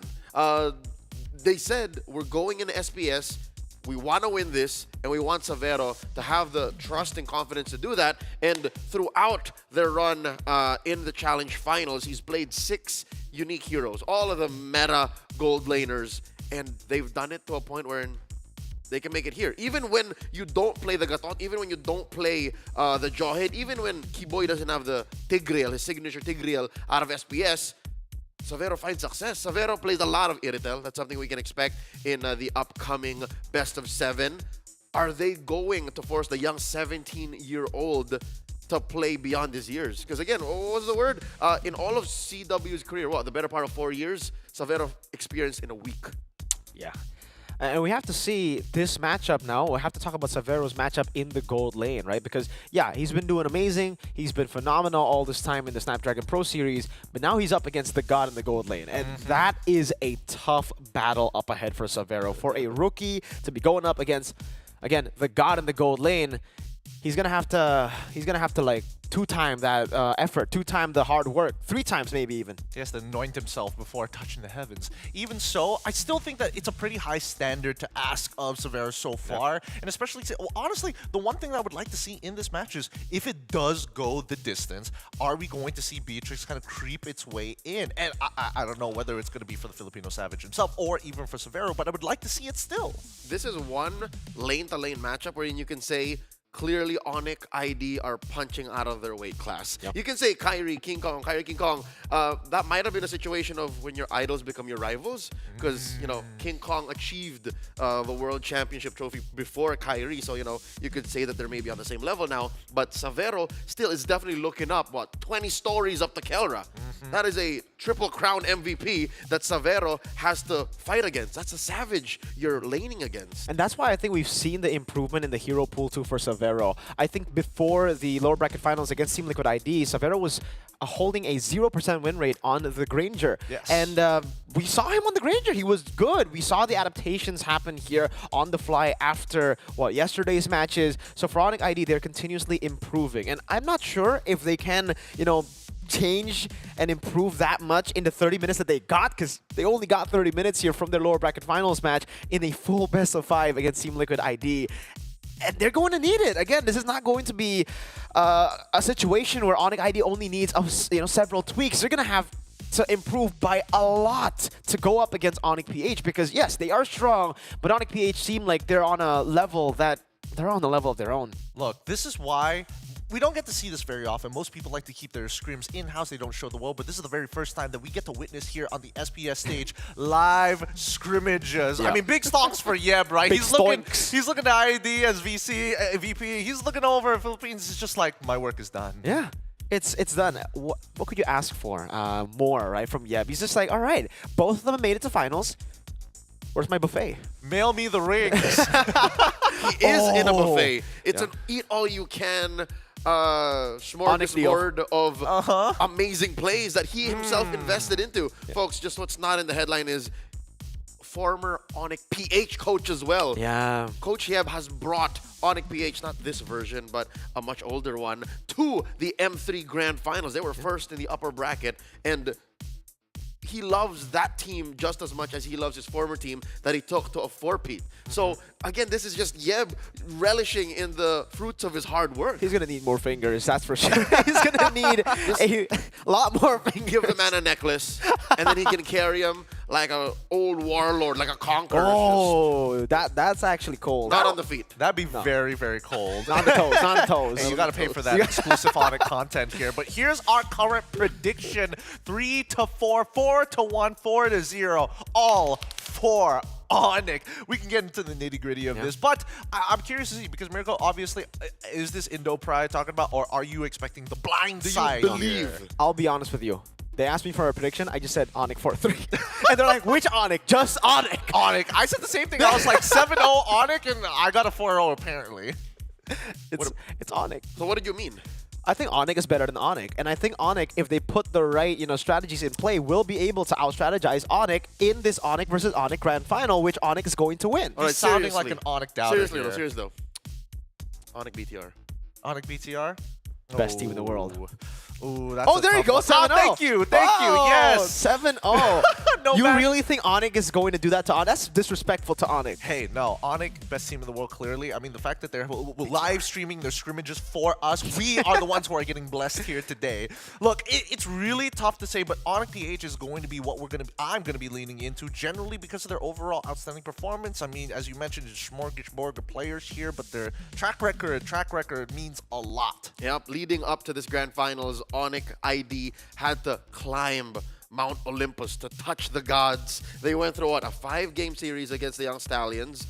Prior to that, they got they went all 3 against Falcons, and then they got swept by TLID. So it's been a rough playoffs for Onyx. I don't know, that last series against Liquid might have just unlocked something. And there's a saying amongst pro players, a lot of us viewers, fans would think, oh, they just had like under an hour to prepare for this best of 7. No, players love having played this much MLBB prior to a grand finals. If anything, it might be Onyx PH who have cold feet, or just, oh man, they played so much already, they're warmed up. I like that because, again, if we take a look at Onyx history, MPL ID Season 8 was the day, that final day was the day they played a total of 12 games up until 3 a.m., folks. And that's not also to just add on to the fact that they played like 4 or 5 scrims in between the lower bracket finals and the grand final. So in total, they played like around 18 games, and they won that.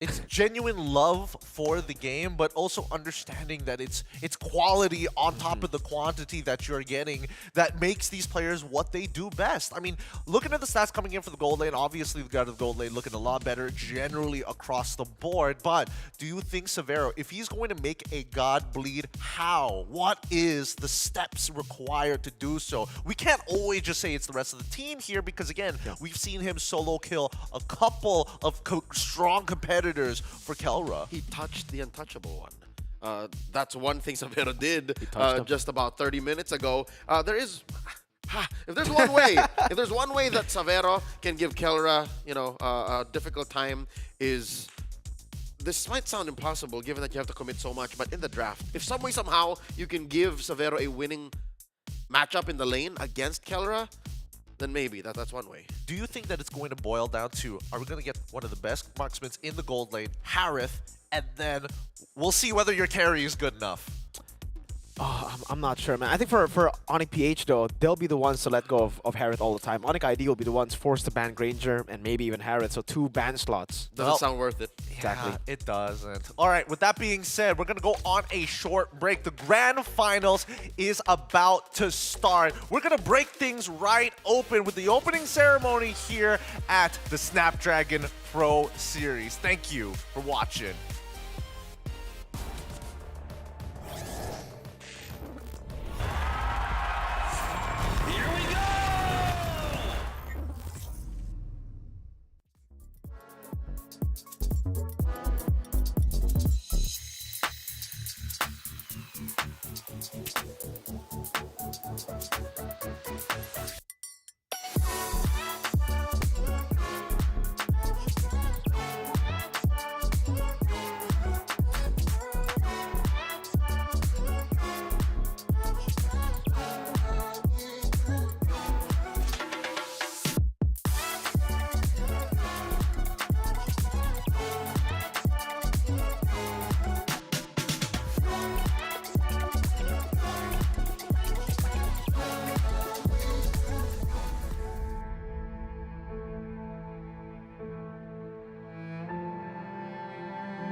the start field. Severo with a free hit. Double kill for Severo. And Onyx Esports finally get revenge. Ya, yang pasti kalau di grand final itu kita harus siapin mental karena emang pressure-nya gede, banyak penonton, terus pasti mainnya agak takut. Tapi kita mental pasti udah aman karena beberapa turnamen kita udah ikutin, jadi nggak gimana-gimana. Parang sobrang saya kasi siguro halos lahat naman ng tao inaabangan yung matchup na yun Onyx PH versus Onyx Indo. Gusto rin malaban siguro kasi idol ko siya. Rasanya sebenarnya nggak gimana-gimana sih. Yang biasa dibilang coach aku juga harus ready lawan siapapun. Onyx PH, massive wins.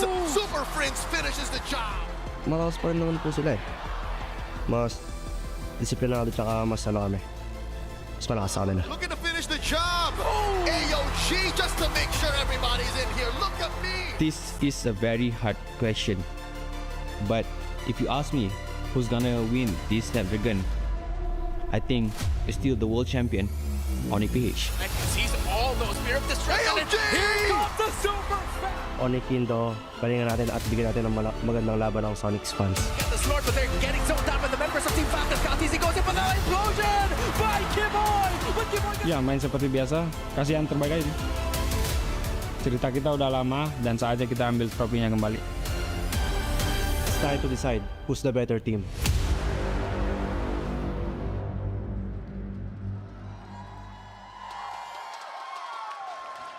The Snapdragon Pro Series Season 6 Challenge Finals has been a battleground of skill, strategy, and sheer determination. And now there's only 2 teams left, and they're both standing at the peak of MLBB, fighting for this trophy. First up, we have Onyx Philippines, the team who's claimed the first ever slot in the grand finals. The Super Family, they came, they dominated the competition, and they show that they're standing on top of the world. From game-winning moments to heart-stopping fights, Onyx Philippines has made every second count. But they don't stand unopposed. Their own brothers are here to stop them from claiming the championship. Onyx Esports is here as their opponents. Onyx Esports has climbed from the lower bracket, incredibly hungry for victory. Onyx, they're looking like they're about to achieve their prime once again, and they need it to beat Onyx Philippines. Both teams have showcased their unique playstyle, but tonight, only one will emerge as the champions. And I can bet every single player will use every fiber of their body to beat their opponents. Which brings us to the lanes where warriors clash head-to-head. Introducing the EXP lane. This is the role that spearheads the team fights. Let's introduce Kirk and Lupi!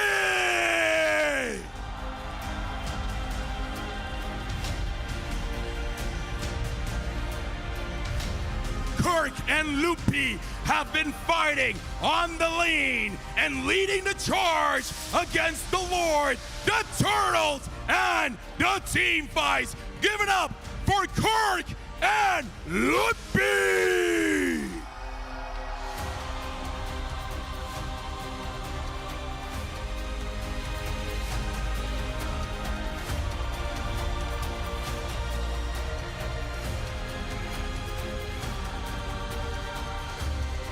And now for the junglers, let's introduce the Sigma junglers, King Kong and Kyrie!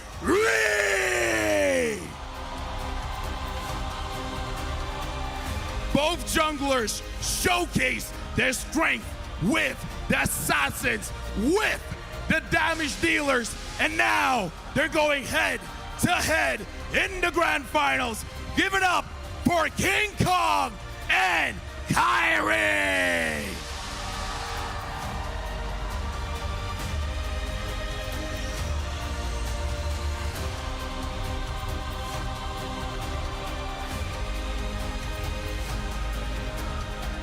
Introducing the mages, the mid laners for both teams. Let's introduce the Monster Mage Super Friends and yeah, Sans! Both mid laners providing the damage, the utility, the vision, everything needed for their teams to win the team fight. Give it up for Super Friends and Sans!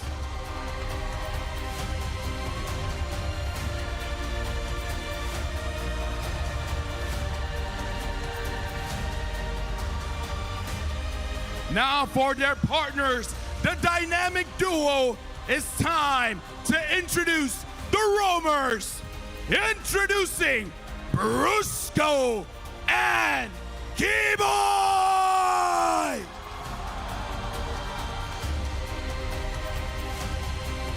Providing what the team needs when they need to sacrifice something.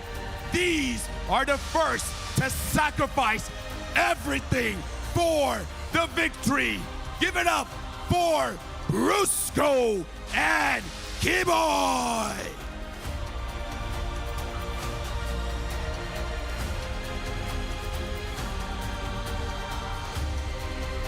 And last but not least, this is the damage dealers, the goal laners. Introducing Kelra and Savero. Kara coming in as the world champion MVP with multiple savages. Savero as the rookie. Can he step up? Can he take Kelra down?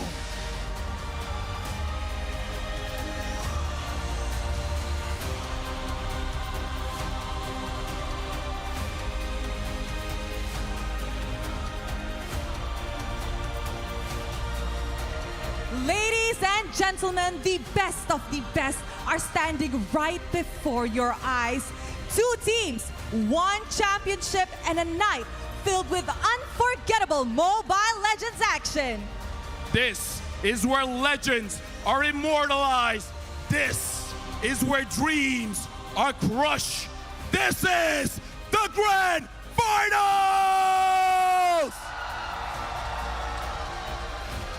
This match will be a best of 7. Winner takes home the trophy. Persada Johor, are you ready? With that, everyone all around the world, we're throwing it over to you, where this time is the last time on stage the players will be playing. This is the Grand Finals.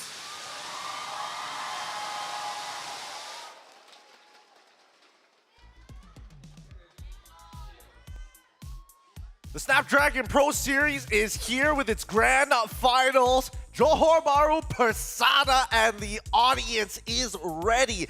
Everybody is eager to see the live scrimmage between these two great teams. It is Sonic country out there in the border of Malaysia and Singapore. And boy, oh boy, if you're not there and you're not here with us, I don't know what you're doing on this lovely Sunday evening. It's Championship Sunday in the Snapdragon Pro Series Season 6 Challenge Finals. It's so cool to just see, these players again just walk out in the grand finals. Some of them, Savero, his first time ever. You could definitely see, like, oh, this is my first time, what do I do? But then you see the experienced veterans walk on stage. Keyboy knows exactly what he was doing, man. Puts the jacket there. He's got the aura, and he's definitely displaying it for the crowd as well. He knew the camera was on him. Sling it over, walk. Just show him how it's done, man. Unfortunately for Savero, he didn't pick up on it. And once they're on stage, you can tell the awkward amount of distances they stand amongst each other. I'm sorry, I should have taken notes. You have to acknowledge the fact that between all of them, it's Savero who had to walk next to the Triple Crown MVP. That even LaFell had to acknowledge and said, can this rookie step up to the god in the gold lane, to the gold standard, to the Filipino savage. And, you know, if you put me in that situation, I would also... You know what? I'll do a worse job this event. I'll do like, oh no. Oh man, you just curl up. Yeah. You just leave it So trail. that's a good job for the young man to actually step up, step on stage, and face this crowd. I mean, look, the crowd here, it's all Sonics all across the board. Obviously, they're going to be favorites towards some of the more handsome members on the team. Look at the jungle, because, again, you can see the amount of fans the just jungle, man. gushing. They're just gushing along that carpet line, man. I've never seen so many hands reach out for those two boys. But even so, I do... So that's the guy in chat. We found him. Don't be Kumar, Kyrie. He should have added an at. He should have just added. He should add it for sure. But coming into this game, and especially when it comes down to drafts, which would you prefer, blue side or red side? We got to take every little advantage here. I'm red. I think it's blue. I personally think it's blue, especially for Onyx ID. They've been able to find more wins on blue ever since the playoff stage, so I like blue. What about you, Leo? You said red, straight up. I'm red, sir. I'm red. Like King Kong's hair, I'm red. Oh, Because no. again, we've seen Then how I'm you can... blonde. No. No. Blue, not blonde. You're able to control even from red. We've seen it. We've seen it how you can trade even for the first two, and then you're able to control those last picks.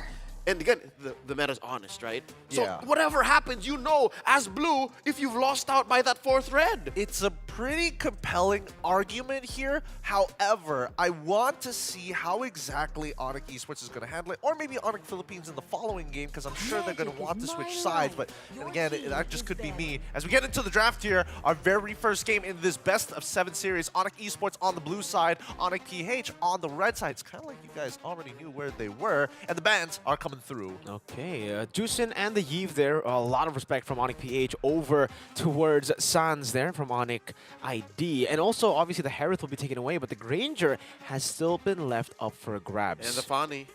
And the Fani. Oh! No, it's got to get banned out here for red side, right? Definitely a mind game if they want to let go of the Fanny. Like, are you going to pick it up? Are you going to first pick it for Kyrie It's a or bait. not? Jarhead gets banned out, so Fanny's open? Yep. So is Moscow.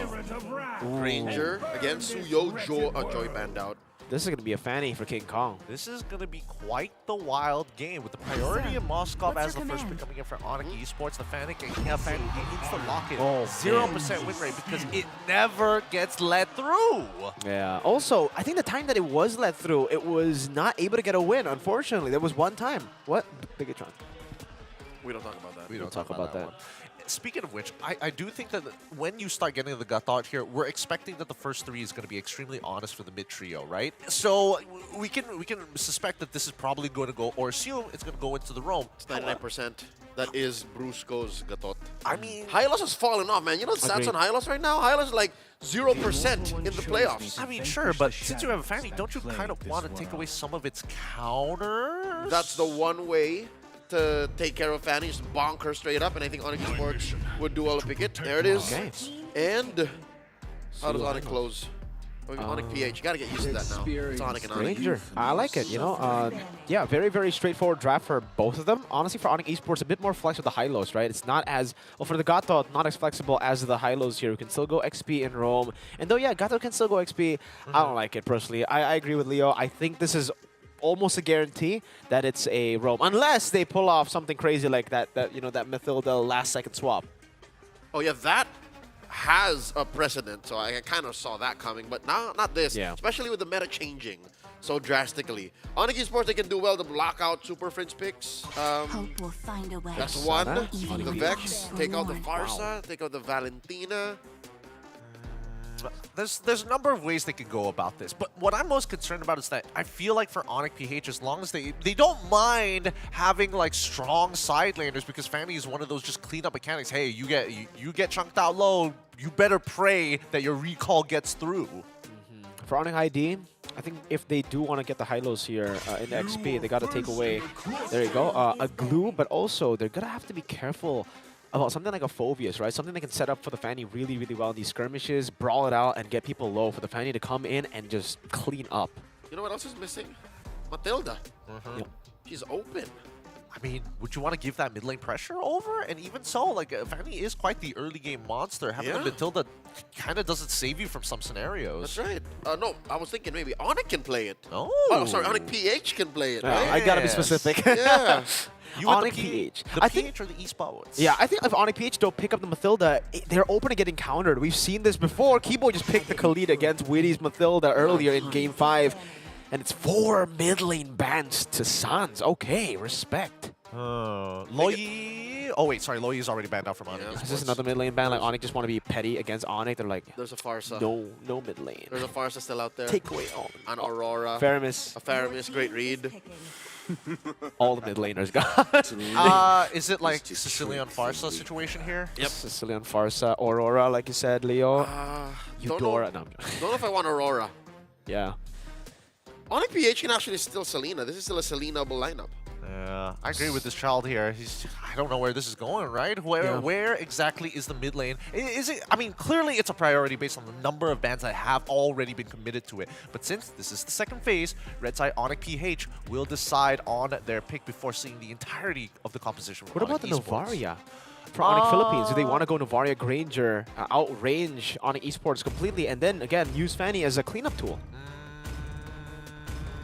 I'm less inclined this time around because again, you want the extra bit of utility. You want the extra utility to enable what exactly? And I think without the setup, and more importantly, especially when you don't have the threat, then it becomes a bit of an issue here. So at least with Farsa, you get a little bit of both. Most importantly, the artillery, just to chunk them out, which we were hoping for anyways. This allows for whatever Kirk picks up to be all utility. It's literally just a good amount of CC, good amount of zoning.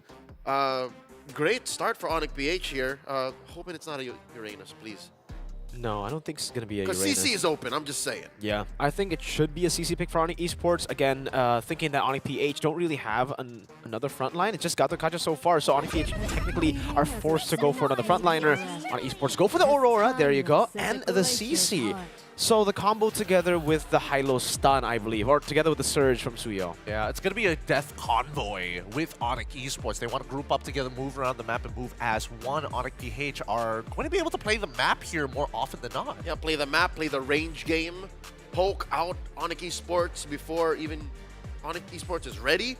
So we're thinking, what does Kirk pick up here? The signature? Yep, there it is. The Edith that they juggled between both teams in the Filipino Grand Finals about a few months ago. I'm really curious to see how that EXP matchup goes because Kirk continues to show, no matter what matchup, he is just an absolute monster on this Edith. And you just feel that impact. Boys, what do you think about the composition so far from either side? I think, Onyx Esports is a little bit more honest with their approach, but Onyx PH, they've got a couple of interesting outs. I like the CC. The CC definitely was a stopper, which made Onyx PH think twice. Like, all right, Kirk, what do you want? What can we afford, Coach Tony, Coach Hayes? And they went for utility. Again, there's a lot of CC, rather crowd control in this Edith that might give the CC on Lutpi something to think about. I think when it comes to ease of execution, Onyx ID have the easier composition to execute. Meanwhile, though, for Onyx Philippines, man, do they have a lot of range. They will be able to poke a lot of Onyx ID's members before team fights even happen, which is the win condition. Well, let's see how much this execution is going to matter. Is it going to be Onyx Esports or Onyx PH? Good luck to you boys. This best of 7 is going to be long. It's going to be Mirko and Leo at the caster seats. Good luck to both teams. Once more, the finest amongst an org that has defined what MLBB esports is in the past couple of years are duking it out in the Land of Dawn for the Season 6 Snapdragon Pro Series Grand Finals. All the marbles on the line between Onyx Esports and Onyx Philippines. Mirko talked about range. I like the utility in Onyx PH because they can poke, say, let's not go in yet, and then farm up, while Onyx Esports they have to wait and say, yeah, we're all in, let's do this. A lot of their engages are skill-based, they're ult-based. Yeah, exactly. It's also very, very neutral objective-based, or I would say like small area-based. They can't really play that far away. Again, Onyx PH, they have more range, so they will be the ones to poke constantly on esports, especially with the added bonus that they have a Fanny on top of the poke that they already built for themselves and the range that they built for themselves. Means that if you get someone low, Onyx Esports will have to back away or suffer the wrath of King Kong.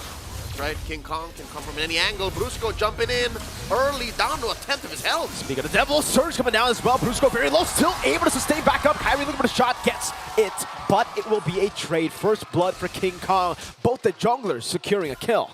And both roamers falling. Kyrie threatening one on the Super Prince, but he backs off. A conservative play from the Sky King himself as he sends Super Prince home. That's a technical knockout for the Indonesian champions here. Season 3 was taken by Onyx Esports in Jakarta, Indonesia, going up against BTR Alpha in a sweep. So this is a very familiar ground for Onyx Esports. They've been here before, though it was a different lineup still with Boots and CW, the old guard of Onyx Esports, now with Lutpi and Savero. Kyrie standing level with King Kong here in the jungle. King Kong doing a little bit of invade. Onyx PH with the setup for the neutral objective. Actually better than Onyx ID, for the airstrike gets popped in. Double taunt from Brusco. Locks him down. That is the Frigid Glacier, but Sans loses the passive and his life. I'm not trapped in here with you. You're trapped in here with me. That There would you have go. been a perfect Frigid Glacier if only the follow-through was better. Onyx PH started strong, presenting their dominance, their firepower, and that seemed to be the difference. They're sitting at about 1,000 gold ahead, 3 minutes into game number 1, and we're seeing how King Kong on this Fanny, his capability to say, nah, I gotta do something else on the map, all this while Kyrie is committing to his decisions, is making the difference. That was definitely not how I expected Turtle 1 to go and get executed. King Kong! Oh! Solo! Assassinating Lutpi! No vengeance used! Making like a Beyblade in that little part of the map. What was that? Between two walls up here in the top lane. The entirety. And he's just chunking away. That's all the gold plates. Big yikes. 2 kills early for King Kong. A 1,300 gold lead. A taunt over Sans. No passive. Gets slain by Brusco. Just 2 roamers in the face of the mid trio of Onyx Esports. Barreling forward, almost 2,000, and now Kelra and Savero. We didn't talk about this matchup just yet. Ever since the game started, we know that the Granger's weaker in lane now, especially in the early game, but it looks like Kelra's calling all the shots. Yeah, once you hit level 4, you still are able to dictate the matchup here with the range, and it is Kelra in that gold lane. So the nerfs really hasn't hit Kelra. It has hit all the Granger users in the world, but not this dude. There's a colloquial term in the Filipino culture that goes by, I got hit by the aura. We're hoping that Savero does not get hit by Kelra's aura, that he's playing this game as if he would any other gold laner. So far, the story is lane per lane, role per role. Onyx Esports are folding to Onyx PH. Will the story of Turtle 2 be different? I don't think so, unfortunately. I think for Onyx Esports, if they want to fight for Turtle number 2, it might be a bit too much to handle. Onyx Philippines still with the clinical setup. Kirk with the sacrifice in the lane, actually just opting to go towards Turtle first. And it's turning into a dance. Quick onward by Kirk.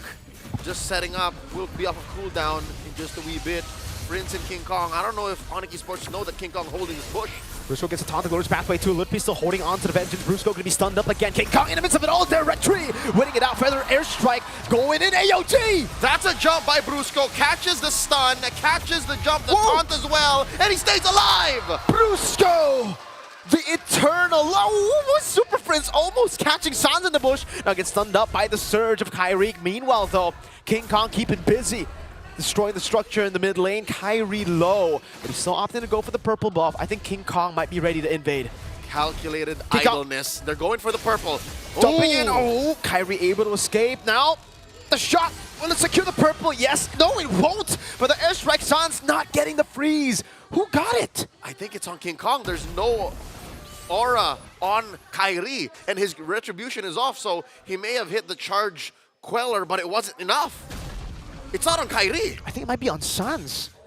I saw a little bit of the ring earlier from someone that recalled. We'll have to see. Worst to bad. Still not a good look for Onyx Esports. At least it's not the worst, right? The worst would definitely be having the enemy Fanny take your purple buff. It's misplaced. Wow. It's misplaced. And now Onyx Philippines making the most of this scramble. Up 4,000. Kelra leaving that gold lane for a push. We are now in the post-lane phase. And look at that, King Kong securing a Blade of Heptases alongside a War Axe. compared to Kyrie, who doesn't even have a full War Axe just yet, nor a full Hunter Strike. There's almost 1,000 and change, 2,000 gold between these two junglers. And if you guys noticed earlier, man, the delay to take the purple buff from King Kong after invading, he recalled, went up top, and then passed towards the bottom lane for purple. So he took the long way to get purple, even though he didn't steal the enemy purple. It was, again, to secure the timers properly for him to have the purple by Turtle 3. And he can afford to do that because of the mobility that he has in this hero. Ladies and gentlemen, that is why teams keep banning the Fanny. Kirk here, catching a little bit of heat. Super Prince poking the purple. Spots at Lutfi is here. The jump AOG coming in from Brusco, the taunt. As well, Frigid Glacier, though, lands on the 3. Kyrie goes immortal for Feathered Airstrike. Knocks him out. And Kyrie will be taken out. No trades available. Only a Moskov all the way down below, getting a bit of farm. Sky King got shot down, and even though just one death, it looks like Onyx Esports are gonna have to fold from even more as Keyboy and Sans get pushed out of their purple jungle pit. This is delayed Turtle take because there's enough time for Onyx PH to even rotate towards Turtle. A 5,000 gold lead in the 7th minute of the game. Onyx Philippines now set their sights towards the Turtle. They will sacrifice the bottom lane, no problem. 3 turtles all. Oh, so Onyx PH, but it's Kelra who takes it here. Even with Kyrie and the rest of Onyx Esports struggling, a little bit of a silver lining for our Indonesian Sonics. Savero hasn't died yet, and Savero actually helped push that bottom lane tier 1. So now, it looks like Onyx Esports, I reckon their best transition to a better late game would be to go all in on Savero. I think Kyrie can take care of himself. Kyrie now understands that I have to play defensively, I have to farm up and just get whatever's left on the map for myself and share that with Savero. That's a tough part right there, that kicker, that I have to share it with Savero. For Onyx Philippines, now it's about suffocating Onyx Esports. They've gotten all the neutral objectives, a 6,000 gold lead. There's no reason for them to, force fights. They can constantly just out-macro Onyx Esports, play the long game, and siege with their superior range. You can already see it here, Kelra just munching on that turret down below. Tier 2 turret taken down. King Kong with a Melphic Roar purchase in the 8th minute of the game. Super Prince with the Bloodwings. Y'all are wondering what this Granger is packing, why Onyx Esports could not even close the gap, push him away, dive into his face, and deny that turret push, is because he has the Trinity. And this is the early game Trinity. Hunter Strike, Malefic Roar, Sky Piercer. Fight's about to break out in mid here. Just waiting for the engage coming through. Tier 2 taken down. Flicker, Feathered Airstrike, and Kelra snipes him down. The Death Sonata plays in the background. Kelra going in again, getting the passive of Sans. Pride of Vice, another one for Kelra. That's 3 for the God in the gold lane. They threw everything but the kitchen sink to stop Onyx PH from advancing. And they're looking to lose their mid lane inhibitor. Savero trying his darndest, trying to clear, but he's not going to be able to do so as Onyx PH looks to get another one. He got a wave. I mean, he dealt with it. It's not an end angle, but what the heck was that? Now King Kong dives into Lutpi. It's a bit of a warning shot here as they have cracked open the base with not even the first Lord, folks. That was still Turtle 3 timers. 10 minutes in, 10,000 gold and counting ahead. Onyx Philippines making easy work of the Lord. If that wasn't an end angle, then this next one might be. Lord will be marching through mid. Checking out the items. That's about, 1,000 or 2 between almost everyone on average. 3,000 between Kyrie and King Kong. And 3 levels. This is the worst possible situation you could be in as a Suyo, and that's talking from experience. And Sky Piercer stacks are rolling in here for Kelra. 2,700 gold lead. 2 stacks. He's got 2 stacks already. But that's a chunky 2 stacks. That's a massive 2 stacks. It's a big chunky one for sure, man. And King Kong, to add it on to like the problems of Onyx Esports, it's not a full damage Fanny that can at least be punished sometimes. No, he's gone anti-cuirass and a leather jerkin. He's on his way to an immortality, I'm guessing. Here's the Lord. All 5 members of Onyx PH present as well. Slow rolling this push down bottom. And the AOG starting it up. Diving on the two keyboards still with the Revitalize, but they're all just getting gunned down by Kelra again! It's a double for Kelra! The SOD in the back, another triple for Kelra as he dives in deep. Severo can only just run away, and it is a clean game one in the grand finals. Call it a lightning round as the Super family make quick work of Onyx Esports. Oh my goodness, boys.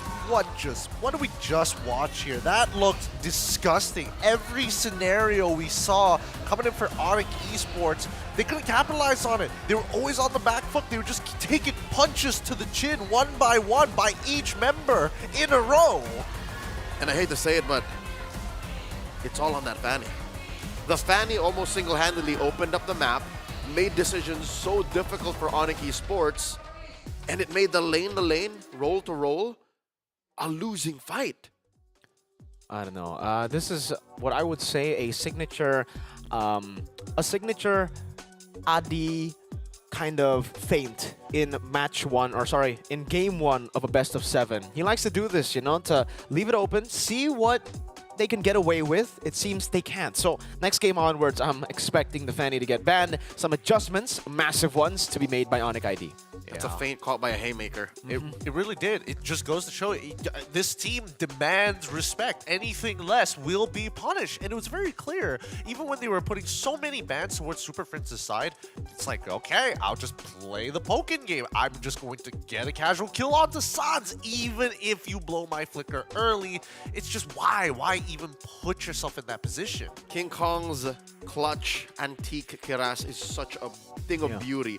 He built it, and yes, it does cost quite a bit of coin, but folks, real quick, the Aurora in Sans isn't even really a damage mage. It's not even a burst mage. It's a utility mage. That means anything and everything Onyx throws at this Fanny, Onyx Esports that is, will be null and void. So he can go in, go out, go in, go out, relatively unpunished, and that's what made it much, much worse for Onyx Esports. It was bad, don't get me wrong, but that's what made this a, 11-minute game.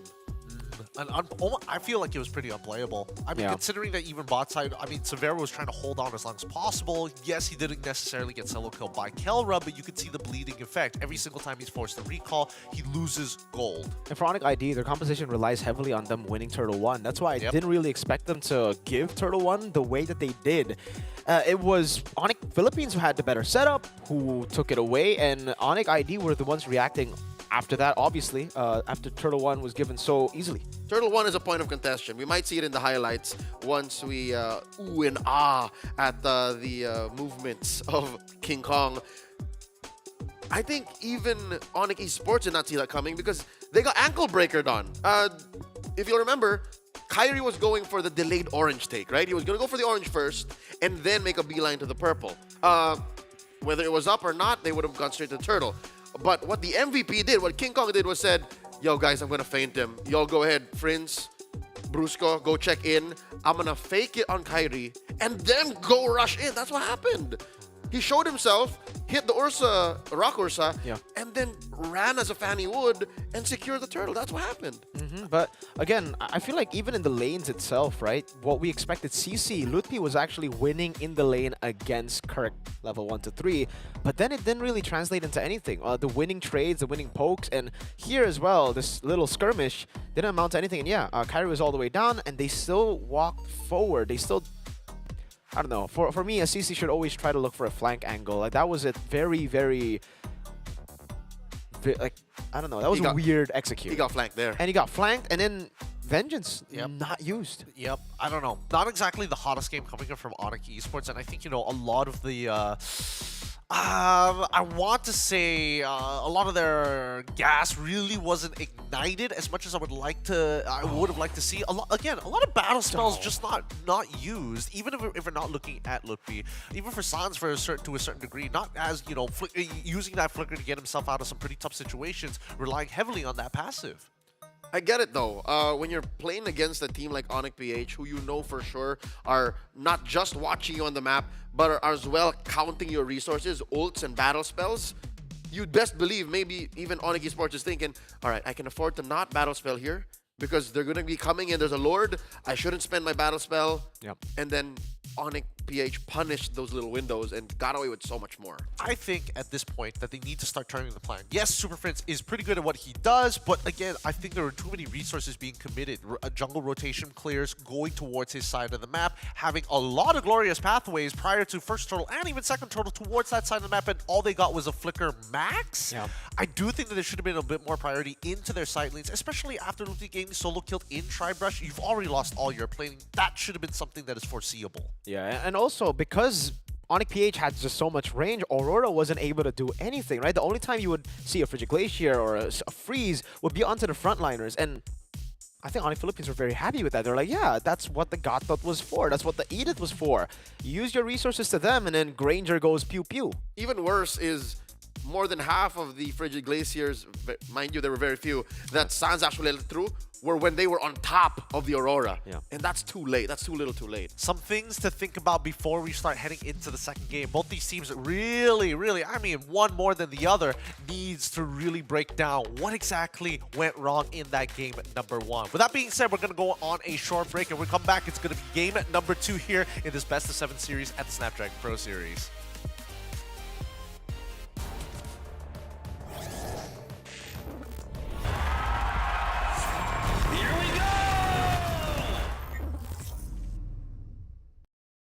The Snapdragon Pro Series is brought to you by Snapdragon Elite Gaming and DHL.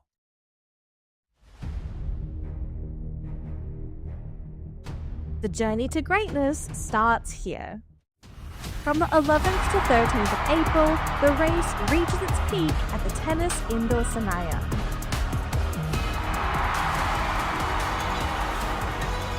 Tickets are live. Be part of the climb and secure your spot now.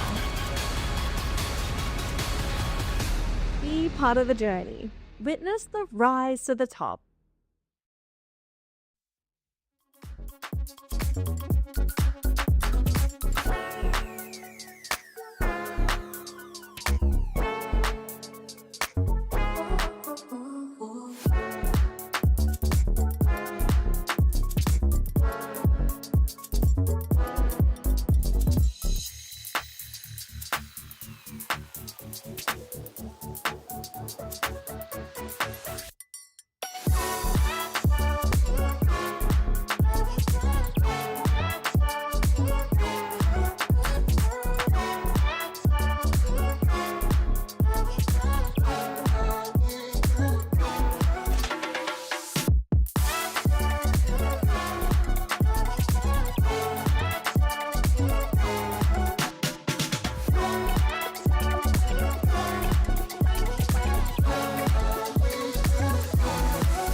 Like a moth to the flame,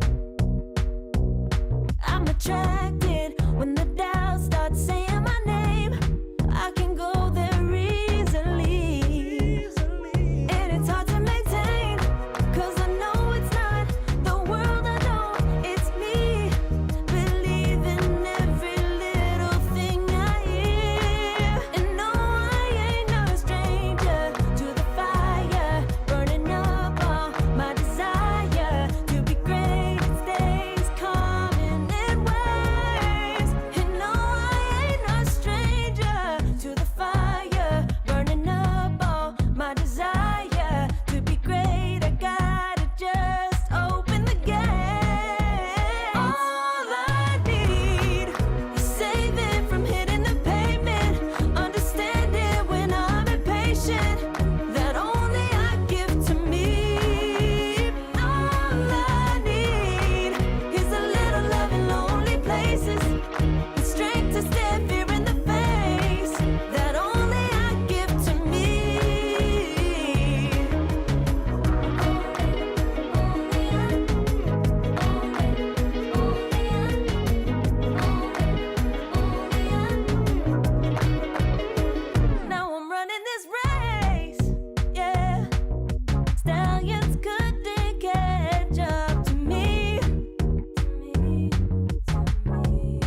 The Grand Finals continues here at the Snapdragon Pro Series, and after a wash of game number 1, we're hoping that game number 2 is going to be adaptation, and at the very best, a game that lasts only 15 minutes, man. These go quick. Under 12 was game 1, in case y'all missed it. Yikes. It was the Sigma show starring the Beast King Kong on that fanny. Mirko says it's an addy thing to let some things through and then see how much he can get away with.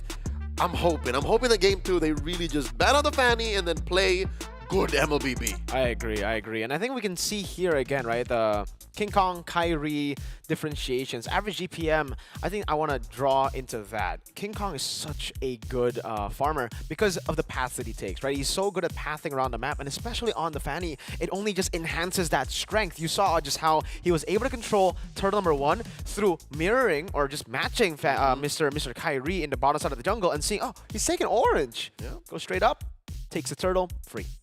And not to mention that even as the mid-game starts to progress by, I think his side laners are giving him like phenomenal information of what camps are up. Do they have priority? Exactly. And it's like you don't have to like physically look at the map anymore when you've got that much priority and as well as just raw dominance from your laners. It's such a 99-0? No way! That's a best of 200? Best of 102? Best of yeah, best of 102. Oh, All right. man. Look, the draft is about to begin, and hopefully we're going to see something different. I'm Niall. more curious to see if Onyx Esports actually wants to stay on the same side. Do you think that they want to be on the blue side one more time? I would reckon, since you lost, it's your choice. Mirko, whenever Adi does the Adi thing, where does he like to be? Doesn't matter what side. I mean, proceeds to leave the fanny through on the opposite end. if the Yve is going to be banned out every time by Onyx PH, might as well go red. Then you like can contest more picks. It should be.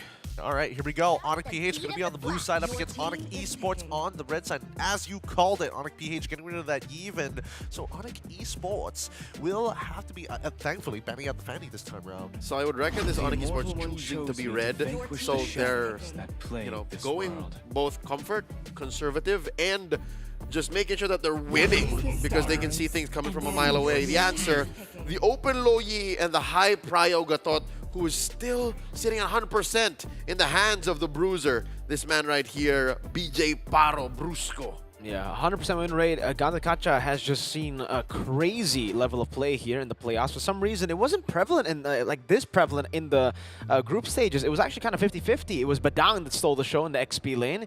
But yeah, Gatot has stolen the show completely. And now Onyx Philippines against the Loyi and the Gatot. Last time we saw Selena Gatot against the Loyi from Onyx Philippines. Do they still want to go Selena here in the first phase?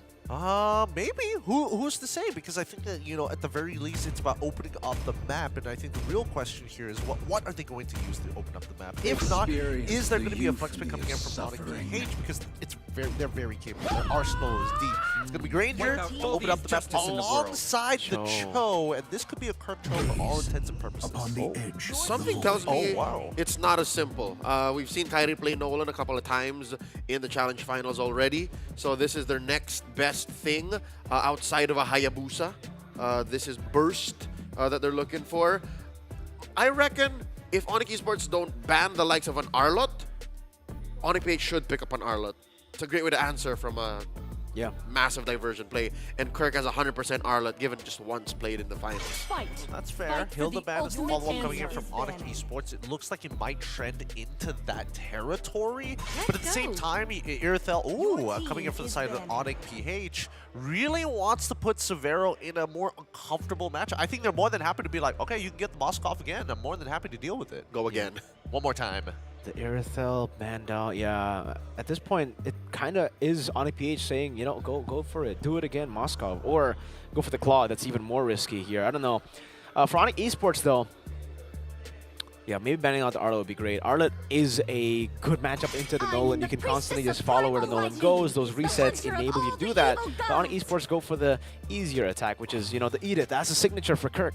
They just hate Kirk right now. They do. I can understand why you're banning out Edith here. I think he's just, again, we haven't seen him lost on this Edith before. No. They can't counter him in lane, and it's clear that he gets outside influence help when necessary. So just put that out of the equation and maybe maybe force it down back into a CCR lot sort of matchup, and even then it's more volatile. Yep. You mentioned the CC. Likely they might pick it up here. It was the closer for Onyx Esports in game number 1, but they're still looking for Savero or Lutpi. Between the two, safer to just go CC first if you're going to pick it here. I mean, we've seen Onyx Esports do it before, unless we want to see finally that win rate tank for Volvius, which has been left wide out in the open. And I think that's what Onyx PH want to do. They're like, hey, who's missing?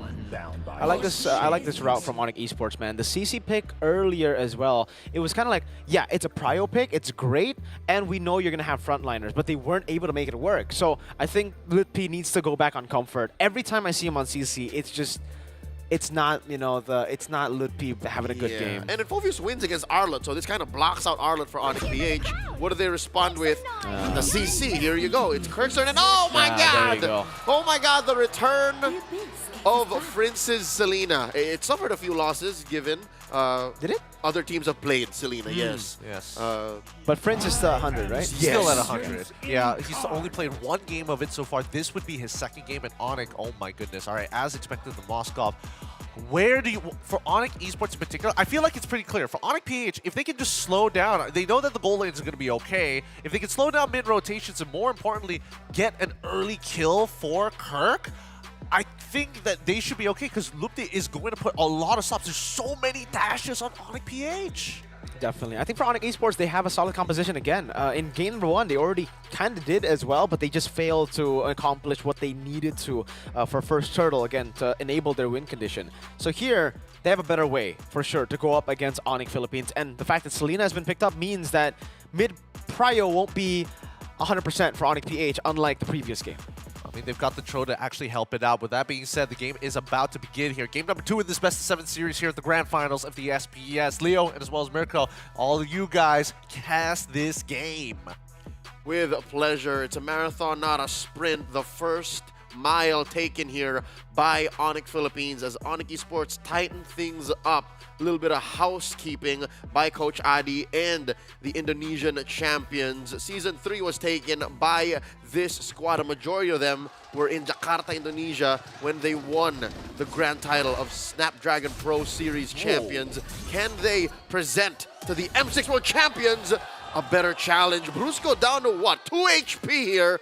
Onyx Esports coming out the gates. Well played, Brusco baits out Revitalize, and also the flicker from Sans ends up being worth it. Flicker roam for flicker mid, always value for the flicker roam. So we're friends as well here on the Selena. We were expecting the mid prio definitely to be on the side of Onyx Esports to get a missile arrow. Sans gonna be taken out of the mid lane by the Monster Mage. And styling on everybody, he brings out the flicker and the flashes, the recalls, and now suddenly that'll turn into prio in the jungle and all the other lanes. Brusco jumping in, 2-man knockup. Fracture, Brusco taken low but not down. He gets away once again, sets up for King Kong to actually steal that camp away from Kyrie despite, oh yeah, no, it was just King Kong who retreated. Kyrie didn't commit the retreat. And now you're seeing and you're wondering, is Onyx Esports once bitten, twice shy? Are they going to be forced to play conservatively, defensively, because of how aggressive Onyx PH was in game 1, because of how early they're applying pressure here in game number 2? Super Prince going to get caught by a taunt and gets taken down by Keyboy. Got baited there by Keyboy, who was just standing, waiting for the taunt, finds it, and now gives over the kill. Actually, no, he doesn't. It was Keyboy who took the kill, despite Kyrie walking up as well. So, more pressure for Onyx Esports, a better way to set up for Turtle 1. They can delay the take here. Purple first secured by the Sky King. Keyboy taking the Pixel Brush. Arrow misses, the trap set in. To slow down this Gatot. And King Kong playing with range. Vengeance. Already used up by Kirk now. Double jump again. Lutpi able to jump all the way to the back. Going for it, but Kirk gets the kill on Kyrie. King Kong wins the rectory. There was no Kyrie to contest there. And just like that, Onyx PH pull a drive-by. Surgical. Onyx Philippines comes in, gets what they need, goes out happy with their quarry.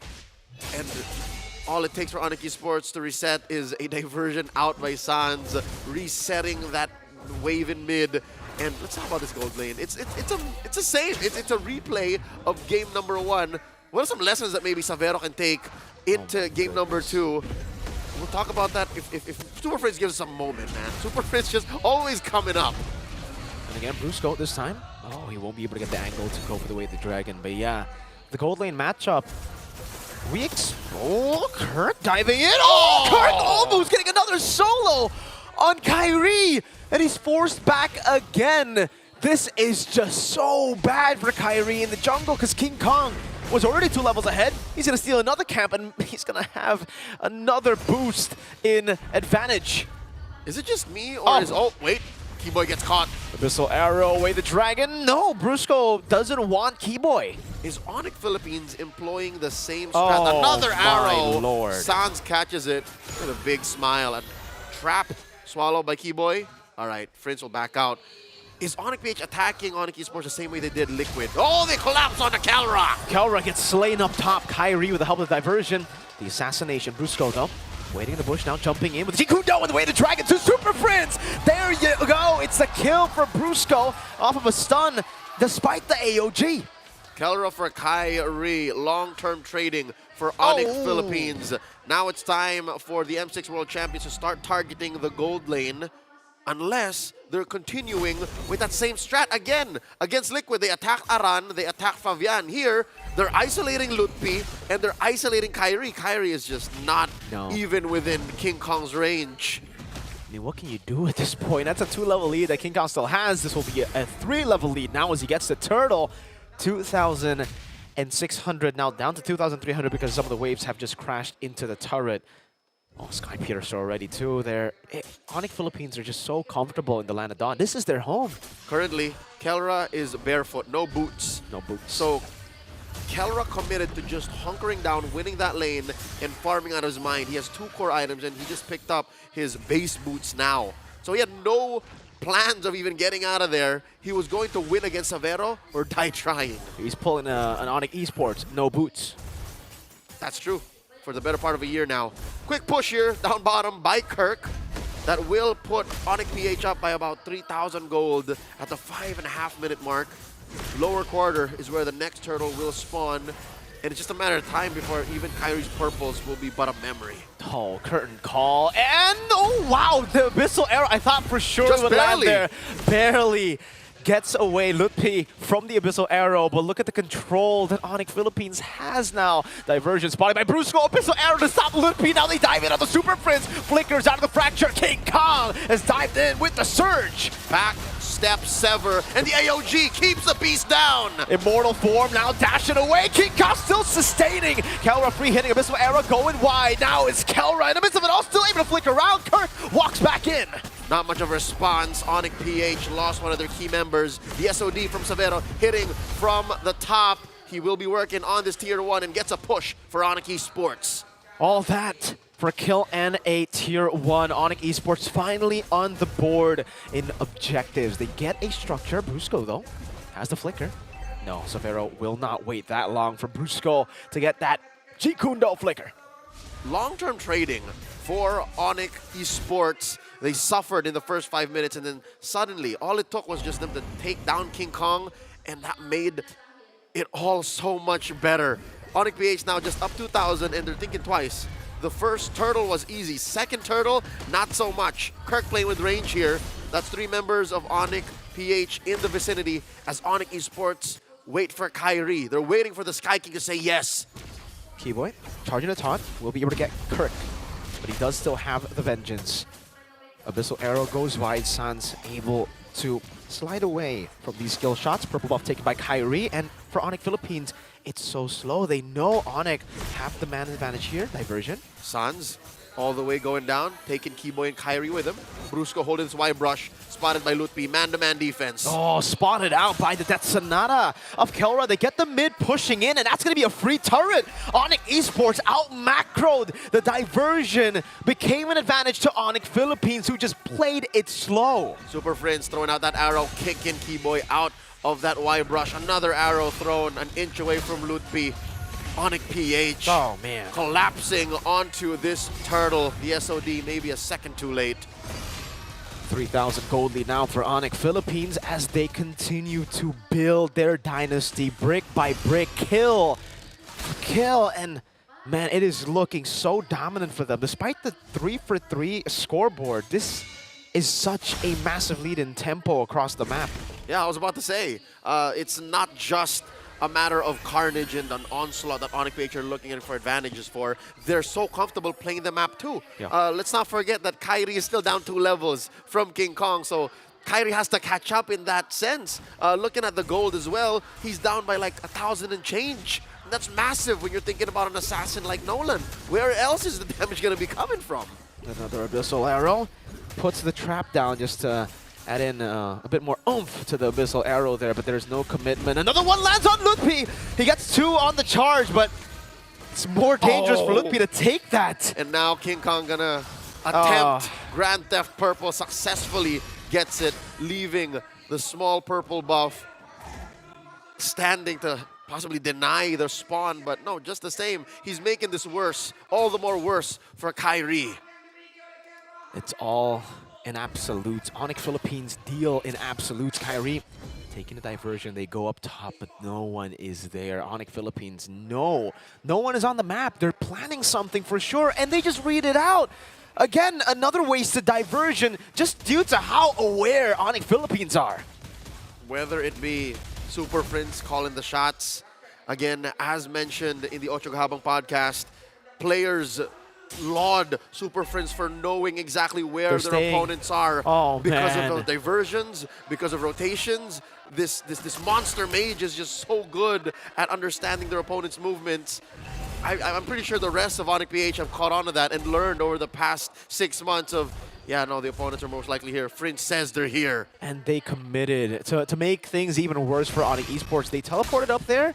Onyx PH read it, and Onyx Esports thought, no, just give him time. Just stay patient. They wasted time. They wasted every single second. There was another gold lead, it seemed, for Onyx Philippines that they just could push in, and now, King Kong is about to hit. All right, one more diversion. Where are they going? Inside the purple side jungle of Onyx PH. Watch Friends. And they're going for the Lord. It's a dance. Onyx PH, they don't know if they have an unwelcome visitor. Check it out. Queller thrown out by King Kong. Prince holding the fence brush, and now Brusco sees him. Abyssal Arrow landing on the Lutpi. Kyrie going to be caught in the trap as well. They're all going to be there, but they're going to be collapsed on. Lutpi, a desperate charge forward. AOG. That goes in vain. Now the chase as Prince jumps in, and King Kong cleans them up. 3 for 1. Kirk had to pay the price, and Savero trying to find a consolation prize in Brusco, but the Bruiser's not going to have any of it. And now, back to regular programming as if nothing went wrong. Onyx PH going to take the Lord. King Kong will deal with the Lord like it's nothing. It's a free Lord over to Onyx Philippines. Full neutral objective win. 4 neutral objectives out of 4. Onyx Esports, though, do find a silver lining, a little bit of farm for Kyrie. Given that sequence, the map was relatively mum. Especially the lower quarter kept quiet, so he did clean up the waves, stole away King Kong's orange, but that is just alms, crumbs to what the Thunder Gods are cooking right now, setting up a push up top. The diversion by Suns. Brusco, he's smelling something. They didn't see anything just yet. Kelra threw out a rogue shot. It looks like Onyx Esports might get cornered and don't play! An Abyssal Arrow lands, and the sniper takes it. Now in the back is a dive as Kelra secures a double. And the diversion was once again nothing but wasted as they cannot get an angle. Onyx Philippines, every time they think the diversion is there in the flanks, they go in, they just dive. Onyx PH's movements are so efficient that no longer are they just denying the diversions from Onyx Esports, but they're also punishing them for even making that call. 2 inhibitors fall after 2 free pickoffs, and now they're inside the base. Lutpi, he's trying to survive. Kyrie jumps in, King Kong takes it. With the assassin form, not even the immortal form gets sniped. Brusco goes and finds the way of the dragon. The taunt from Keyboy denying them the final push. The base still standing. Sans falls. Another triple for Kelra. Make it 3 triples, 4 triples. Another one as Kyrie is the only man left standing to witness the greatness of Onyx Philippines as they go 2-0 up in this grand finals. Maybe a bit slower, but just a minute it took longer for Onyx PH to score another. 2 now in this best of 7. Onyx PH. What can Onyx Esports do? They got to figure out the system of Super Friends. How does he know? How does he figure it out? And even in the background, I'm looking at the minimap, his placements of the abyssal traps, prioritizing the most dangerous ones as the team is pathing towards that area. I don't know. It's pretty impressive to watch. I don't think most people can put it together yet. The difference between Onyx Philippines and previous MPL Philippines champions, world champions, is it starts from within. They're all individually skilled and talented, and they all know what their role is, what to do best at any given moment. You take what Super Friends knows and you share that among a hive mind of these mechanically gifted athletes, and you end up with those kinds of rotations wherein you punish 10 seconds of idleness in a map. That amplifies the fact that I haven't seen a play that great in a while, wherein the diversion in that top lane was denied for 10-15 seconds. You wasted a whole team's time. I think there was a total of 3 effective divergences just in a row. Nothing. Just nothing. Smothered again, immediate, one after the other. Even though Sans was trying to be very proactive with it. It's as good as a wipeout. If your opponents aren't doing anything for a good 10 seconds, that's as good as a wipeout. And I think it's a lot due to the fact that Super Friends was able to get the early lead so early. You don't expect the Selena to be able to get the early lead that quick. He got a solo kill on Sans, and I think level 2 got the Abyssal Trap. Keyboy was not ready, Sans was not ready for that Abyssal Arrow, and then it just snowballed from there with the mid control that should have been Onyx ID's strong suit gone. It was just all up to Onyx Philippines to, all right, think, how are we going to take the game now? It's up to us. Which is good, because if it did come to the point where Onyx PH were up against the ropes in a corner defending inside their base, it would be miserable. This lineup has little to no wave clear. Their wave clear isn't even safe. Yeah. Sure, you're hedging on the fact that Kelra will get to a farm if it does get down to that point, like 12, 13 minutes in and they're inside your base. But that aside, Onyx PH played it right, played it well. We're ahead 5 minutes in, 7 minutes in, 8 minutes in. Let's finish it. I mean, it was a steady incline here. And I think, the biggest part was coming in towards that 5 to 10 minute mark where we did see you just zero presence from both sides, not really giving them any space whatsoever to make that mistake initially. And I think even for Onyx PH, they have to make every single one of these moments count. Oh, man. How do you deal with this Kirk 2 clinical performance on the CC? I didn't even see how he killed Kyrie in the first turtle, man. I just saw Kyrie die. I guess we can see it here in the highlights. Keyboy definitely hyped up, but after that game... He has to be. I don't know. Yeah, I don't know either. Vengeance. I'm pretty sure Vengeance played a big role in that early kill on Kyrie from Kirk. We'll see. We'll see that's here. what we were expecting Lutpi to do. Yep. No, wait, hold on. It was Brusco and Kirk. It was the concussive blast from Brusco. Stunned up with the Jikundo as the yo-yos just kept on dealing damage. I would reckon, the burst from a Nolan should have done work on the Vengeance too. Like, you rift on rift and then it blows up in your face. I don't think he used Vengeance there, though. He did. He did? There's also the fact that, with the current call, locking onto one person rather than two, and you're in that sort of vicinity, right? You're getting a good amount of DPS, especially for somebody who, again, doesn't have the highest physical defense at the beginning of the game. So there are a couple of things that, I don't know. What could they have done better? Even I feel like there's really not much here, because Onyx PH definitely some really high IQ stuff going on their side, smothering a lot of the plays. And even again, these engages, how do you even predict this angle? You see Brusco kick, you gotta react to it. Where are they coming from? Far away. And that's ridiculous from a team that doesn't have the diversion. That should be one of your main strengths as a team that invested in a Lo Yi. Very rarely is the Lo Yi open in the draft, but Onyx PH made it seem like the Lo Yi was just another pick in the meta. Like, it wasn't even a prio. No, it wasn't. That's why we were talking about it already, right? Like, once you saw the Lo Yi, I was instantly thinking about, all right, when is the Selena of Super Friends coming out? Is it going to be coming out in the first phase? It turns out it was the last pick. But what do? I don't think it. You ban it. You ban it, and then you leave so many heroes open. That's what I'm saying, my dude. goodness. Usually, I'm gonna have like a clear direction of where they need to go, but this time around, it's a bit of a toss to die. They have to have exceptional performances. That's only game number 2. 2-0 so far in this best of 7 between both our Onyx organizations here at the Grand Finals. We're gonna take a short break. Hopefully, we can come up with a solution for you guys at home. But until then, more MLBB action in just a little bit.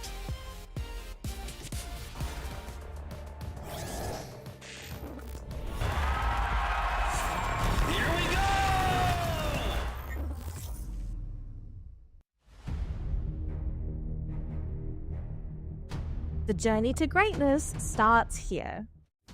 From the 11th to 13th of April, the race reaches its peak at the Tennis Indoor Senayan.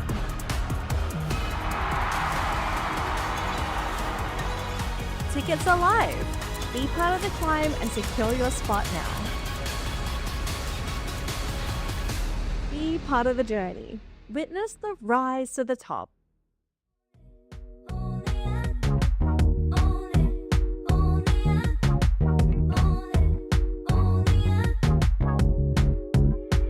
Like a moth to the flame, I'm attracted when the doubts start saying my name. I can go there easily, and it's hard to maintain, 'cause I know it's not the world I know, it's me. Believe in every little thing I hear, and no, I ain't no stranger to the fire, burning up all my desire to be great. It stays coming in waves, and no, I ain't no stranger to the fire, burning up all my desire to be great. I gotta just open the gate. All I need is saving from hitting the pavement, understanding when I'm impatient, that only I give to me. All I need is a little love in lonely places, the strength to stare fear in the face, that only I give to me.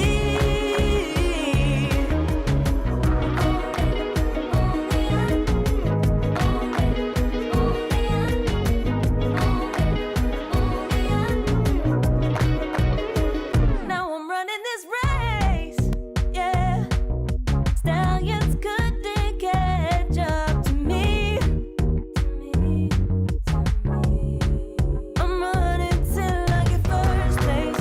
I'm running till I get everything, everything I ever wanted in my dream. No, I ain't no stranger to the fire, burning up all my desire to be greatest days coming in waves. And no, I ain't no stranger to the fire, burning up all my desire to be great. I gotta just open the gate. All I need is saving from hitting the pavement, understanding when I'm impatient, that only I give to me.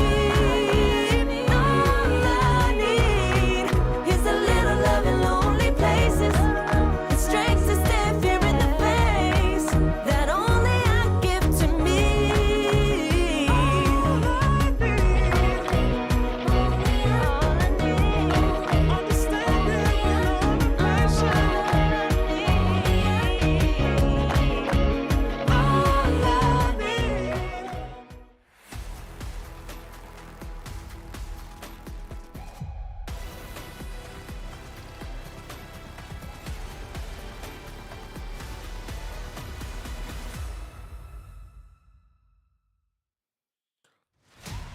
The grand finals continue for game number 3. It's looking like a sweep, boys. I'm not gonna lie to you. It's looking really difficult to play the game, and any little mistakes that happen early has snowballed out of control. Yes. What do you do as Yeb here? Just get off your brother. Stop it.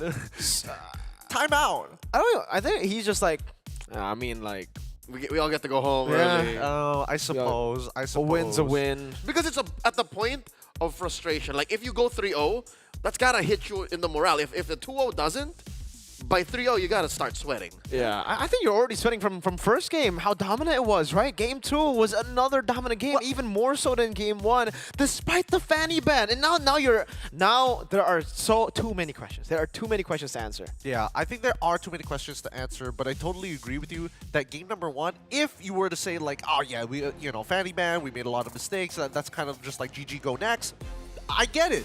Game number 2, oh my goodness, what am I supposed to do? And coming into game number 3, if this doesn't go well, like Leo mentioned, it could just go downhill from here. I was about to present before Onyx PH banned the fanny is we've tried every single permutation, right? Onyx PH gets the fanny, lose. Onyx Esports bans the fanny, lose. Yeah. What if Onyx Esports plays to get the fanny, right? But no. Coach Why Not's not gonna allow it. Coach Adi has to think of something else. Oh man, the Eve is technically open right now for Onyx Esports. If Onyx Philippines don't ban it out, yeah. Sans has been the face of Eve in all of the challenge finals. So yeah, the most prolific hero for Onyx Esports in their run. Maybe. There is but one more ban. Yeah. Taken out by Onyx Esports. Onyx PH, take out the Eve. Just do good housekeeping. I mean, it's a Yi v low Yi sort of trade here that they might consider for the side of Onyx PH. And honestly, putting Super Friends on like another Selena against the Eve. We saw Few do it. I mean, we've seen him do it before, but he's got up. There you go. And he literally does not care. Just get rid of the early game, get rid of the Khalid, which is kind of interesting here. It does kind of say that Onyx PH might want to go for a slower mean to play. Or faster. They might be setting up for Mathilda. Or there you go. Allow for the Eve Lu Yi trade still and do it the long way around, because once you have the Eve on one side, you don't have to rush it on the other. Absolutely. I don't think you want to go Mathilda Luoyi though. Well, we'll see. We'll see how this is gonna go, right? Because it's still considered a flick. You know what you can do? What? Faramis Luigi. Oh, Faramis Mathilda. Faramis Mathilda. This can't be right, is it? I wouldn't think it's right. Not yet. Not just whoa. yet. This I meant. This I meant. Martis, they're getting really desperate. You could definitely see for Onyx ID, right? They tried so many different things. They tried banning the fanny. They tried letting it go. At this point, it's just, we gotta throw them something that they haven't experienced before. We gotta throw in the Martis and hopefully win, like pray and win early. It's won once in Martis? all of challenge finals. Yeah, there was one game. Yeah, it was Kyrie. Kyrie played Martis, but you still have the Alpha and the Nolan out there. And it looks like Onyx PH is gonna go the old-fashioned way. Yep. It should be the Alpha here. Mathilda Alpha. Red 3, yeah. We didn't win with this when we played earlier. But hey, Mathilda Alpha plus the Harith, it is great against the Martis. Yeah, Martis wants to go and, eliminate you, assassinate you with the Decimate. Denies it. It's a deny completely with the guiding win. And even the Yeve technically, right? Like if you poke in and there's a guiding win there to always get the Alpha out, get him to dive and then go out too, it's really good for Onyx Philippines right now. And I think it's so scary now because we've been seeing Kelra on a Granger 2 games in a row. Now that he gets the real best gold laner in the game, Harith, after the Granger nerfs, what is he gonna do? Last time I saw Kelra on the Harith, he did nasty things, man. He should be in jail for what he did on the Harith. And this is just about time where Savero is getting warmed up to the Granger Moskov matchup. It's like, third time's a charm, give it to me again, coach, give it to me again. Oh, it's a different gold laner. Yeah. It's a different flavor, man. It's a different game to be played. We see the tick ban coming in from the side of Onyx PH as we move on in towards that second phase here. How do they play this out? I am curious to see where this Matilda is gonna end up going if Onyx Esports has another surprise pick in their back pocket. I'd say make sure you know what Prince is doing. Be on Prince. Game 1 and 2, Prince was always just off the leash. So the hunter of all the evil there's one more spot for Onyx Esports to ban on the Fatamis. I'd say do it now. Right I here. mean, this is also a possible Mathilda mid because we've seen it. Yeah, it's just so hard. They go for the Kirk ban, the Edith, and then the Moskov comes in here to go up against the Harith. Moskov is pretty good against the Harith in lane because you can blink out of the Synchrovision, but yeah, now what? Like for Onyx Esports, what's left? They want to be the ones on Granger against a Mathilda? Do they want to be Irithel?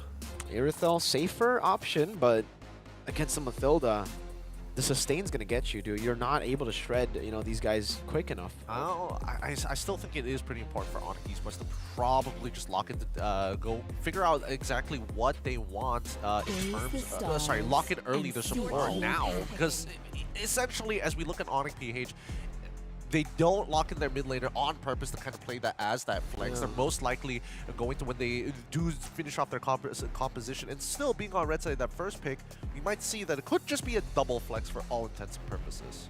This is one of the few times that you're flexing in this current metagame. And mainly because this is just Prince, right? He's done it once in the finals, in the playoffs before. He can do it again. But I'm not feeling it. I don't think you want to put a Matilda in mid just yet. We're about to find out here. A couple more seconds. If anything, this is still a CC, and we need to start thinking about matchups coming into that. And so far, would you guys agree that it's currently one of the better laners here? Yes.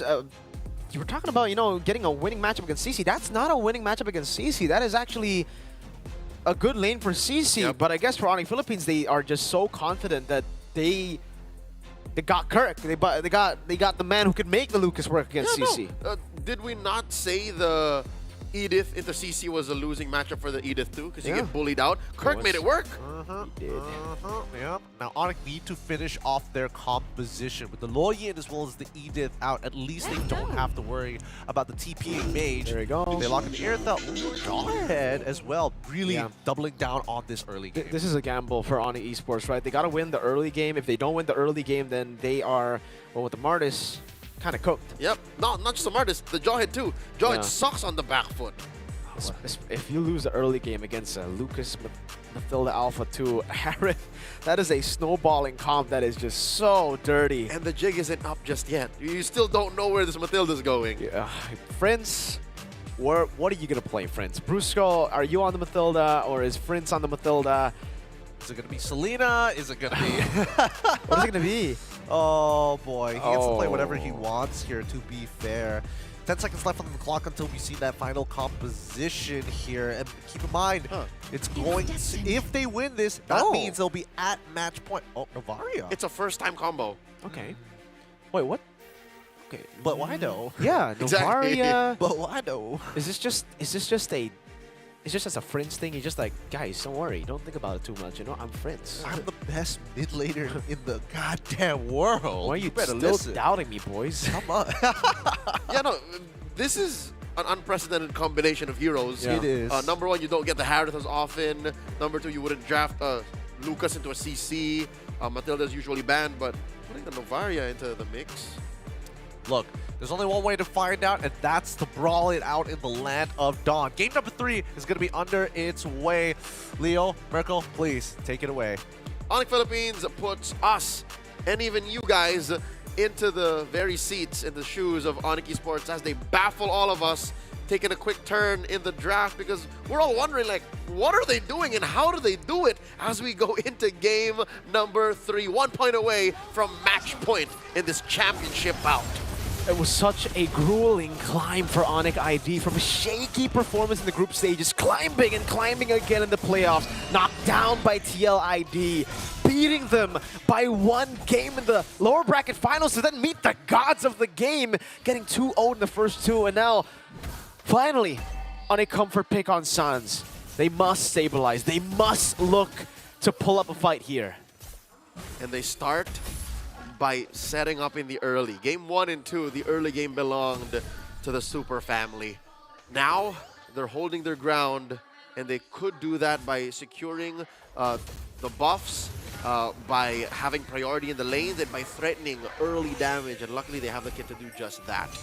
Brusco kicked out of the fence brush here. Keyboy on the Jawhead. It's been a while since Keyboy actually got his hands on a Jawhead, especially in such a high-profile matchup as this. And yeah, this is a better start than ever in this series. It's best of 7. Onyx Esports up by like 100, 200. First time in a while. First time in a while, but it is kind of expected with a Martis and a Jawhead. They will just have so much more kill pressure in the early game. And for Onyx Philippines, it's about waiting and, weathering the storm. I'll be honest with you, I don't know what it's about just yet because we don't see the Matilda and Novaria in the same draft, not as often. So we're still looking for the synergy. We're still looking for what Onyx PH's winning image is against Onyx Esports' draft because so far Game 1 and 2 have been on point. For this one, they got a little abstract on us. First turtle spawned, lower quarter. First to the scene, of course. The team with priority. Super Friends sent home. There you go. Onyx ID finally with the control over turtle number 1. This could be their first turtle in the series. All of the games before this, it has been Onyx Philippines dominating from turtle 1. And there you go. Onyx Esports finally get their first turtle in the grand finals. Up by 500 gold. They've made all the right decisions so far in the first 2.5 minutes of the game. Onyx PH, we've still yet to see what they bring on an offensive level because we know that they're good at dodging real-world manipulations. We know that they're good sustaining these team fights, and we know that eventually, when it gets down to it, when we're playing in the paint, Kelra should still win against Savero. But we're not at that point just yet. Nope. Not just yet. And for Onyx Philippines, again, it might just be a case of them weathering the storm. They know exactly how much Onyx Esports' composition can snowball. With Kibo in the Jawhead, with a Martis too, it would just be, the smarter option to not fight for the first few neutral objectives, to wait for King Kong to reach some power spikes, maybe defensive power spikes actually, to deal with the crazy damage that will be a part of Onyx Esports win condition in that early game. I hear ya. Patience is key for the first time in this grand finals. Onyx PH taking it slow. Couple of items being built here, key items. Still nothing fully built just yet. Couple of war axes for Kirk and King Kong. For Kyrie, though, already a Hunter's Strike. He is up on King Kong by about 100 gold. And yeah, this is good news for all the Indonesian Sonics, is he's on the same level now. So he's getting a healthy amount of farm. Propping up for this second turtle. Lower quarter still, the ejector on a Kirk. Kirk goes into beast form, has the vengeance, still gets Kirk called. And melted down by Lutpi on the CC. The winning matchup for Onyx ID. Now 900 gold lead, back down to 700 as Onyx Philippines look to trade up top. Savero, good read into this, will stay in the bushes, soaking up a bit of the minion waves. Last hitting, and the rest of the team comes to help him out. But Kelra has done a lot of damage already to that turret shield. Won't be able to mirror that play on to Kirk down bottom. Call it a losing matchup. I'd say any 4v1 is a losing matchup, Mirko. And they will convert that into a turret and a turtle. Still nothing on the board for Onyx PH. Lutpi kicking Brusco out of that brush. Onyx Esports, so far they've done amazing for themselves here. Astral Echo, though, will reveal 2 Keyboy. No crazy flanks, and Onyx Philippines take back control over the turtle. Star Shadow coming down, retreat battle. Kyrie wins it now with a Mortal Coil, jumping on the Kirk, has the vengeance, King Kong curtain called, but it's the guiding win to get them out. Still, though, Kirk retaliating a bit with some damage back again. No casualties in that skirmish. In the first 5 minutes, Onyx PH are still somewhat comfortable fighting within the real-world manipulation. Once Sans gets a few more items, then maybe that'll change. Currently 2,000 gold ahead. Onyx Esports are enjoying this time in the early game. Post-laning, Onyx PH can only get 1 turret, and that is tier 1 down bottom. So Kirk recovering very well. It seems like it's Kelra who now has to find farm elsewhere. Savero takes that tier 1 on top. Yep. Good deny to the minion wave, or to that cannon minion too. Just waiting for the last hit there for the Lord, and now finally shoving back in again. So at least with Kelra leaving that lane, he will also be punished by it. Onyx Esports steadily growing this lead now. The Sky King does secure himself an orange buff on the opposite side of the map. So that's Grand Theft Orange for Onyx Esports, allowing them to barrel forward once more. 2,500 gold now as King Kong is now on the back foot. Shoes on the other foot, this time looking for an engage. Astral Echo started up. No, circling Eagle from Brusco, back and forth still. No commitment down. Oh, Kirk just dives in. Mortal Coil defensively. Almost. Kirk finding the angle, the ejector to pull him back though. And Keyboy flickers out into the RWM, the safe space. Lutpi gets caught by the Star Shatter, and it ends up being Kirk traded for nothing. A 0-0 stat line for the XP of Onyx Philippines. Almost, but not quite. You're seeing now what Onyx PH might be planning for. Started with an Astral Echoes, so that means Kirk's beast form will bite down onto more targets, short range, and then eventually will hit more once he hits the shockwave blast. But there's not enough items on Onyx PH just yet. They're feeling really the tremors of the 3K gold lead. Great Spear of Alpha though, the ejector comes in again. Kirk decimated by Kyrie. In return, Astro Echo still on Kyrie. King Kong for the retreat battle. Now Kyrie jumps into the Mortal Coil, still wins it out. Zaman Force from Kelra. Good disengage from Onyx Esports. Surgical. If you ask me, that's a mirrored play. Onyx PH did the very same thing against Onyx Esports in a game or two past this series. They could have won more, but they decided, you know what, we'll take the turtle, we'll take one kill, and then we'll back off. Now the orange once again threatened away from King Kong, and he's not even nearby. He's all the way down, taken buff after buff, camp after camp, slowly but surely. Quick update, King Kong is down 1,000 gold now. 1,000 gold. But XP-wise, he's not that far behind, right? Just a half, almost, of a bar behind of Kyrie. As he gets his orange buff, it will be a bigger lead for Kyrie. But still, quite impressive. Astral Echo Savero gets the help of Keyboy with the ejector. It's actually Onyx Philippines who are stopping Onyx Esports. And again, Kirk is actually still shoving down below. So they'll have an extra wave to play with. Kirk will just continue the push down below. Might be a tier 2 taken. Wait, is he going to sacrifice his life for this? No, he's not. There's a wave coming through. Well, he is. Let's see. It's just Kyrie he's seeing so far. Kyrie and Savero, pincer maneuver on the Kirk. The sacrifice for the tier 2. The Decimate, it's to buy space, I guess, for Kelra up top to get farm as well. He knows there's not really that big of a bounty on him. He is 0-3, or was 0-3 before that death. So not that much gold given for what they can get back. Now the math checks out. So instead of pushing through Calculated the 4K gold lead, yeah, he instead keeps it down to a manageable 2,500, 3,000. Onyx PH taking the slow route here. Still, we haven't seen the payoff of this less than orthodox draft. We see some glimpses of brilliance, you know, the echoes into a Zaman Force, echoes into a Spear of Alpha, echoes into a bite from Kirk, but just not there yet. Kirk almost to his Thunderbelt here. All this while Lutpi, having the time of his life, has both War Axe and the Brute Force Breastplate. I understand why Onyx can't really just dive in and, you know, keep himself in the fight. You have to respect Lutpi. You really do. Lutpi starting to deal damage. Irithel as well. Savero constantly just scaling up, becoming a threat as we get into the mid-game. 9 minutes in. Onyx Philippines still trying to get King Kong to level 13 to match up against Kyrie on the Retribution. Keyboy, Conceal, Guiding Wind to respond. Lord now down to a fifth of its health, a 10th, and there's an ejector. Vengeance there as well. Mod Force coming out. Kelra still go back and forth, and now it's Kirk with a kill back. Lord slain by Kai, but they lose 3 members. Savero gets a kill, but it's only onto the Roamer in Bruce Skull. A Star Shatter from Super Prince, and a mid lane tier 1. Suddenly the snap. This is the moment Onyx PH was setting up for. The fact that Onyx Esports could not get to Kelra, could not shut down the Filipino Savage, made all the difference. Look at that, tier 2 all the way in, plus an orange for King Kong. Call it a plot twist. In case you guys were thinking, you know, it's a bit of copium that we were talking about weathering the storm, not playing for, you know, the early objectives. Here's the result, waiting for the power spike, waiting to get over Onyx Esports. Oh, power spike! The burst from Kelra! And the Star Shatter perfectly balanced by Super Prince and Kelra.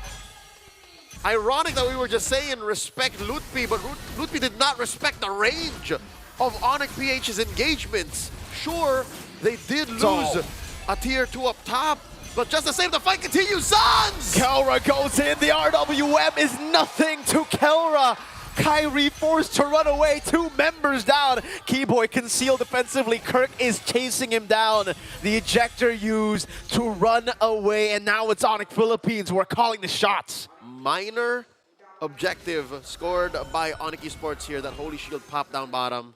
Given there is just about a minute left before those collapse. Check out the item builds here. Slowly but surely, Onyx PH are now winning across 3 different lanes. Still a little bit in the catch-up for King Kong to do, as Onyx Esports' jungler, Kyrie, is winning up on that front, about 200, 300 gold.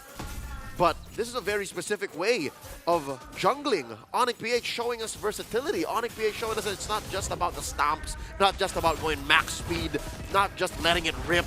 They can also play a very calculated play style. This is what Onyx PH is doing with this draft. The 4,000 gold lead that Onyx had for the majority of this game is completely gone. It has gone back to Onyx Philippines' pockets. And now it's a 10 gold lead for Onyx Philippines. That Lord advantage was catastrophic. Negative gains. Negative 2k on the board. The turret damage, at least they were able to get some structures. Rose gold for Kyrie. This is a completely different Martis from what we've seen earlier, you know, in this tournament, in the Challenge Finals playoffs. It is, by the way, still Kyrie going for Hunter Strike BOD before that Rose Gold Meteor, so he's still packing a punch. But as we get towards the later stage, that punch will decay. Yep, they have to understand that Kelra is now ready to rumble. Ow. Brusco is ready to weave in and out his cores. And Super Friends is also sniping from downtown. Super Friends is rocking a lantern, a book, and the wand. So even Keyboy can't really check waves anymore, can't check bushes. Oh, massive Astral Echoes revealing 3. Kelra diving in alone again. Kelra continues. Has the concentrated energy. Will get another. It's a double for Kelra. It's a triple kill for Kelra. And he's going wild. Another one as he goes in for the dash. A maniac for Kelra. I can smell a savage. I can smell a savage. And he doesn't get it. Super Prince instead scores the final one. Bow down to the god in the gold lane. Kelra has taken control of everything. The god had to fold to the monster as the final touch is put onto the base. Onyx Philippines at match point. What do you do? Climbing Mount Olympus, going past Liquid ID in the lower bracket finals, only just be smitten down again by the gods of the game. And not to mention, these gods decided to have a side project. They decided to paint a little painting, write a little song, and show us a little bit of art, putting on display a brand of MLBB we have yet to see in the grand finals. This is a slow roll. Can you see that? Yep. Put that Harith on a vase. That was disgusting. And I think we need to have an honest-to-God conversation. Harith needs to get nerfed, dude. This, or at least for, I was debating with Hutsuki earlier. We were talking about potential nerfs that he could. If Harith ain't the problem, maybe Starliam Scythe is the problem. There's a lot of true damage that's just getting through. It's just, what do you do against this? What do you do against this man? I don't like item nerfs because they have a tendency to deal collateral damage. You know, the heroes that are just living their merry lives, not as broken as Harith. So I'd say it's the little boy. It's the little boy that needs to be put down. And we were already foreshadowing this, right? There was 2 games of Granger before this. Yep. That was the Granger. That was the second best gold laner pick. This is the best, and you give it to Kelra, it's just, oh my goodness. Look at his build. He's so confident that he's just like, Blood Wings, who needs more damage? Give me concentrated energy. Goodness. Let me just sustain through the damage as expected, and Onyx they just got blown away. Onyx ID cannot hold a candle right now to them. It's just, I don't even know what to say. Even from a drafting perspective, right? It is weird to see Harith into the Matilda straight away. And on top of that, with the rest of the way they played out, having the alpha already in, sure. Lucas Novaria as your last 2 picks. What is going on? I mean, credit where credit is due. Kirk had to bite down on it. He had to hunker down and say, yeah, I'm gonna have to do some hard work here. And he did. What's the final KDA on the young XP laner? 1-4-5. 1-4-5. There was a time where it was 0-4-1. Yep. Yeah. Oh, well, I think, he's just... Oh my goodness. He's literally a vengeance bot. He's just come in, Yeah. press vengeance, push people. All right, Kelra, do the thing. He's definitely the unsung hero of this game, right? Because Kelra would not have gotten the space that he got in this game if it wasn't for Kirk's sacrifice. That tier 2 sacrifice down below brought just enough members away from top side of the map for Kelra, again, to come in, clear the waves, for him to go back to mid lane and have a good time scaling back up despite the 4,000 gold lead for Onyx ID. And that's what makes this draft by Onyx Philippines all the more a masterpiece. It's very rare that, number one, you see a flex in the draft. They pulled that off here. They kept all of us at the edge of our seats. Number two is, it's very rare that you see a 4-in-1, an all-in funnel draft in the current metagame, and they pulled that off too. Look at this golden EXP draft. We're looking like, hey, look, we're in the Andes Mountains. This is, oh, what a cool little range. And then it dips down into the Pacific. What is happening here? There was another slight dip, like before the full on, right? That was Yeah. like, oh, that was it, oh, and then, That was at a the 13-minute mark. It went from like a roller coaster to skydiving. Yeah, absolutely. Just a train. With no cables. No With cables. no say, just boom. Just gone. Drop dead. 7-0-4 coming in from Kelra here. He Dude. was given the space. Yes, he was given the farm here. And yes, as you mentioned, that tier 2 sacrifice coming in from your boy Kirk on Lucas did allow Kelra to actually get the Holy Crystal off that top wave. Yeah, the Kirkitek built the house. Kelra lived in it. He renovated it. Oh man. boy. Nice place he got here. Mind if I sleep? This goes there, this goes there. I'm gonna put all my trophies in here. Let's put a Sans here. Lutfi over there. I mean, look at the way that this. Severo here. Look, I mean, just look at the way that these fights my end up lord, playing man. out, right? The lead that we see from Onyx Esports, initially it was looking good, but it comes with conditions, and a lot of it just comes down to the placement of the RWM. You need to make sure that your anchor is strong, embedded, so that your ship doesn't just float away. And Onyx PH were just like, smack that out of the way. Man. Go anchor. There were several smacks in this game, several knockout punches too. I mean, Onyx PH, sorry, Kirk took it like a champ, and then the entire Onyx took it like a champ. Oh man. No, it's your turn. Yeah, it's almost like they have Kirk to take the punches and Kelra dish out the among one those rules. to take, one to throw. And Kelra threw big haymakers, man. He knocked out everyone. Just the hardest puncher is Kelra. Kirk unfortunately just has to soak him. Just stop! Kelra, are you ready yet? No! Look, he's happy to do it. He's happy to do it, see? One more time, Kelra. I can take it. I can my take God. it, sir. You can see even the management in the back was just like, Dude, they see this all the time in scrims probably, right? They see Kelra do this all the time, but they're still amazed. They're still at awe seeing it live in a grand final. Could have sworn if I could read lips, Raph said, they got away with it. They did it. Oh, that's wild. Match point currently God, for dude. Onyx PH. We're going to go on a short break. The international grand final scrims will continue here at the SPS right after these messages.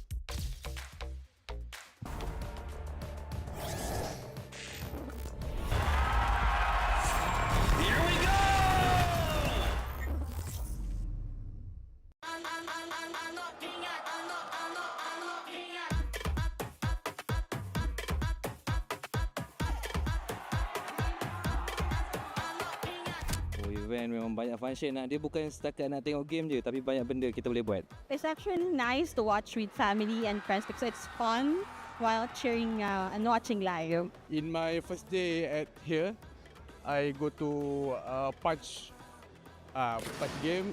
I think yang Gusti tu, tombok tu. And then there are several games that I like.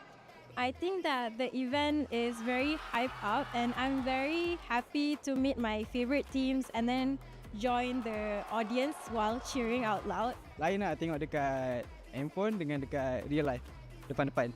So to anyone watching, you should definitely come and join Snapdragon event if there's another one in the future. Shout out to the Snapdragon Pro Series. Pada fan-fan semua, jangan lupa datang ke Snapdragon untuk event-event yang akan datang sebab event ni confirm best sebenarnya.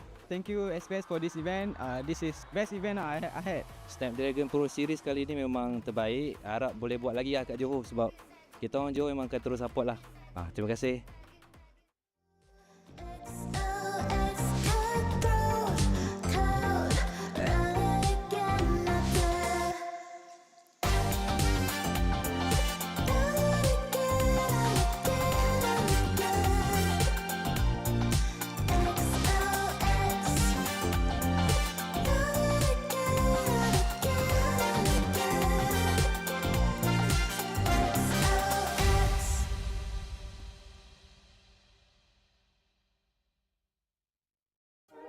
You waited all night for me to come back.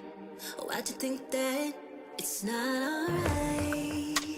Told you that I'm not that type. Didn't mean to get you so excited. Tried to tell you not to fall in love. Why you always hit me uninvited? Just hoping you would get the picture. I've had enough. Now it's time for me to turn around. Thought you knew what this was. Yeah, I am superstar. You were never the one for me. Never should have fell for me. Take back your heart. Why don't you take it back? You never had a chance. I'm gonna take you ain't the one. Call it a savage love. Just till I had enough of us. I'm good, babe. I'm on my own. This ain't a phase. Just let me go. Told you that I'm not that type. Don't bother wasting breath. Begging for one more chance.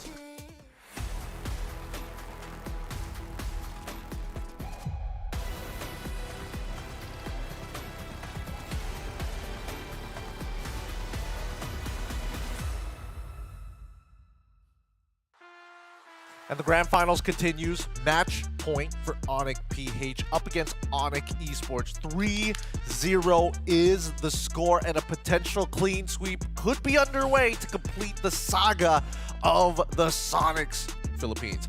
Anyways, boys, I don't know what to... I was thinking of maybe what could we potentially talk about here on this tablet here, but OP could live up to that moniker of being overpowered here at SPS. Kelra and as well as Severo is not even much of an argument here. Severo has barely gotten to play the game while Kelra is getting savages. Well, should have been a savage stolen by friends. Game.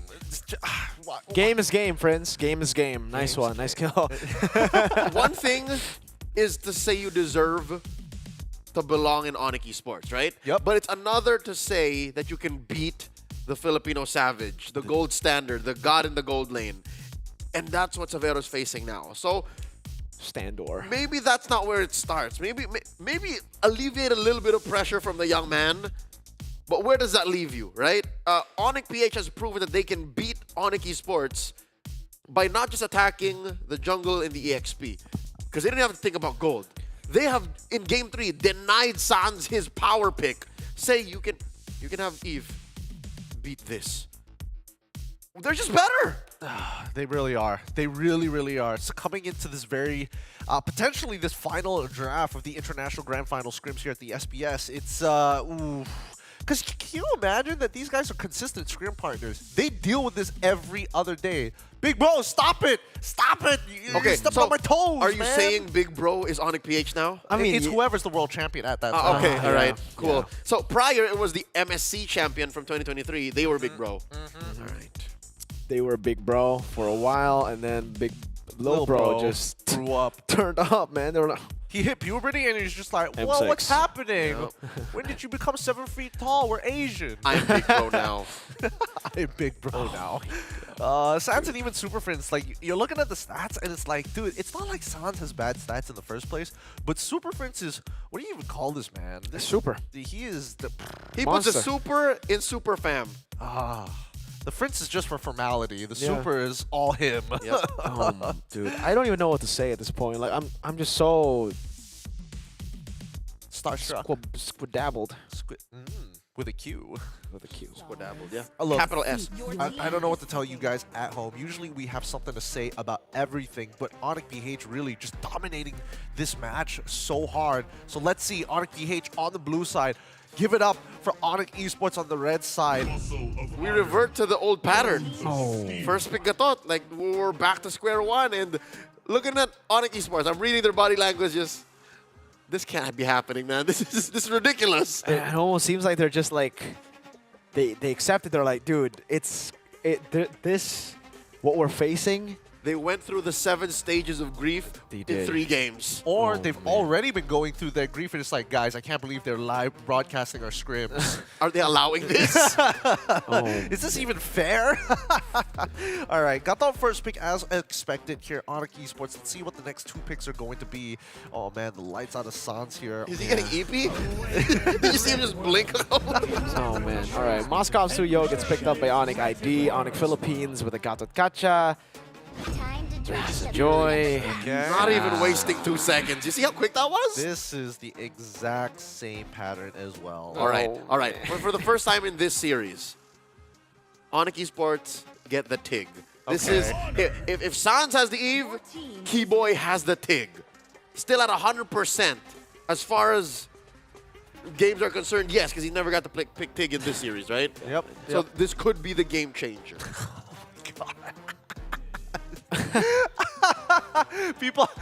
People's memes are getting a lot better. I'm not gonna say that loud out loud on broadcast, but it's if you saw it, it's a cultural thing. It's a cultural thing. Coming into the second phase, though, however, are we expecting the exact same picks here, or is it really? Is there something that there could look to change up? I mean, Selena maybe? I don't know. Oh, nope, not gonna happen. Oh! Onyx Esports closing the gap here. They got both lineups still lacking a mid laner. For Onyx Esports, they really gotta, man. They gotta respect the mid lane. I think at this point, put in another, right? Get another mid lane ban there. Get all the mid lane bans out of there. Force Prince to play Hayabusa in the mid lane. Make him play Matilda again, which is still open, by the way. Oh man, that would be pretty nasty, man. Fair misban. All right, so 1, 2, 3, 4, 5, 6, 7 mid lane bans here. Of the 10 possible, and Onyx Esports goes for a steal. Okay. How familiar Lutpi is Lutpi with Edith? Not really, man. Like, not really that familiar. I don't see him a lot. It really feels like this is a deny pick more than it is like a. Yep. You called it, Leo. Oh I mean, to be fair, he did pretty well against Teal ID with it. Like the 2 games that did. Look at this. Look at this. Look at this. Oh my God. Ridiculous. Super Prince. Load. Showing us it's not just about the flex, man. Farsa? Yeah. This is me. At this point, I can't even like. Usually, even in a 3-0, I can be like, all right, I see the draft for Onyx Esports. I like it. It's good, but it's been good for the last 2 games too. It's been a way for Onyx ID to respond. Maybe game 1 wasn't. I agree with you. The Fanny let go was kind of like a GG. But dude, after seeing 2 more games of just okay drafts and then the execution just being miles of mountain away. After what they did with that Novaria Matilda lineup. Yeah. Anything is possible now. Just want to curl up now. Kirk has his signature Lucas. He can do anything. He can hunker down for 10 minutes, take a beating, and allow Keller to punch back. Believe it. Let's see how it's going to go. Some might say Date Bayo. Others are going to be like, please turn this around. Onyx PH match point against Onyx Esports. Leo, Mirko, please go ahead with live public execution. So far, if you're a Filipino Sonic, everything is sugoi. If you're an Indonesian Sonic, you would be going Nani Kure? Gani? Looking at you. But just the same, it's time to get this over and done with. Because if Onyx Esports don't turn it around, that's it. Game over. Match point. Onyx Philippines might take home the crown. Might?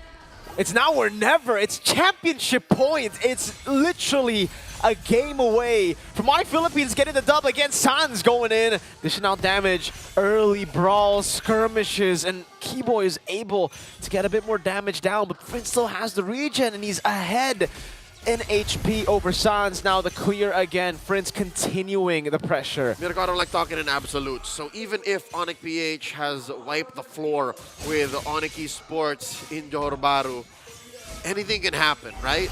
Onyx Esports still, you cannot deny that they have the heart of a champion.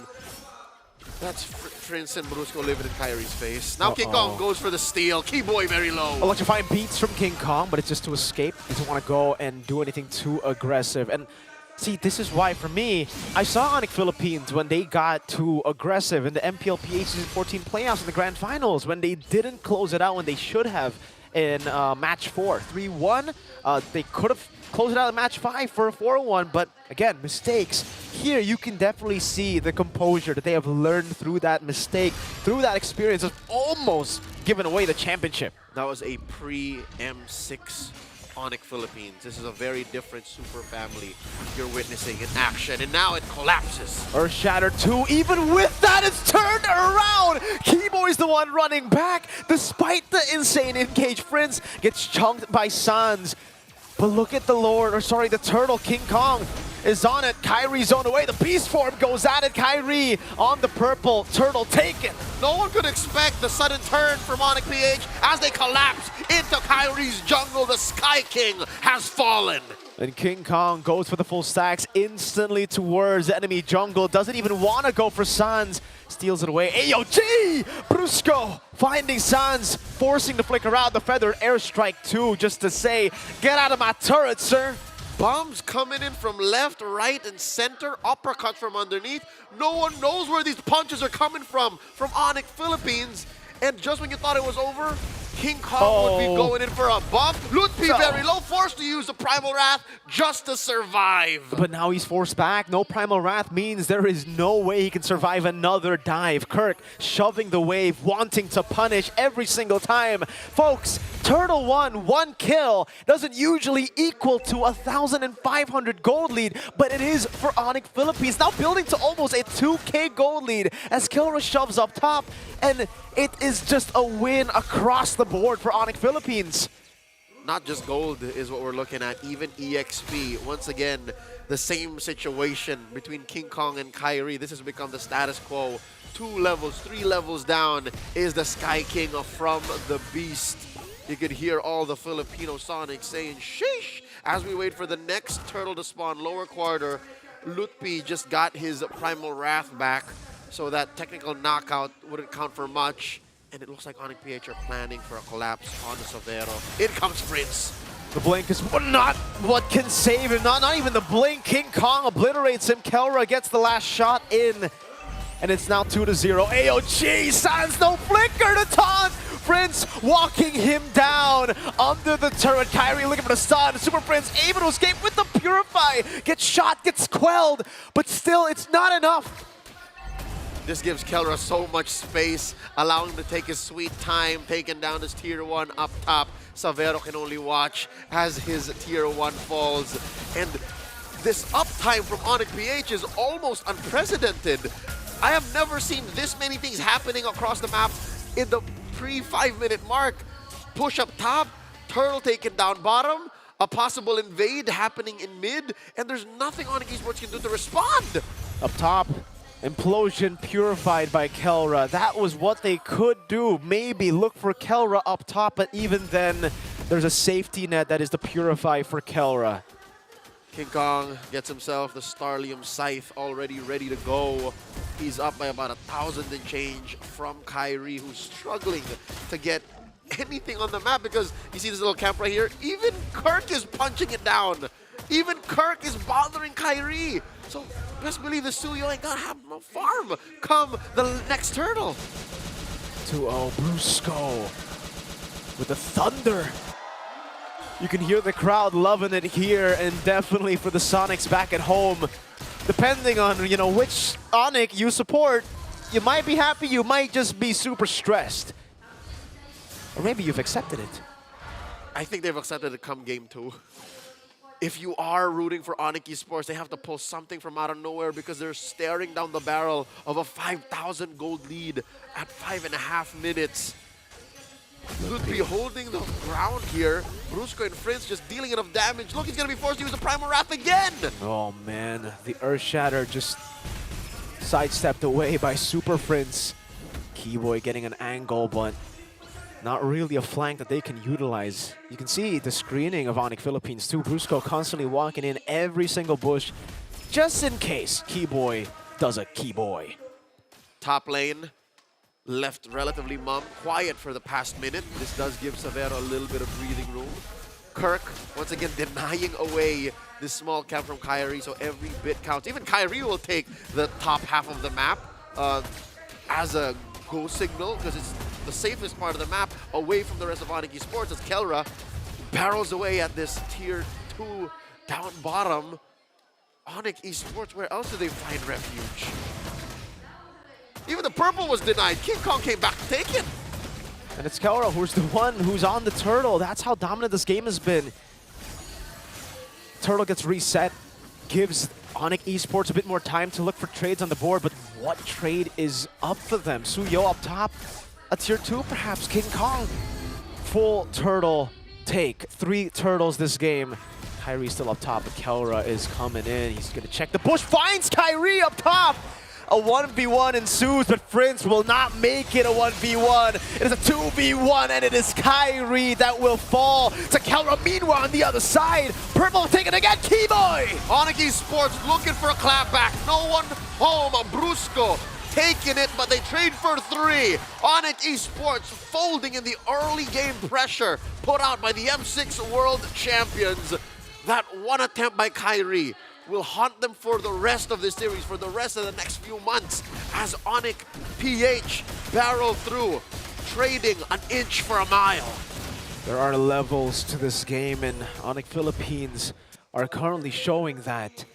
Just how exactly... Oh, King Kong! In the bottom lane, dodges away from the shove, and another! He escapes against the likes of the Sky Kings! Max stacks on the joy, allows for King Kong to go in with impunity. Untouched, unpunished.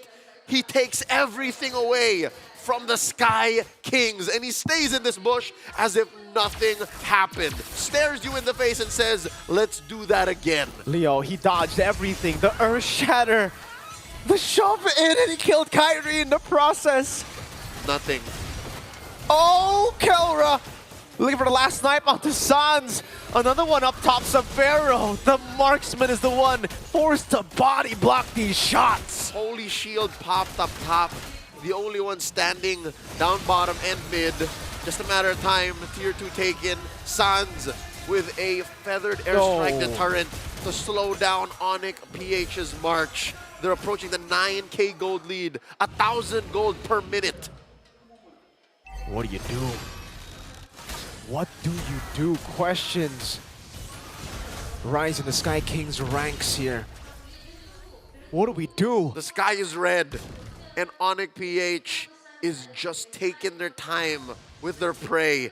They send King Kong to the turtle, and the rest of Onyx PH to just freeze these waves, deny everything from Onyx Esports. Sure, you're looking at a Hunter Strike built on Kyrie, but he's not ready to take any fights. Keyboy, last-ditch effort, going all the way to the back. He tries, he goes for the implosion, but it is him that gets imploded by Onyx Philippines.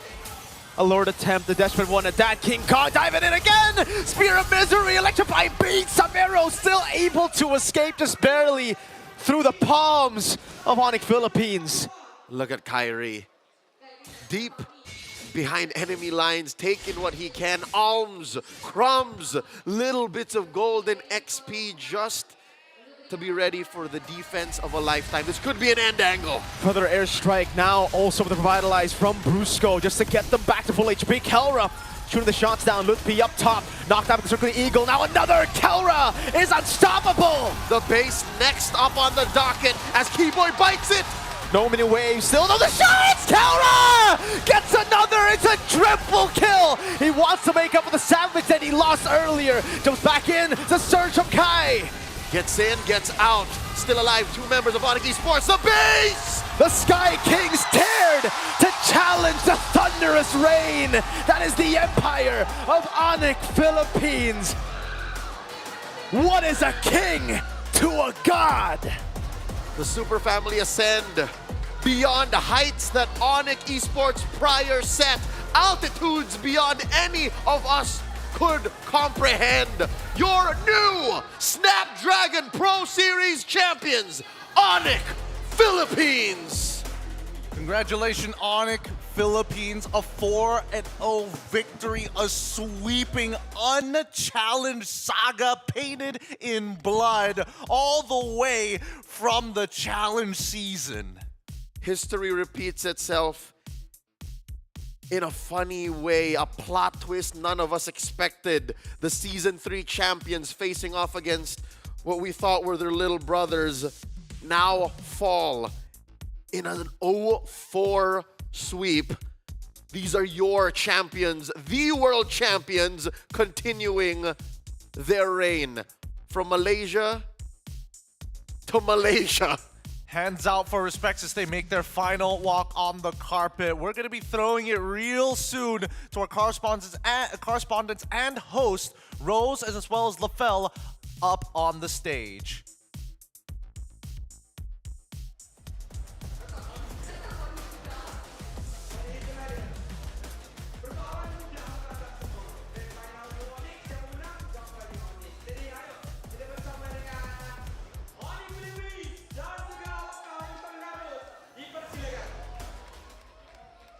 With a clean sweep of 4-0 after days of playing, these are your champion, Onyx Philippines!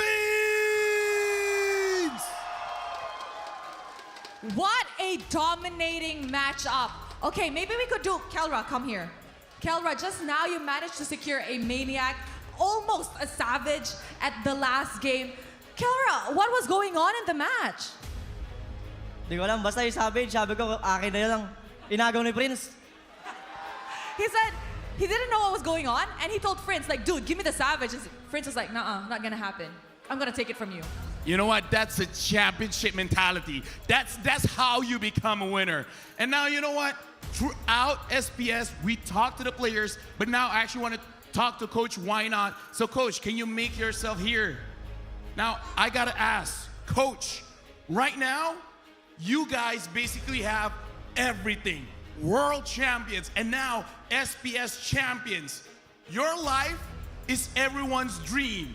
So my question to you is, what else is there for Onyx Philippines? For now, definitely we're gonna celebrate tonight, you know, with Onyx Indonesia, with Onyx Esports. But yeah, starting tomorrow, it's reset again, because we got MPL Season 15 to own, and of course, definitely MSC is next. All right, King Kong, come here. You are the crowd favorite. Every single time you're playing, everybody is shouting your name. King Kong, what do you want to say to the Malaysians who came down to the venue to support you every day? For the fans who's always supporting me and my team, I'm very grateful for all of you guys, and I hope you guys don't stop supporting us. We'll always do our best for you guys. And now, since everyone already has their phones, I would like to ask Onyx Philippines to go around the trophy. All right, make sure everyone is in position. In 3, 2, 1, your champions, Onyx Philippines!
Once again, congratulations to our SPS champions, Onyx Philippines. They continue to show the world another trophy in the bag for them. It could be the year of yellow for the boys, but even so, let's see if they can keep it up all the way to EWC. Okay, a little bit of consolation for the Indonesian Sonics. The fact that these two teams from the same powerhouse organization made it to the peak of this mountain is something to be proud of already. It's just that we have to accept the fact that these 5, 6, 8 young men, I put Coach Tony amongst some young men, are built different. Just the way that they understand this game is on a whole nother level that none of us can understand just yet. They truly are different, man. They are built different. They are curling the trophy too, quite literally just gymming. I mean, I know that they love to work out. But I mean, there you go. You did it. This is what makes Onyx Philippines special. On top of the fact that obviously their performance has always just been phenomenal, is the fact that they don't take anything too seriously. They're a fun bunch. They love being together here as a team. They love playing together. They love each other's company, and it's the environment that they have in the gaming house, wherever they are, to always just have that friendly side, unserious side, but when it gets to business, go back to being serious. Go back to try-harding. And they enjoy the grind. They do. They love growing with each other together. And I'm pretty sure something in that defeat in the hands of Team Liquid ID in the groups awoke something else in them, which allowed for them to go for the sweep. I mean, it awakened that dog. Oh, boy. Oh, Speaking of that dog. VP! That's the real winner right there. Dude, he has been enjoying being VP without the stress of the esports. Now he gets to just see all the groundwork being laid out. His actual title is King Raja Haringyeba. King Raja Haringyeba. Is Haring king in Tagalog? Yes. He has 3 king titles. I mean, the guy deserves it, man. The fact that he's been able to be part of both Onyx Philippines and Onyx ID's success in the past before M3, making it to the grand finals, Onyx ID with the 4P championships, MSC again, almost completing the golden road, and then I'd say having a part in helping too with Onyx Philippines run in M6. Yeah, half a decade of his life dedicated to the black and yellow. That is what powers Onyx Philippines. Beyond all jokes, ladies and gentlemen, beyond all the Raja Haringyeba stuff, like he is that instrumental. He really is. He's laid the foundation and honestly created an environment that is going to be very difficult to replicate. And as he continues to climb the ladder, in this case, there's only one other spot other in the corporate ladder to go. CEO. Chairman. Yeah. Give me more fingers. Whoa, man. Honestly, he's going to need more fingers if we're going to have that many rings, brother. But Oh man, my God. I think nobody's surprised that Onyx Philippines has taken this game to the next level, which begs the question, does this team need a nerf, or is Munton is like, man, is our game too easy now? They did. They tried to nerf him. They nerfed Granger. They're like, all right, Kelra, no more Savages. And he's like, dude, Harith is pretty good too. I'm going to try again. Here, game 4, he almost did. He almost did. If it was the old Granger, maybe it would have been like five Savages for Mr. Kelra, for Filipino Savage Man, God in the Gold Lane Man, Gold Standard Man, Savage Man. Dude, what? This Standor, man. Here's Gold the thing. Standor. This is history repeating itself. It's just patterns in time. Did y'all know that the mask was initially first nerfed because of Onyx PH?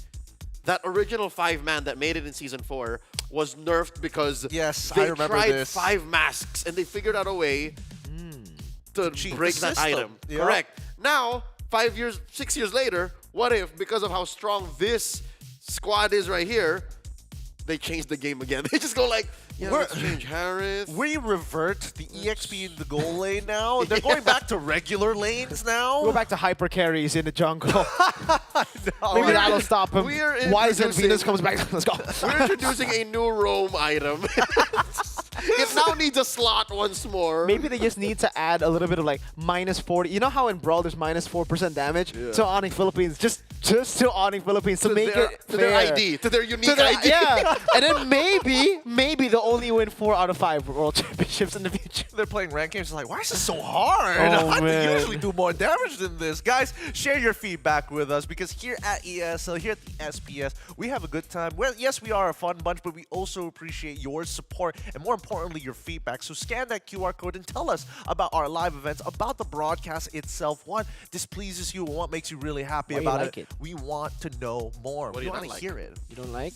Tell Oh, us. I know what you don't like. Oh, what don't you? We all know what you don't like. How do they know? Oh no. How do you know? Please.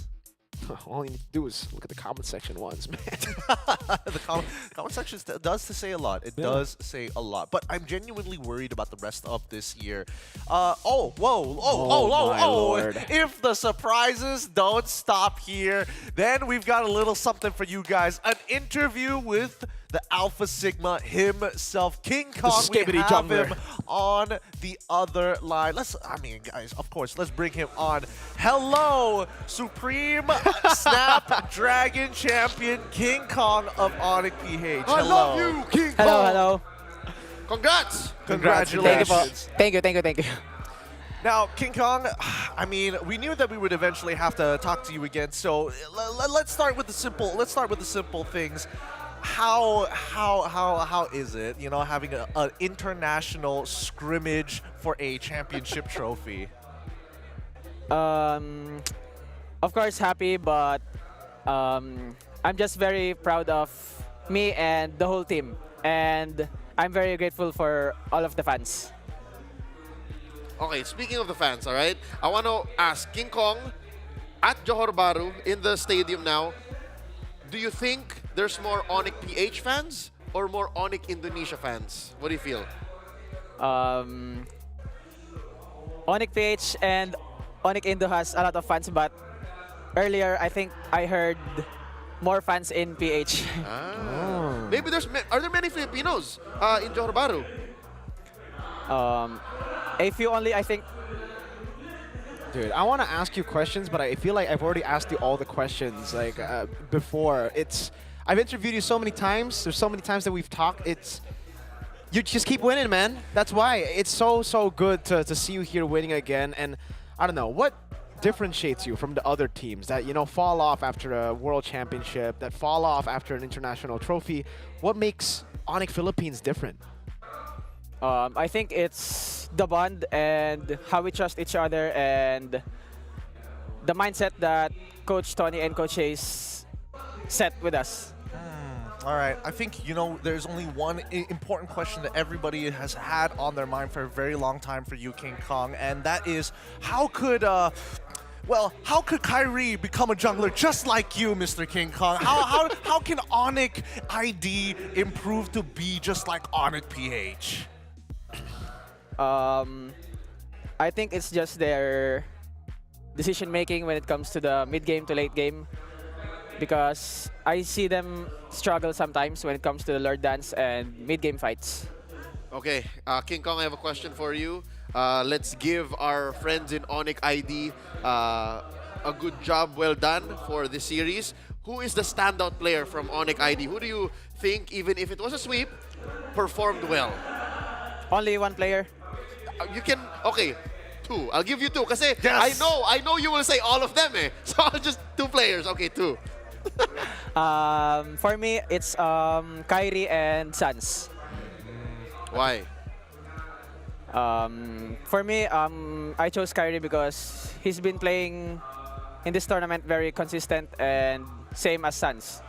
I got a question again, King Kong. I think this is more of like just you in the org, right, in Onyx. Now both Onyx have made it to the Grand Finals. Obviously, you were able to win.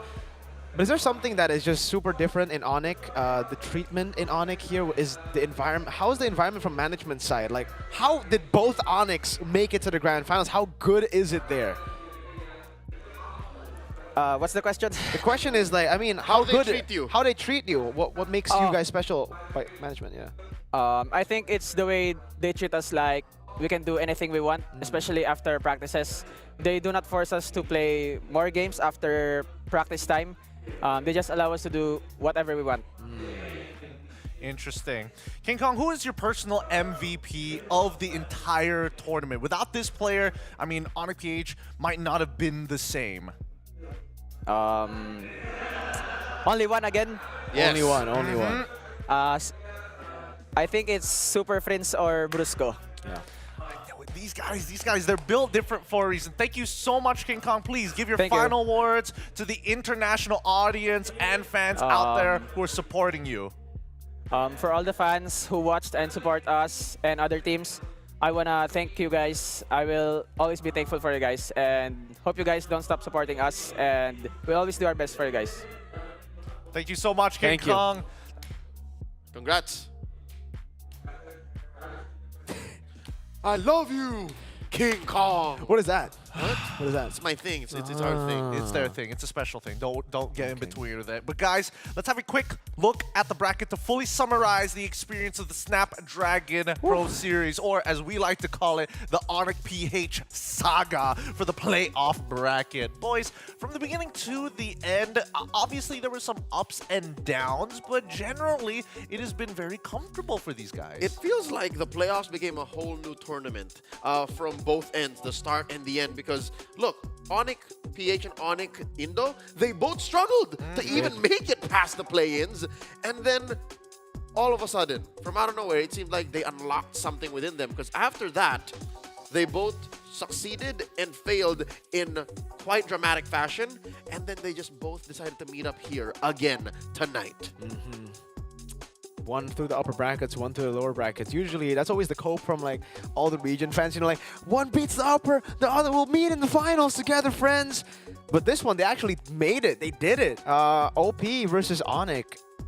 Did you guys expect a 4-0? Let's be honest here. No. I almost did. I mean, I said 4-1, right? 4-1. As close as it gets. I thought maybe one game. It's not like there's a level of consistency that you reach in the game that is like, okay, that's nice, but still, you will eventually make a mistake. Game 3 almost looked like it. Oh, that's fair. I mean, that was more of the draft than anything For like else. 10 minutes. For 10 minutes, we were like, uh-oh, it might be 3-1, 2-1. Yeah. And then, as we saw, the saga continues. But even so, this team is really built different. And the fact that when in the bracket itself, Onyx PH would send down, hey, little bro, here's another team for you to feast upon. Smack some, pass them another one. It's kind of like Onyx Philippines laid the blueprint to how to beat these teams, right? They beat Falcons, and then Onyx ID beat Falcons.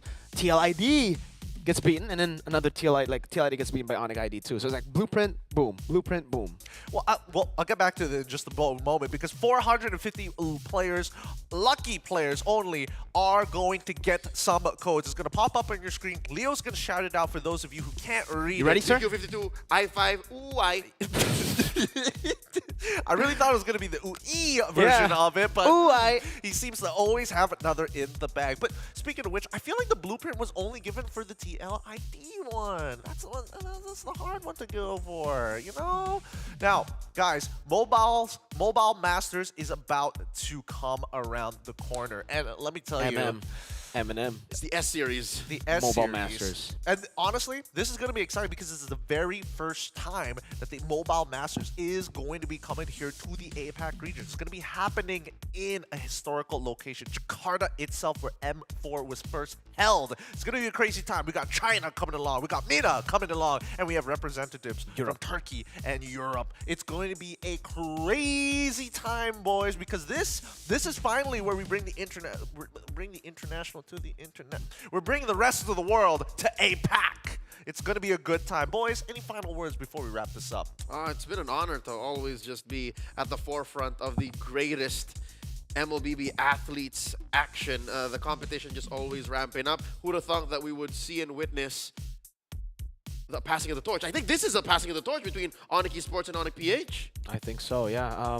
From one dominant run to another, maybe that's the passing the torch to a possible golden road that Onyx Philippines will try to forge for themselves. But yeah, for me, thank you so much for watching, guys. It's been amazing. It's been an honor as well to cast for you guys. And may Snapdragon continue on, man? Because the iconic moments from this tournament has always just been amazing. It's been a good time. May we always be at your service. Yes, we will always be at your service. Boy Let's call in the service. 2 other boys here. Remar, Husky. Boys! We're shouting out. We won't be able to hear their voices, but they will do an enticing dance as we close things up here at the Snapdragon Pro Series. Once again, it's Husky, it's Remar, Leo, Merkel, and I'm going to be your host, as always, Gideon Q, closing it out here at the Snapdragon I Pro don't dance. Series. See you, boys. Another time. Woo! That's a wrap. Let's drive to the top of the mountain and see the view. Let's vibe, looking back on the journey, just me and you. Ain't nobody wanna go slow. Yeah, I was chilling in the past, I was solo. Now that I got you in my life, I'm like, go, go. I be living for the thrill of it. Whoa, whoa. I hear you like to gamble. Let's take the road, let's travel. No, I'm a lot to handle, but I wanna go fast with you. Think we can go the distance, although I know we're different. Together we both fit it, so I wanna go fast with you.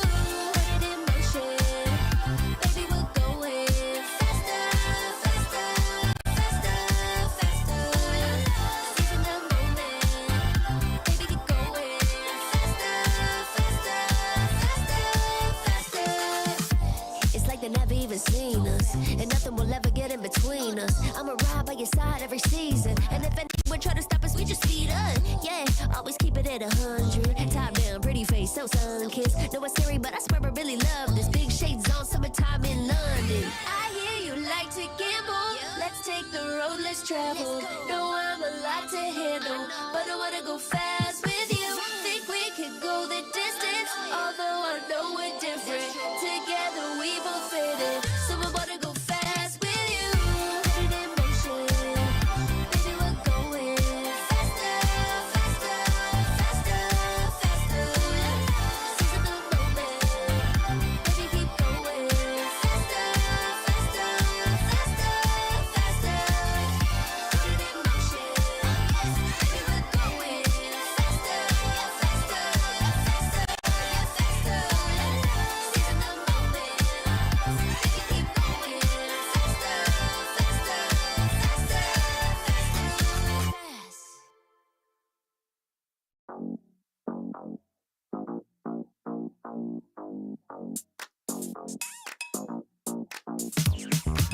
Cutie, dressed up and I'm glistening. I'm the gift, don't wrap me like it's Christmas. Want some yours, you'll know what you've been missing. Feeling like we should get into mischief. Listen, you've been looking like you're down on your luck. Need a girl like me to come through, lift you up. Hold me in your hand, I like when you touch me. Keep me around or you might get lucky. I'ma keep you with the good mood. Keep you up all night. Never, never around you. Baby, this is so vibe. Got me dancing like a soul train. Laughing the whole time. Got me singing in the shower. Baby, are you all mine? Baby, I'm your four-leaf clover. Your rabbit's foot, your charm bracelet, horseshoe. Baby, I'm your good, good omen. You wanna keep me with you. Keep me with you. Yeah, it's not hard to see. There's a pattern forming when you got me. 777 all wins, big money. The tramp over here never see me coming. I was in your back pocket the whole time. A quiet power, a silent gold mine, a big old confidence boost. You never delude. Just know that you'll be winning, cause I'm with you in the building. I'ma keep you with the good mood. Keep you up all night. Never, never around you. Baby, this is so vibe. Got me dancing like a soul train. Laughing the whole time. Got me singing in the shower. Baby, are you all mine? Baby, I'm your four-leaf clover.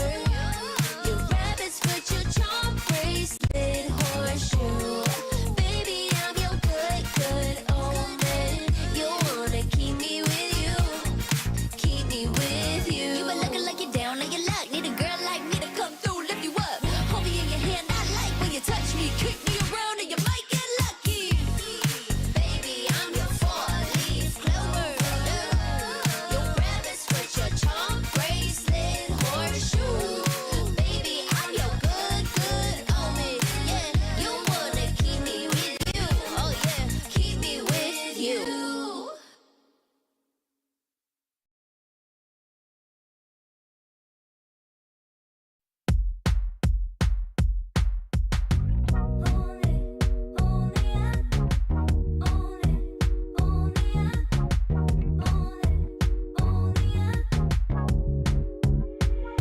like a moth to the flame.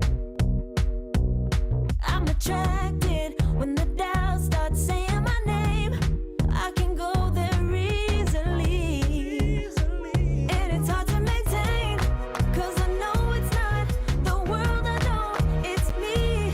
Believe in every little thing I hear, and no, I ain't no stranger to the fire, burning up all my desire to be great. It stays coming in waves, and no, I ain't no stranger to the fire, burning up all my desire to be great. I gotta just open the gate. All I need is saving from hitting the pavement, understanding when I'm impatient, that only I give to me. All I need is a little love in lonely places, the strength to stare fear in the face, that only I give to me.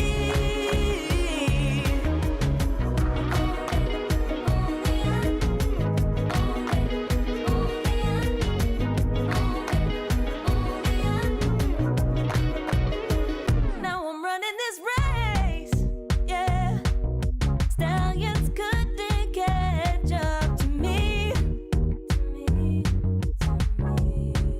I'm running till I get far. The Snapdragon Pro Series is brought to you by Snapdragon Elite Gaming and DHL.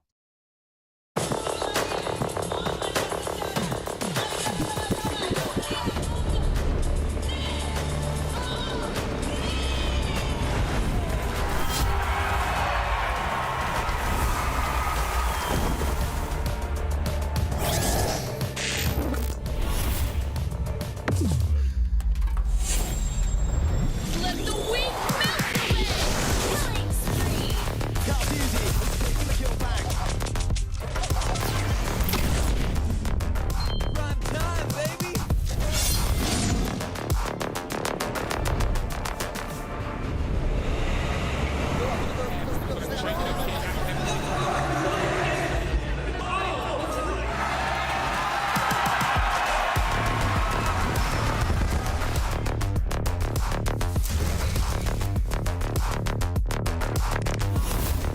Looks like the players are ready.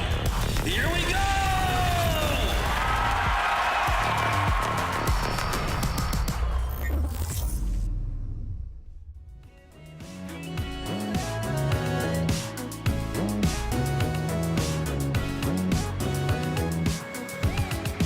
Give me the green light.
To be greatest days coming in waves. And no, I ain't no stranger to the fire, burning up all my desire. To be great, I gotta just open the gate.